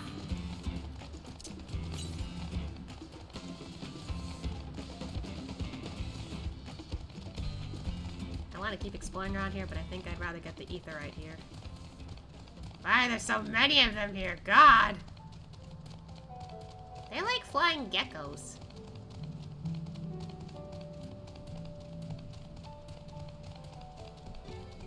Mobby folk. You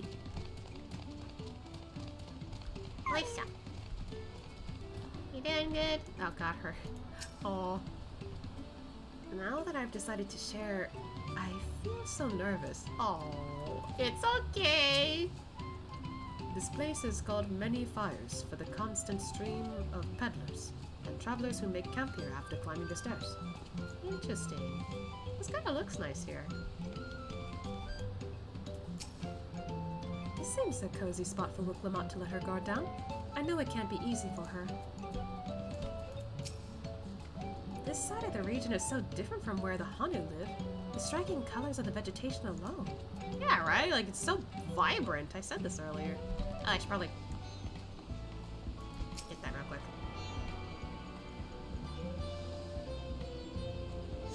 There's still one more here, right? Dang!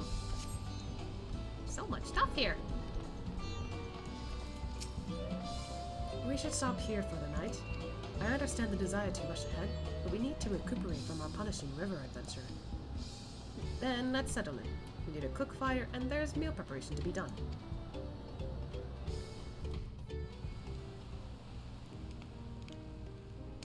Aw, there's music. I've been meaning to ask, but how does one become the adopted child of the Dawn Servant? I was but a ball of fuzz at the time, so I don't remember much. My earliest memories are of life in the palace. Man, like, now I'm just imagining like a baby Hrothgar. Just a little kitten. All I know is that I was born in Ikbrash, a village in Yaktel. But I've never bothered to return there. As far as I'm concerned, Ulul Jaja is my only parent. I quite understand. I have no memories of my birth parents either. For a while, I wanted to learn who they were. But over time, that curiosity waned. Galuf was my dear grandfather, and he was all I needed. Why do I get the sense that that's kind of foreshadowing? I'm kind of scared. I don't know why this is brought up suddenly. Well, So our situations were quite similar. okay, with Wuklamot makes sense. I don't get why it's brought up with Kryl though, so I'm a little concerned.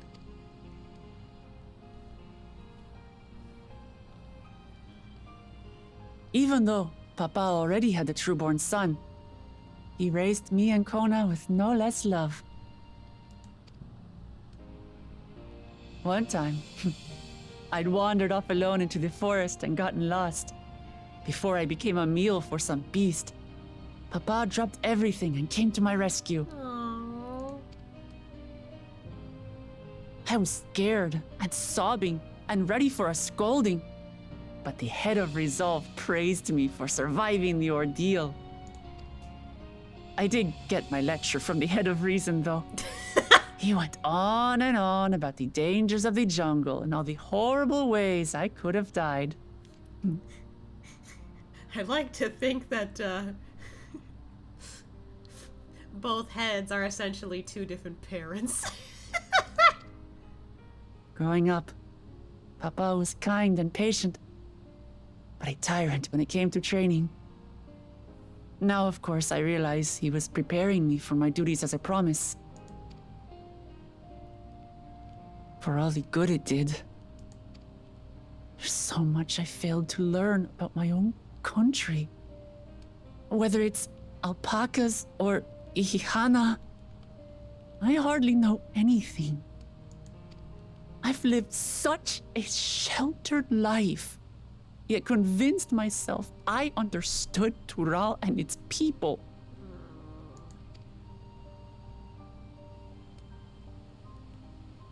I don't have Kona's education, or Zoralja's strength.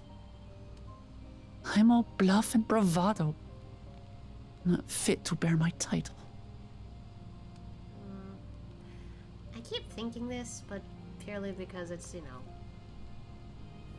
not mentioned yet, but I think the reason why Wuklamot has been picked is because she has heart. Literally, she will actually try to understand the people, try to be kind as much as possible, whereas everyone else is either, I just want war, or I want to advance for the future. Which, nothing wrong with that part specifically, since Kona doesn't seem that bad. But I mean,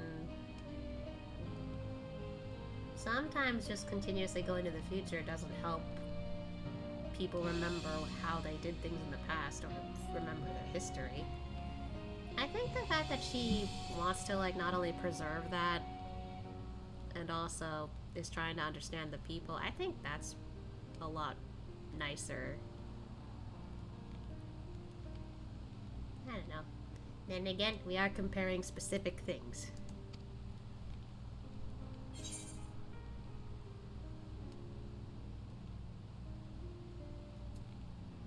Oh, we brought this up again.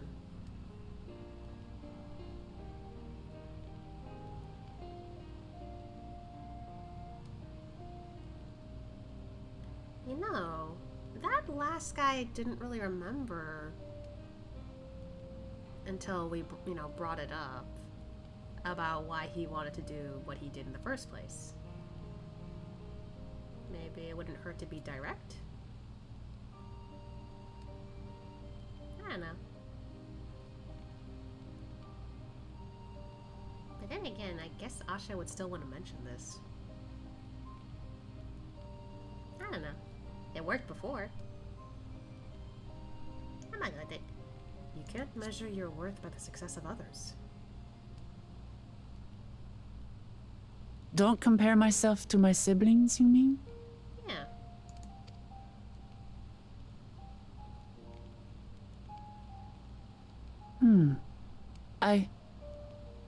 I think I see what you're saying. Yeah, see? My reasons for joining the contest have nothing to do with my brothers. It's always been about the Turali and what I can do for them.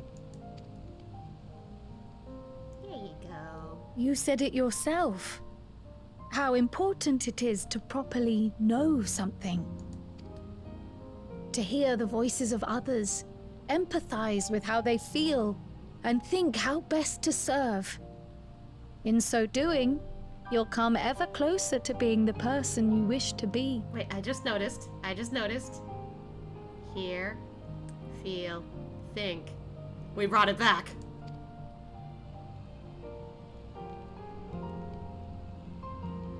I'm sorry, everyone. I've been a fool. From this moment on, I'll stop trying to be the promise I'm not. I won't feign strength to hide my weaknesses. Step by step, I'll learn all there is to know and love about Tulihyolal and my fellow Turali. It's interesting we suddenly bring this up. We're only like 2 keystones in, you know? But I guess like just those 2 alone, she's just like, yeah, I've been like struggling here with just this.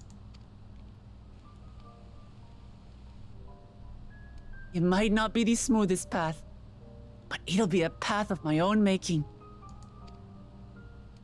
I will find a city of gold for all of us, along with the answers you seek about your grandfather, Kryl. I swear. Aww. I appreciate it, Wuklamat. But you needn't take on that burden as well. No. I see where she's coming from. She shared her own weaknesses and all that stuff and struggles. Not fair that you carry that too, Kryl. Like, your own. She can carry some of that too. Galuf Baldessian dedicated his life to protecting people from all manner of threats. As his granddaughter, I wouldn't wish to endanger others for the sake of a personal investigation. I don't know, I think she's still gonna like go out of her way anyway, because she's like, hey, I shared my like troubles here. And my like conflict. I want you to resolve yours.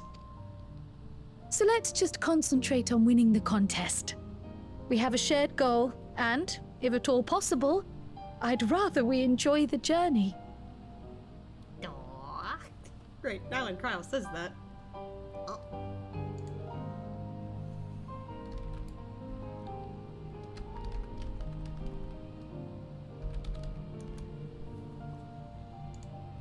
Looks like food's ready. Okay, after this cutscene, I'll go get some food.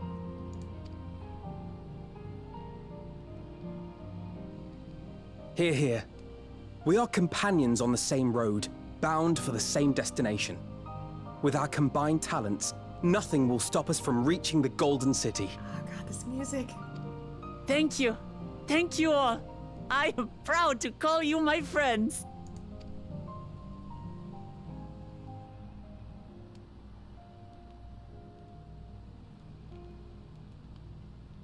Aww, I'm glad we're seeing him smile more.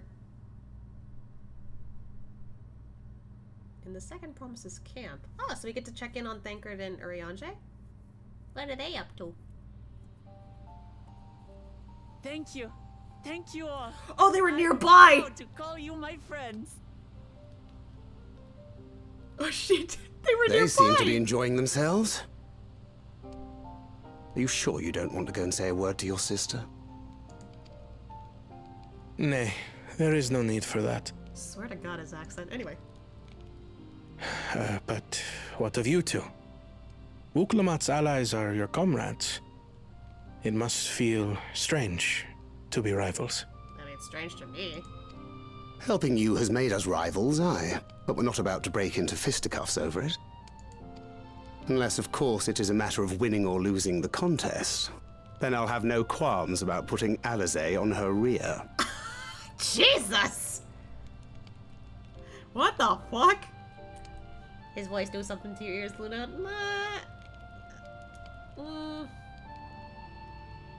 I can't deny or agree, honestly. I don't know. I think it's the accent. And also, I don't think I'm used to hearing male Mikote with such a deeper voice, so it throws me off a little. So I'm conflicted, if anything. I'm just like, Like, I don't know if I like it or if I don't. I'm just like, It's not a bad voice, it just confuses Despite our long history, never have I been given the chance to test myself against our companions.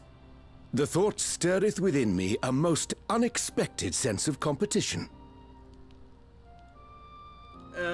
Okay.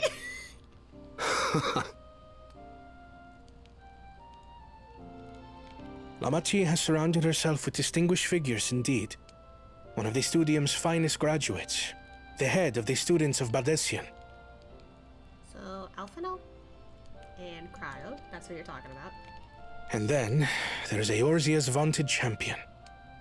If he's half the hero you say, then the odds are stacked against us. Not that I have any intention of bowing out.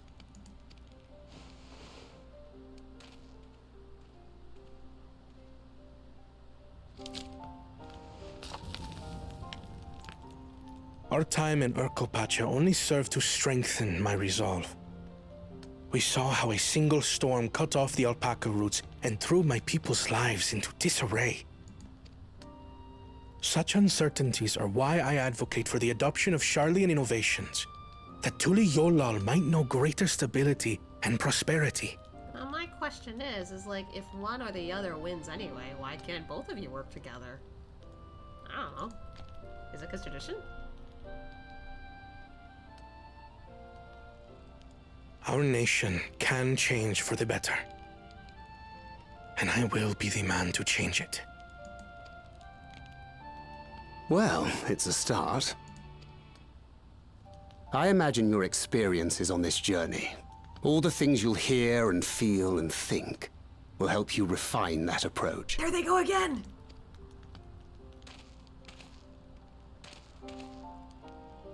He's like, what are you talking about? But to return to the subject of the rite, I'm a touch concerned by the condition for victory. The claimant who breaks the seal becomes Dawn Servant, not the one who performed the 7 feats first. Good point. The would-be victor need only possess the 7 keystones. That is correct. As the contest wears on, we must brace ourselves for greater conflict.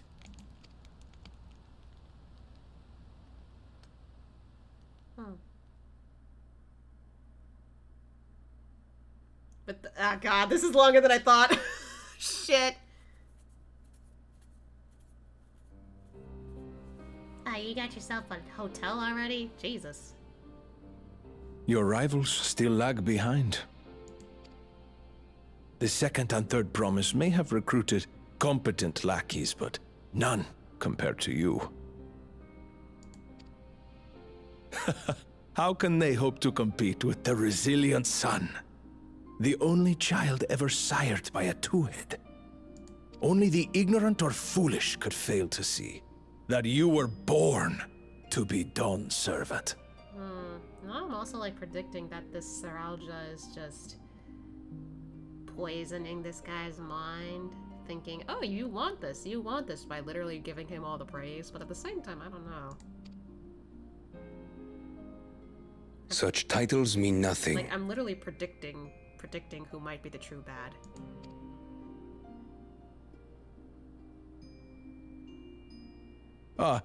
I neglected to mention, when I first heard the rumors that the contest involved the Golden City, I spoke in confidence with Gulul Jaja's inner circle. They all agreed on one thing. Whoever reaches the City of Gold will attain a power so great, it can dictate the course of history.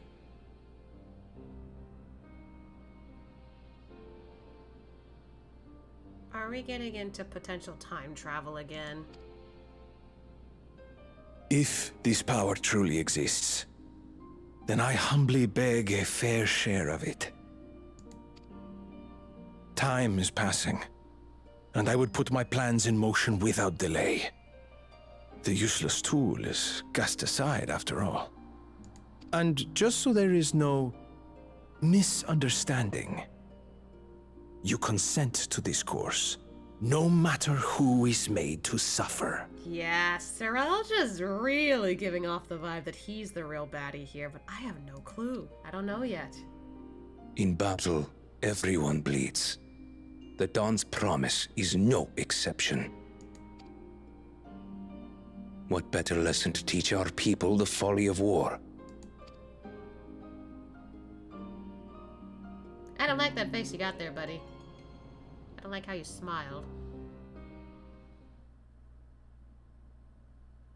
Oh my god! How long is this? I want to eat!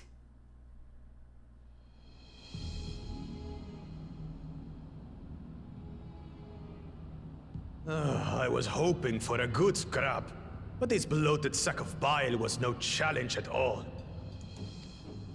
I wonder if the house cat is dead yet. Be a shame to lose a plaything, but we'd still have two more. Yeah. Don't like how you called her that. Should have warned you ahead of time, LaBelle. It's okay. If I may ask, Chosen One, what are your plans for Tuliolal after you take the throne? Plans? What makes you think we care about all that? What the fuck are you competing for then? We care only about the contest and proving our superiority. That would surely please Mother and Father. Yes, and when we become Dawn's servant, we'll drive out the weakling masses and invite our kin to live in the city. Fine idea! Our family deserves better than that rotten jungle. So he's technically the underdog and he really wants things to change. For his family. Doesn't change the fact you're kinda being, you know. Back to it then. We must catch up to that one-headed pretender and remind him of the natural order. I made it. I thought we were missing someone. Where have you been? You didn't care where he was? Oh, I feared I was done for when I fell from the boat. Yet, somehow I made it. Oh, my arms, I can barely lift them. If I could just rest a moment. I have a feeling I know where this is going. You expect us to wait for you? Those who can't keep up will be left behind. My brother has spoken. March, or be fodder for the beasts. You don't even care about your own subjects. But I followed the teachings. Everything I've done, everything I've sacrificed, all has been for the blessed seedlings.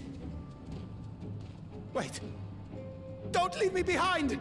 I'm begging you! Bruh, like, if he cares that much to just show who's boss, how come you don't care about your own people then, huh? Fucking idiot. Swear to God. Alright. Oh, now that we're back to the happy music, I'm gonna go get some food real quick. Be right back.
I'm back.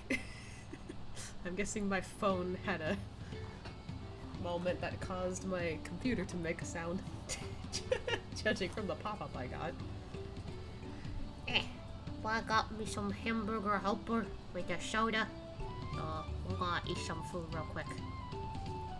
Gonna have a few num-nums. I'm probably gonna go on for just a little longer after 2. Since it's already like 1:43 a.m. Oh! Hot! It's hot. Well, I thought that was mine. I was here like, what did I hit? Whoops. Sorry about that. Yeah, I have my stream setup's kind of like funny. I got 2 monitors, which is for, you know, my main one I use to focus on the game. The other one I focus on anything else that I have, like my OBS, my Discord, anything else that I might need, including my Google. And then I have my phone sat here, also charged at the same time because Twitch is a bitch when it comes to draining battery on the phone. But yeah, like I have it open just in case, because this has happened in the past. In case my stream crashes, I check on my phone. Because sometimes I won't be quick enough to notice if my OBS crashed on my side.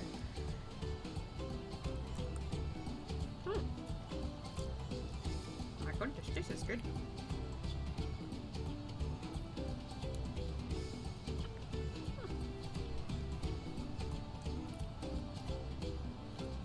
Hey, yeah. Sometimes if it disconnects, it'll make that noise like, up! And then if I reconnect it, it'll make another noise.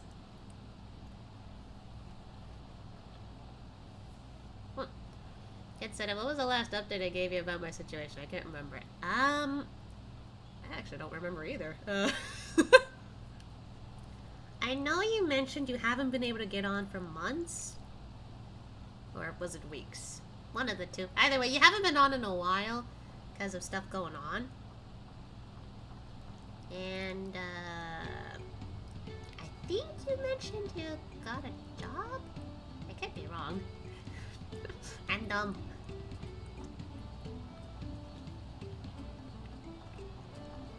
like, I'm starting to notice that I don't actually remember a lot of details. If it's not something that I can keep in mind as, like, a constant schedule. Which is kind of sad. Like, I'll remember, okay, pack my lunch, grab my stuff for work, and really, you know, do this. But then everything else, I'm just like, what's going on? Like, heck, sometimes I can't even remember my own phone number, and I'm just like, wait, I need to remember that. So I'd have to constantly try to remind myself.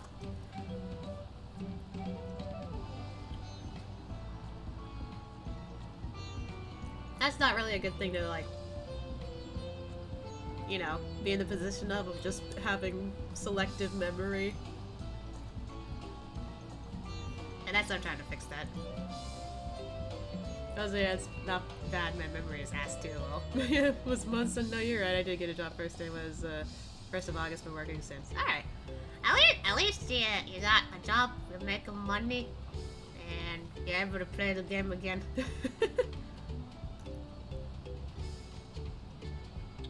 I keep forgetting this is hot. It literally was on the stove.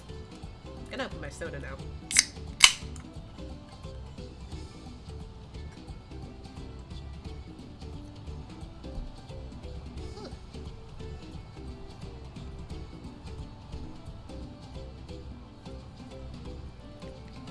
You know, I'm just realizing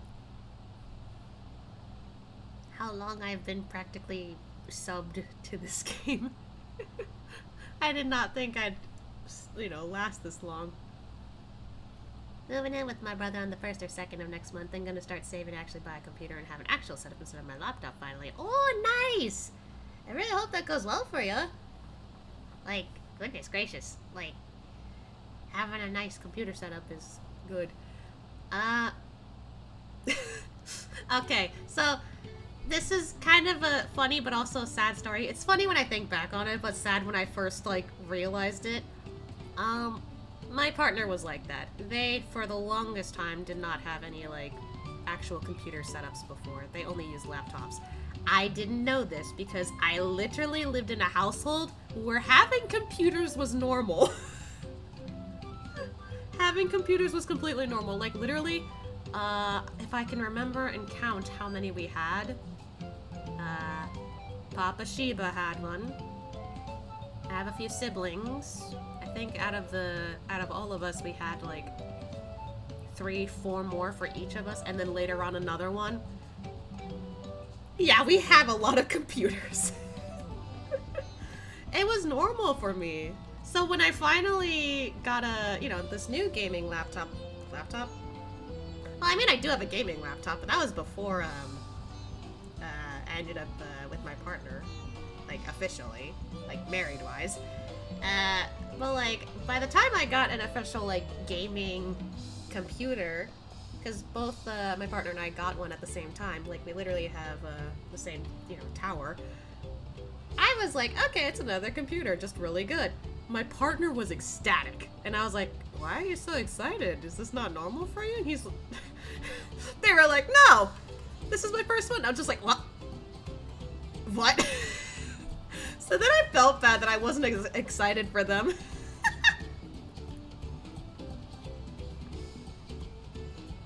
But yeah, when I think back on it, it was kind of funny. I kind of regret not being as excited, but like, it's in the past. This is what happens when you kind of grow up being somewhat sheltered. I didn't know that having computers wasn't really normal for everybody.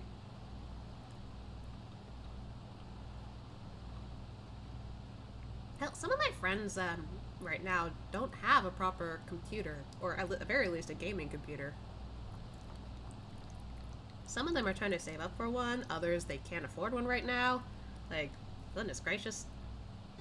Jeebus, no. Yeah, no, I'm with your partner. It was not normal in our house either. Only had a family computer, and then later on down the line, probably one laptop. Well, younger me had no idea. Then again, this did happen, like... When did this happen? It was, like, early in our marriage.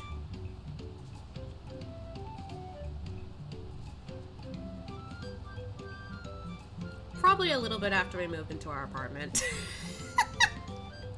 Now that I think about it. Ah, lordy. I felt pretty dumb.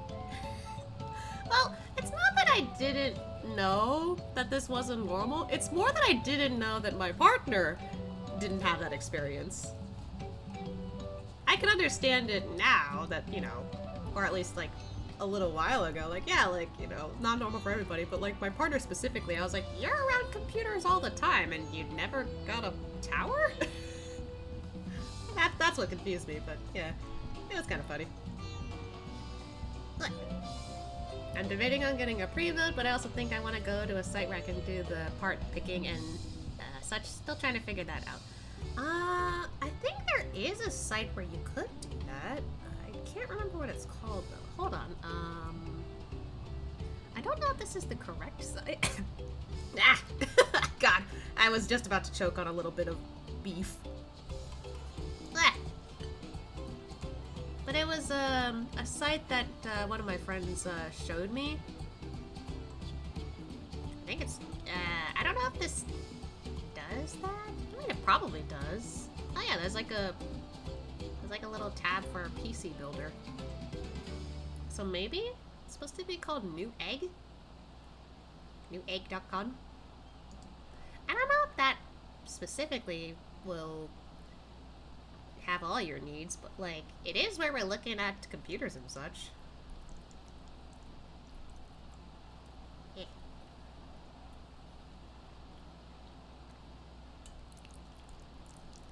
I'm realizing I need to like not talk so much if I'm eating this. I might choke.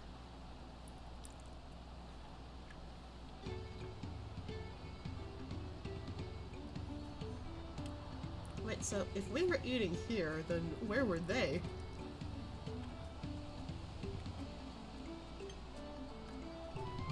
Where were they?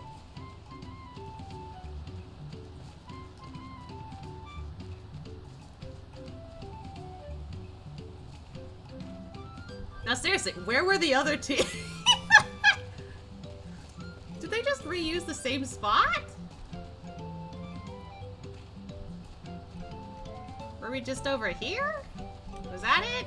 Were we on top of this instead? I don't know. I'm confused. I remember that. I know a friend told me about it once. Oh, okay. Yeah, I only started learning about it because,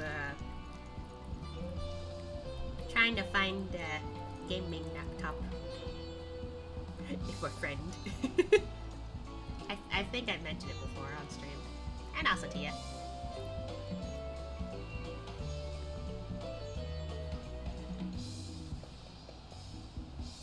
Hey, I think I'm gonna take a few more bites before I continue a little bit.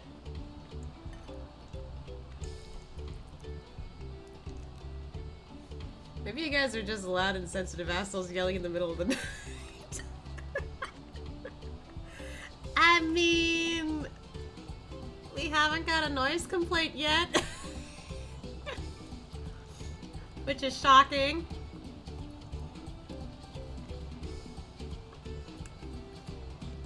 But I think also, because we live on the top floor in our apartment, I don't think you're likely to hear people on the top floor than you are to hear like on the bottom floor.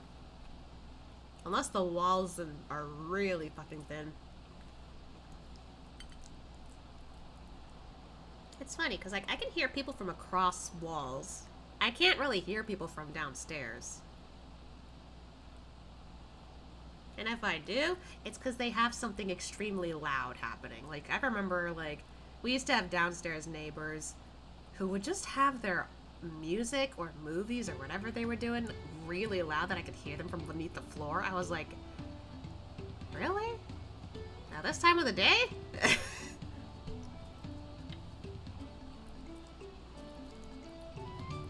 I mean, sure, it was like our off day, but like, one of us needs to sleep during the afternoon.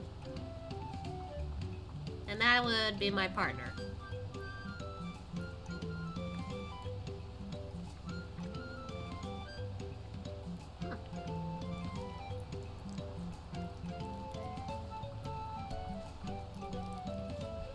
I'm gonna get like 2 more bites.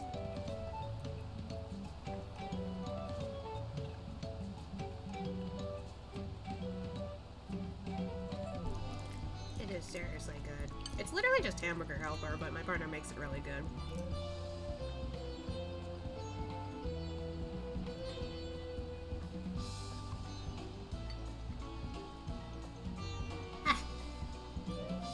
Where do I put this? I don't want the bowl in the way, that's why. I think I have an idea. Hold on.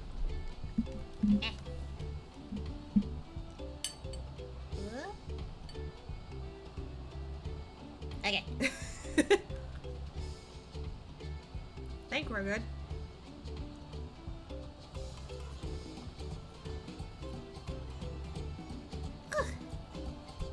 Hey.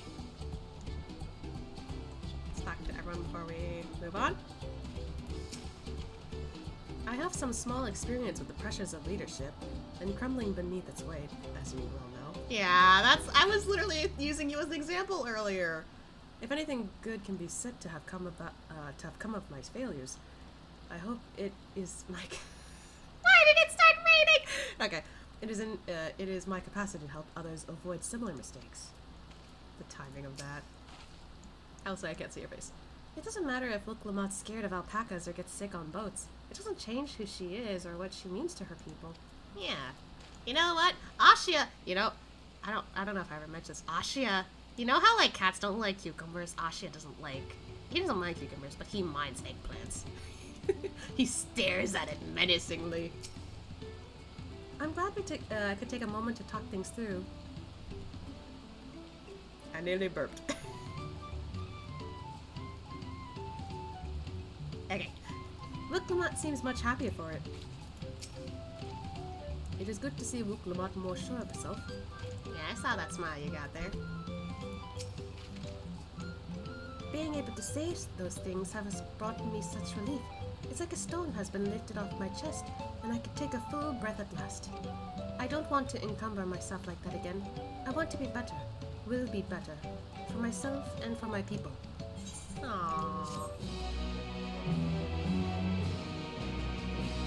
Yay! I'm ready to move on. Did they say anything else? Nah, okay. Ooh. New weapon? The Moblin settlement of Shire is not far from here. But be warned, the road we'll be taking is a favored hunting ground for bandits. With the stairs currently impassable, there'll be fewer travelers, meaning the brigands will be desperate for victims to ambush. Ah, I see. Although considering present company, I suppose my concern is unwarranted. Bandits on the road? What have Zaralja and the Landsguards been doing? Seems it's up to me to restore order to the area. And there she goes. And off she goes again. For now, we'll have to head west and aim for the bank of the second river. Okay, that burp was loaded. Okay, before we move on, wasn't there one down here somewhere? I'm gonna check that out. So we'll go back the way we came real quick. Just to double check.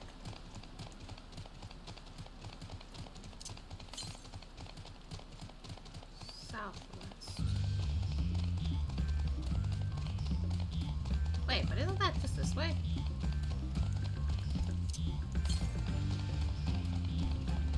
Or is there a spot you can climb?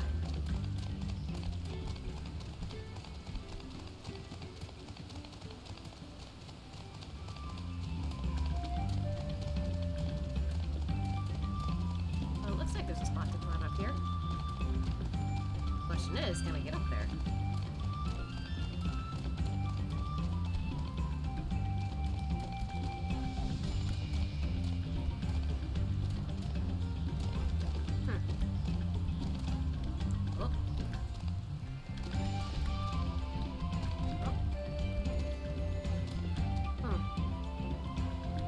maybe not.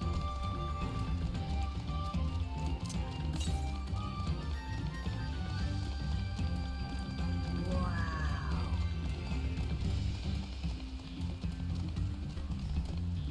Oh wow. That's insane.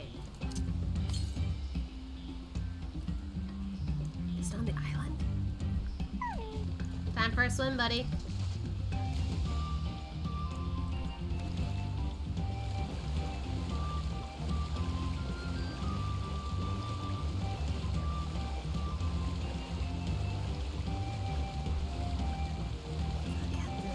What the hell?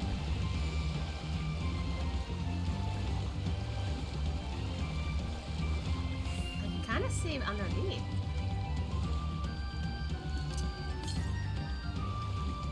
Almost there. Oh, I see it.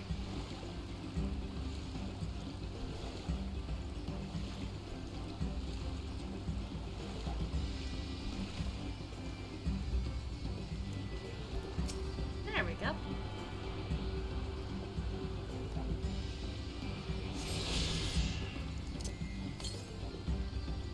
North. So literally where this area is. Okay. Time for another swim.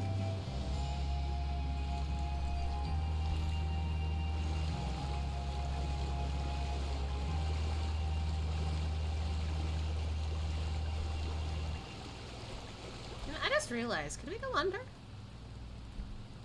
Oh, we can. Whoa.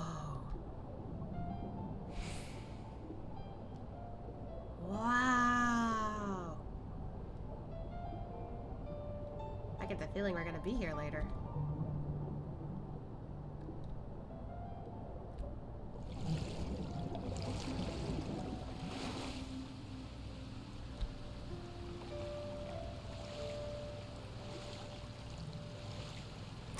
Just keep swimming. Just keep swimming.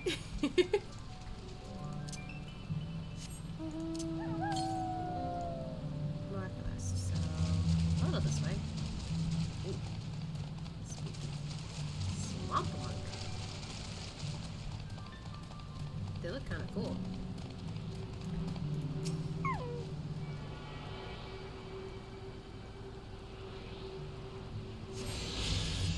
Okay. Southwest. So somewhere that way. Which kind of leads in the direction of there, so... Alright, we'll head there in a bit. Oh, there they are. Hey guys, sorry I took a bit of a detour. Hi, it's kind of moving like that. She cute. Oh, I see. This is the river which feeds the waterfalls above Okanu. Again and again, I'm struck by the majesty of the falls. It is difficult to comprehend the sheer volume of water this natural wonder produces. I'd like to live around here if that's the case. Like, damn, these waterfalls. Whoops. I meant to move this. I felt eyes on us several times as we made our way here, though. They soon seemed to lose interest. Ah, are we being followed? The bandits' lair is said to be somewhere near here, but I prefer we avoid seeking out trouble. Oh, it's the bandits. They're looking at us menacingly. Well, what are these bandits? Apparently, they're not foolish enough to attack a party of this size. Earthenshire is just a little farther ahead, on the opposite bank of Miyakabek Zoma. Okay, that's a long word. But let's remain vigilant at all time, all the same. I can't read. I'm adding extra words too. Okay.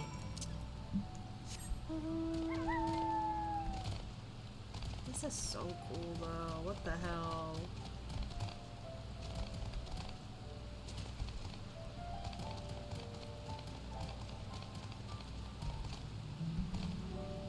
I know I don't have to jump, but I want to. It's like hopscotch. Parkour. Ha. Hiya. Oh, Oh, it's those things. Look at them lizards. Or technically iguanas, but you know. Oh, that's interesting up ahead.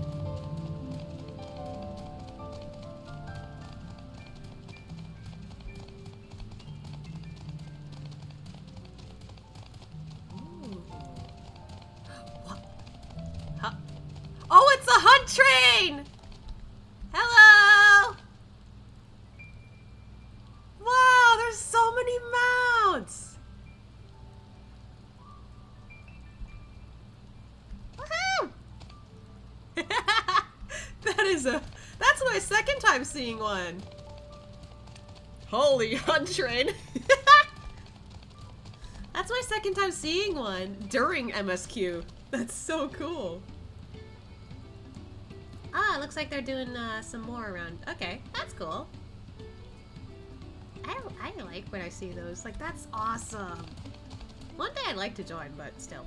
Oh, I should, oh, alpaca key. Okay, let's get that real quick. Is my gear doing okay? Yeah, we're fine.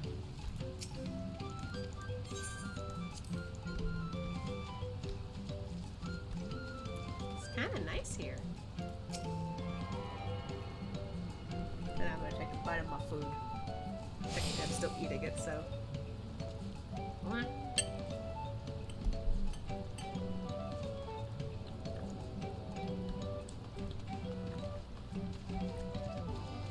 Anything else I'm missing here? Man, there's so many people in this hunt train. I can already tell from the chat. My friend is so cute. Ah! Having your arms behind your back like that.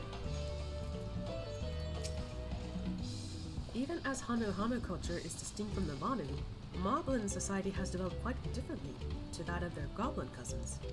Oh, did that Moblin go in there? Oh, that's cool. Not another claimant in sight. Does that mean we're ahead or behind? I don't know. Goodness me, it's like the entire village is made of pottery. I kind of like that, actually, yeah. Although I'm a little worried if it ends up, like, getting busted somehow. So this is Earthenshire.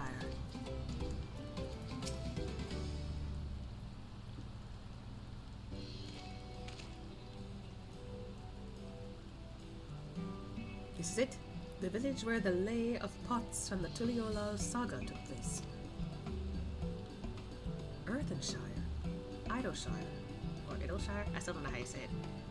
Might the similarity be a cultural inclination, I wonder? You know, I never actually noticed that. Huh. The settlements themselves can be more different, though. This shire appears custom-built to resemble Pots, while the other is a repurposed town. Mobby folk! Hello! Oh, they still have the same mask noises. Okay, well, this has been a while. Welcome to Earthenshire. Do I have the pleasure of happy greeting the third promise and her retinue? Retinue? I don't know. That's us. We're looking for the Dawn Servant's Elector, if you happen to know who that is. Oh, I didn't expect noise, wow! Alright. You are exchanging tongue flaps with her right now. Red Rock is the elector you seek. Oh, that's helpful. We can cut straight to performing the feat. As much as Red Rock would like to do just that, we have a much more pressing worry. The storm which hit our village shattered the cliffs and dropped rocks on our brain cases. Many hope hands for the Potsworn were injured. This is no time for feats or metal tests. So, kinda feels like another situation like the Hanu dealt with, but, not sure what the problem is this time. Minus what happened to the storm. I'm sorry to hear that. After learning what the storm did to the stairs, I feared you had been caught in its path. Not to change the subject, but what are the Potsworn? Goldsmith contracted to work for the Moblins. The word comes from the workshops where they practice their craft. The Moblins provide these potsworn with tools, materials, living quarters, everything the artisans could possibly need. This allows them to concentrate on producing what is widely known as the finest gold and metalwork in Tural. Oh? This is unacceptable. I was promised no distractions. If this is the best they can offer, I should have never left Wachimeki. I nearly laughed again, but I'm gonna just shush.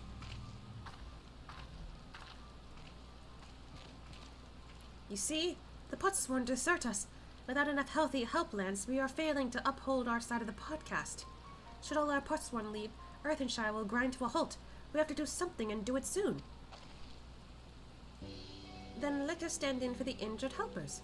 It would give me the chance to learn more about your people and your village, and if it brings us closer to beginning the feat, then all the better. This isn't strictly part of the contest, so don't feel obligated to join in. Take a rest while you can. I could use a nap. Come on, we just rested. It's like Sid. Idleshire. But everyone says Idleshire when Hori Boulder said Idleshire and Endwalker. Not a single reactor says Idleshire as Idleshire, lol. See, I'm like confused. I definitely did say Idleshire because that is literally like the first thing I read. But then when I heard it, I was like, wait. Hold on. But I also like go back and forth between it because it's been a while, so I'm just like,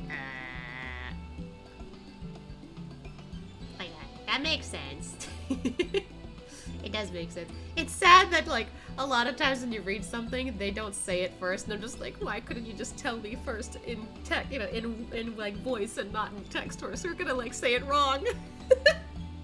We're gonna say it wrong. But like, of course I'll help.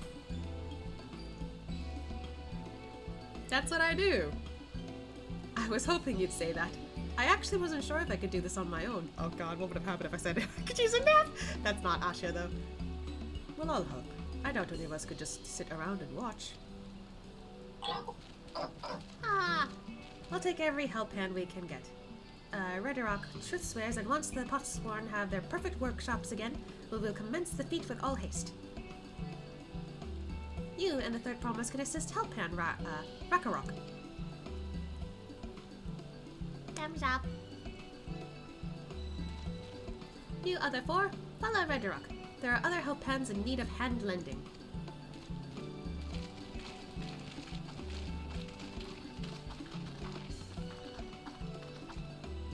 I really appreciate you pitching in.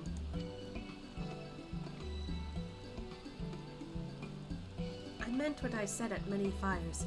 There'll be no more feigning strength. No more playing at being an invincible promise. If there's one thing I've learned on this journey, it's how practiced you are at aiding those in need. Ah, it's what he does. And I mean to make the most of having such an incredible mentor at my side. Ah! That means a lot to me.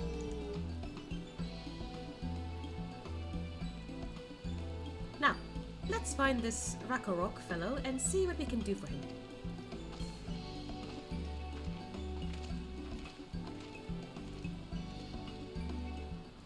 Man. I'm not an actual mentor, but the fact that she says that, Yeah, I feel like the moment that happened, I was like, you made them say it that way to be unique, not you're slick. You're not slick, I know. Not really, but that's how I felt. Oh my gosh. Alright, where is she? Oh, there, okay, I see her. Ooh. This looks like cacao. Ooh. Anyway, sorry.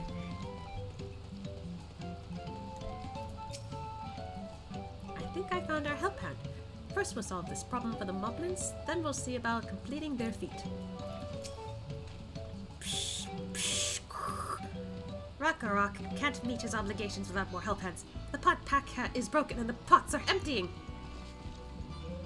The umbrella faded. Oh, I thought I was gonna spawn back in real quick. You've come to aid Rakarok. Rakarok accepts your hand lending with joyous feel smiles. If we can offer the Potsworn their promised good living, we might save the day yet. Whatever you need. Oh, jeez, I'm running out of inventory space. Help. What's this all about, though, I wonder?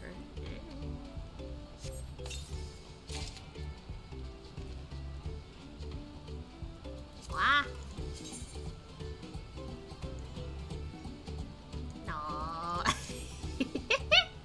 No. Yeah, I gotta really get rid of some of this stuff. Luna, more hand help and lending. Yes.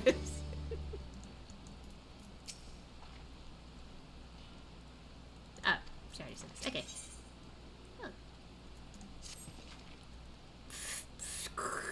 What Rakarok needs is for new help hands to create good living for pot-sworn Kahe. The help's hand assigned to Kahe was hurt during the rock raid, so Rakarok took over, but he knows nothing of Kahe. What does Kahe want? What does Kahe need? Help hands do not bother the pot-sworn with straight tasks. Our job is to observe and anticipate, to prepare things with guess think. Please, guess think with Rakarok. Find out what Kahe is lacking so we can provide it. You can count on us. Kahe is only one of many pot-sworn in need of caretaking. We work through the night with no sleep and no rest, but there are too few of us to go around. How's this gonna turn out? This is where Kahe works, is it? Let's take a peek inside then. Oh, but careful.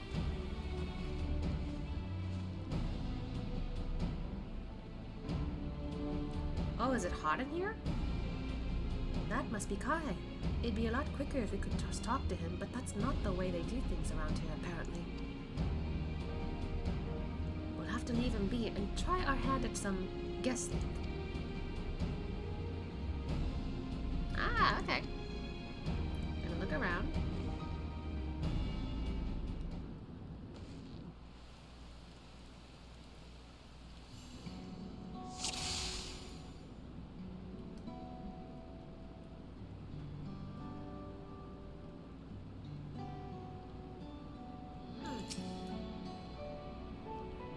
Well, he has no shortage of crafting materials.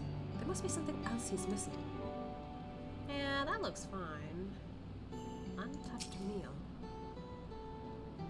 He barely touched his meal. That dish is meant to be eaten hot, or it loses its savor. Is there no water for him to drink?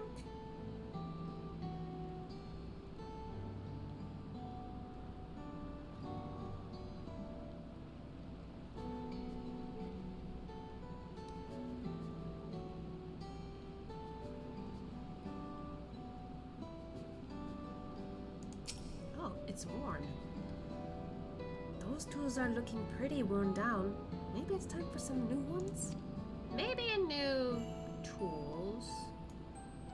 But then he looks like he's sweating. He must be boiling sitting so close to the furnace, and there's no airflow to speak of. How could anyone work in that stifling heat? Yeah, that's the other thing. I think he just needs water or something to cool him off. Or airflow. Definitely new tools, but also something to cool himself off. Alright, after taking a good look, I think I have an idea of what things Kahe might want to improve his working conditions. Let's head back outside and talk to Rakarok.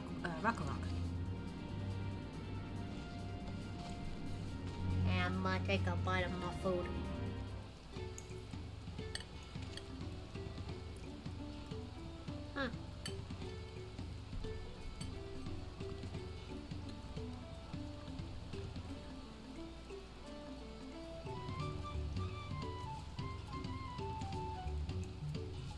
See, in my case, I'm letting my food go cold because I'm playing the game. Come on, let's shall we observe with Rakarok.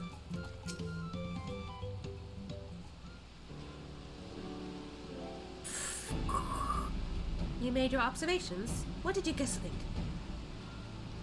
First off, I noticed Kahe hasn't touched his food, and an empty belly can't be good for his concentration. Maybe the cooking isn't to his liking? But our food is very mouth-pleasing. Why wouldn't he want to eat it? Ah, but Rakarok is sure of nothing when it comes to Kahe's tastes. I can help you with that. My brother Kuana is also Hetsaro, and while everyone has their personal preferences, there are some they tend to share. I forgot. That's like Mikote equivalent, I think. You keep up the hand-lending, Luna. I'm gonna go watch some anime before bed. Have a good night, Luna. Alright, thank you for sticking around, Zeracon. You have fun, and make sure you get some good rest. Like an aversion to piping hot dishes. If it was brought to him like that, Kahe probably wouldn't have been able to eat until it cooled down, and by the time he came back to it, he might have found it cold and unappetizing. The simplest solution is to serve dishes that taste good no matter the temperature. Rakarok would never have thought of that. Would the third promise mind explaining these things to our cook? Not at all, but I don't think that was the only reason Kahe couldn't concentrate. The Hestaro homeland is hot and dry, but even Kahe seemed to be suffering in front of that furnace. Is there any way you could cool down the workshop? Oh, we could try a drafty shard. They make lovely breeze. Yeah, Hesaro are Miko's in Turagia, correct? Yay, I remember! Do you know where you can get one of those? You can gather them from the Shoals of No Return. There are many old boats there, abandoned by those who gave up on their search for the Golden City. So we salvage them from the wrecks. Could you handle that for us, Asha? Yeah.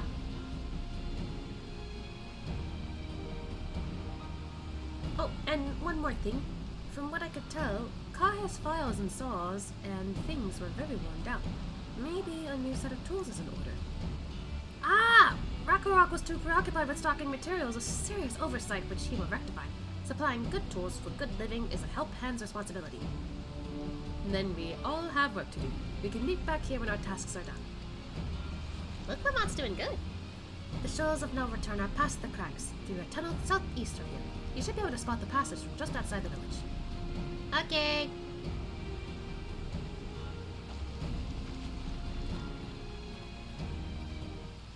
Alright.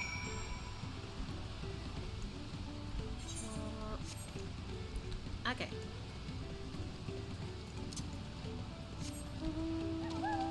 What?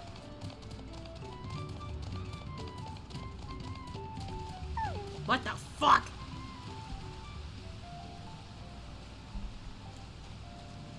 Well, that thing looks familiar.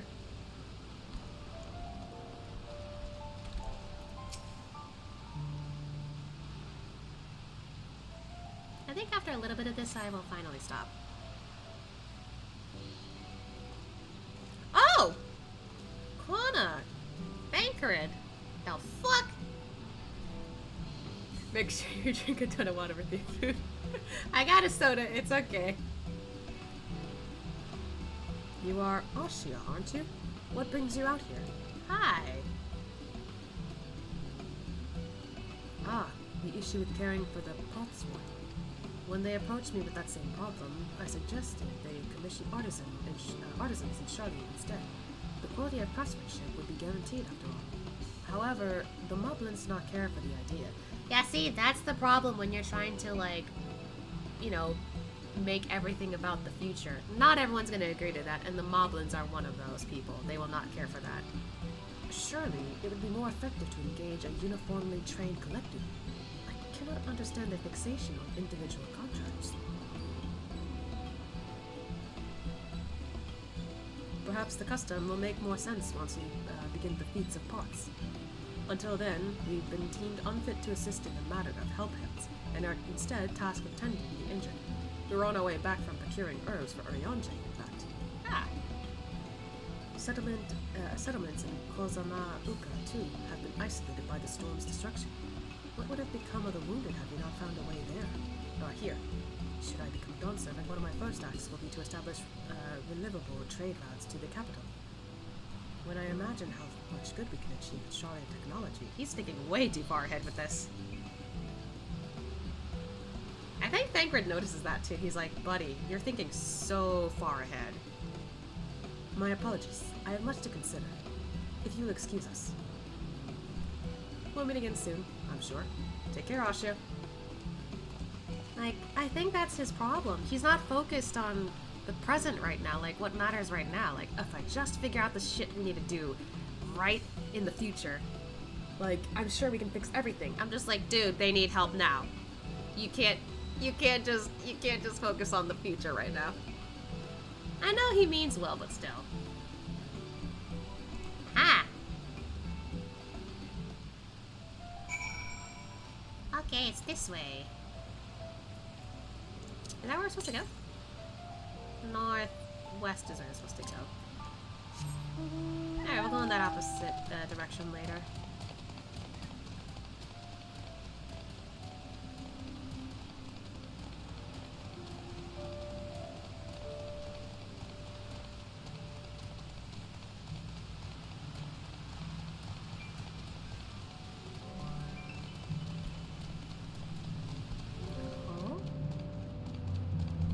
Wait, doesn't this lead to... Oh!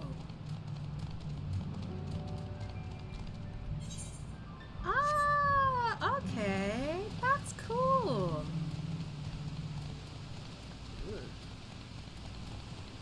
Oh, there's an ether current here.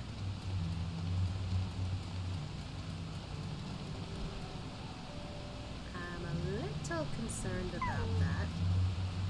I'll take a shot at grabbing it, hoping it doesn't turn around. Okay, not the direction I expected. Ooh.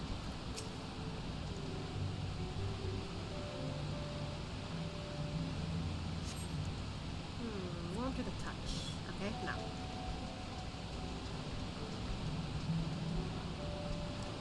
Yellow blue crystal. Is this one ice? It's cool that we can see these.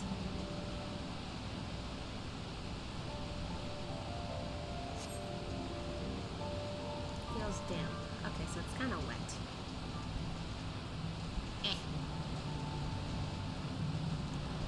Here's one. Makes sense considering this is like wind. This is kind of reminiscent of like... Alright. Kind of feels reminiscent of how we had to take out the not the Titans, the Primals back then. Titan is a Primal, just not multiple. There's not multiple Titans. Well, I mean, technically there could be, but... Still on northwest. Yeah, it's probably over here somewhere.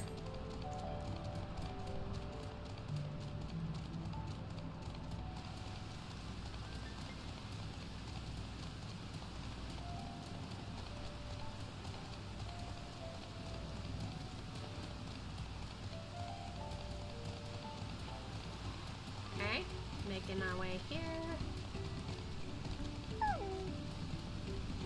Hi. Is that a cool breeze Ragnarok feels? Yes, here you go.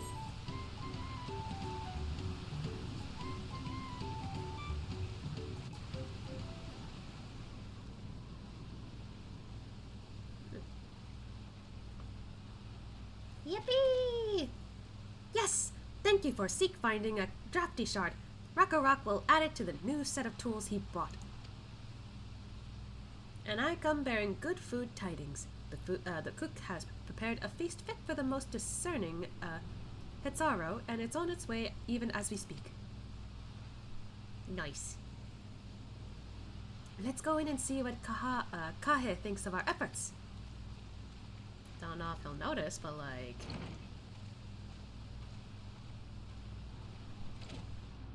Is this better for you, buddy?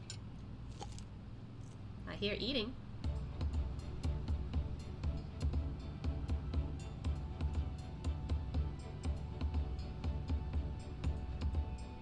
I was wondering what occasion called for me to receive so many visitors. A fine meal, new tools, and a welcome source of cool air. Now I remember why I signed a pact.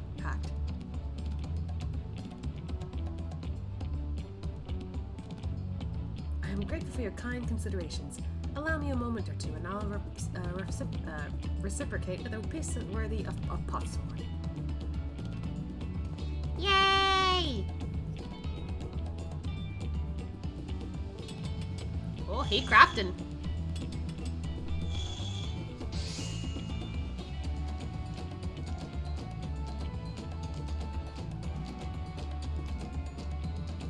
An oil lamp to brighten the halls of Volok Shulza. The craftsmanship satisfies Earthenshire's reputation for quality, I trust. Such luster! Such brilliance! Truly a gift fit for the Dawn Servant. I'm glad you like it. Considering the time I've wasted till now, I hope to continue crafting at this improved pace. I have a contract to fulfill after all.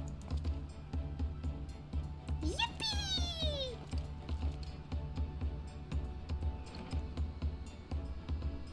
Oh, Klana! Forgive my interruption. Lamati, I am told the Elector has deemed the crisis past and is prepared to task us with the feat. That's great news. Thank you for letting me know. So this is the craft of a potsword. It is indeed a masterful piece. Thank you for your words of praise, Second Promise. I drew inspiration from Kozama Uka's natural beauty and sought to capture it in my work. I wondered why the Moblins did not simply build a workshop in the city. Now I have my answer. Even Charlian goldsmiths could not easily replicate such exquisite artistry. One cannot create great things if one lacks creative impetus. Tuliolal fortunately does not want for inspiration. Anyone wishing to learn the basics of a craft would do well to study it here. I was raised among Hetzaro, more traditional than most, and the shared ingenuity of Turel's various peoples was eye-opening. You lived as a traditional Hetzaro? I have a few fond memories of nomadic life. Oh.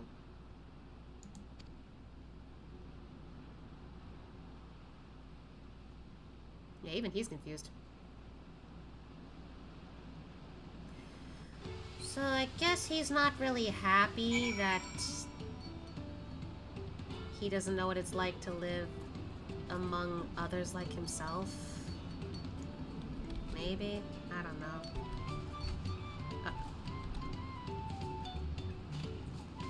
Hey yo, this guy's taller than him. What the fuck?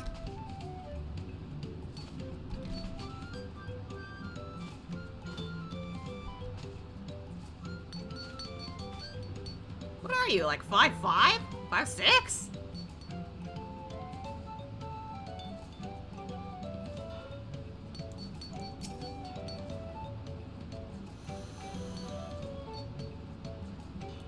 I don't want my brain to go there yet. We literally don't interact that much. Would that I could forget that time. What time? I tried a serving of the dish we prepared for Kahe. It was so good, I had a second helping. You and your food. But I love it. Rakurok is very grateful to you. I thank you both for your hard work and clever guessing. When it comes to help handing, I read that right, okay. Knowing the potsword, it really is important. Well, that's true for pretty much everyone you meet. It's a lesson I've had drummed into me several times already on this journey.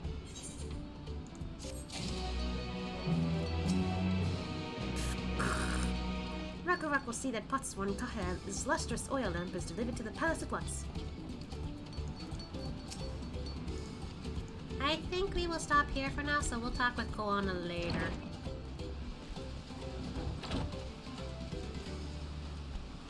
Alright, so we shall stop here for now.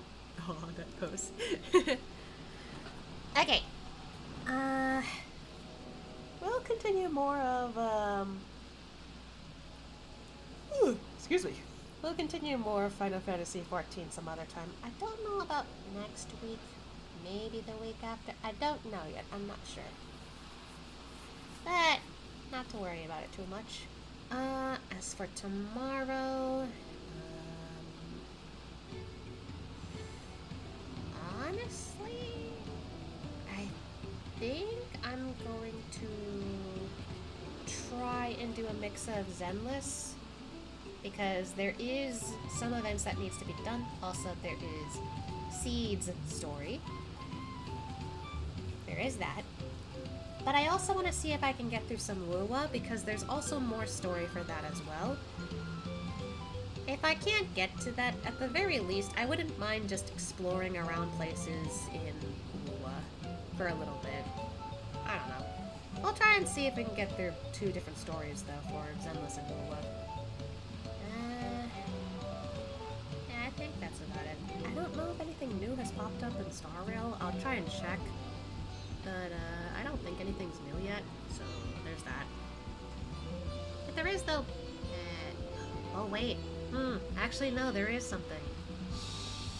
Shit. Wait, this is what happens when you have too many gacha games. I lied. There is something in Star Rail. There's the drink event. So I think what we'll do is focus on Zenless first for the story with Seed, and anything else behind the scenes I can probably do later. And then there's the Star Rail event with the drinks. I'd like to do that, actually. With Wuwa, technically the story can wait until like another week. So, yeah, I think it's fine. Yeah, I think I'll do that instead. I totally forgot that the Star Rail has a drink event right now that I want to do. So yeah, we'll do that instead.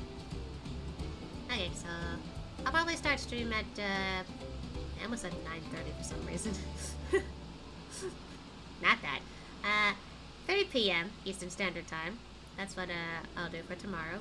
And yeah, we'll just focus on Zenless first, and then Star Rail after. And if we have a little extra time, maybe we'll, but I doubt it. I don't know. I guess that's about it. I guess with that, I'll just do what I can in 14 in terms of getting ether currents and stuff like that. That's probably what I'll do. I don't know. Well, at least with the blue quests, there's some blue quests I haven't done, and I'd like to do that in my spare time. Ugh. Excuse me. Anyway, make sure you guys eat up, sleep up, and take care of yourselves first, you guys matter. And with that, I will see you guys tomorrow. I'm gonna eat my food, because I didn't finish it yet. Bye-bye!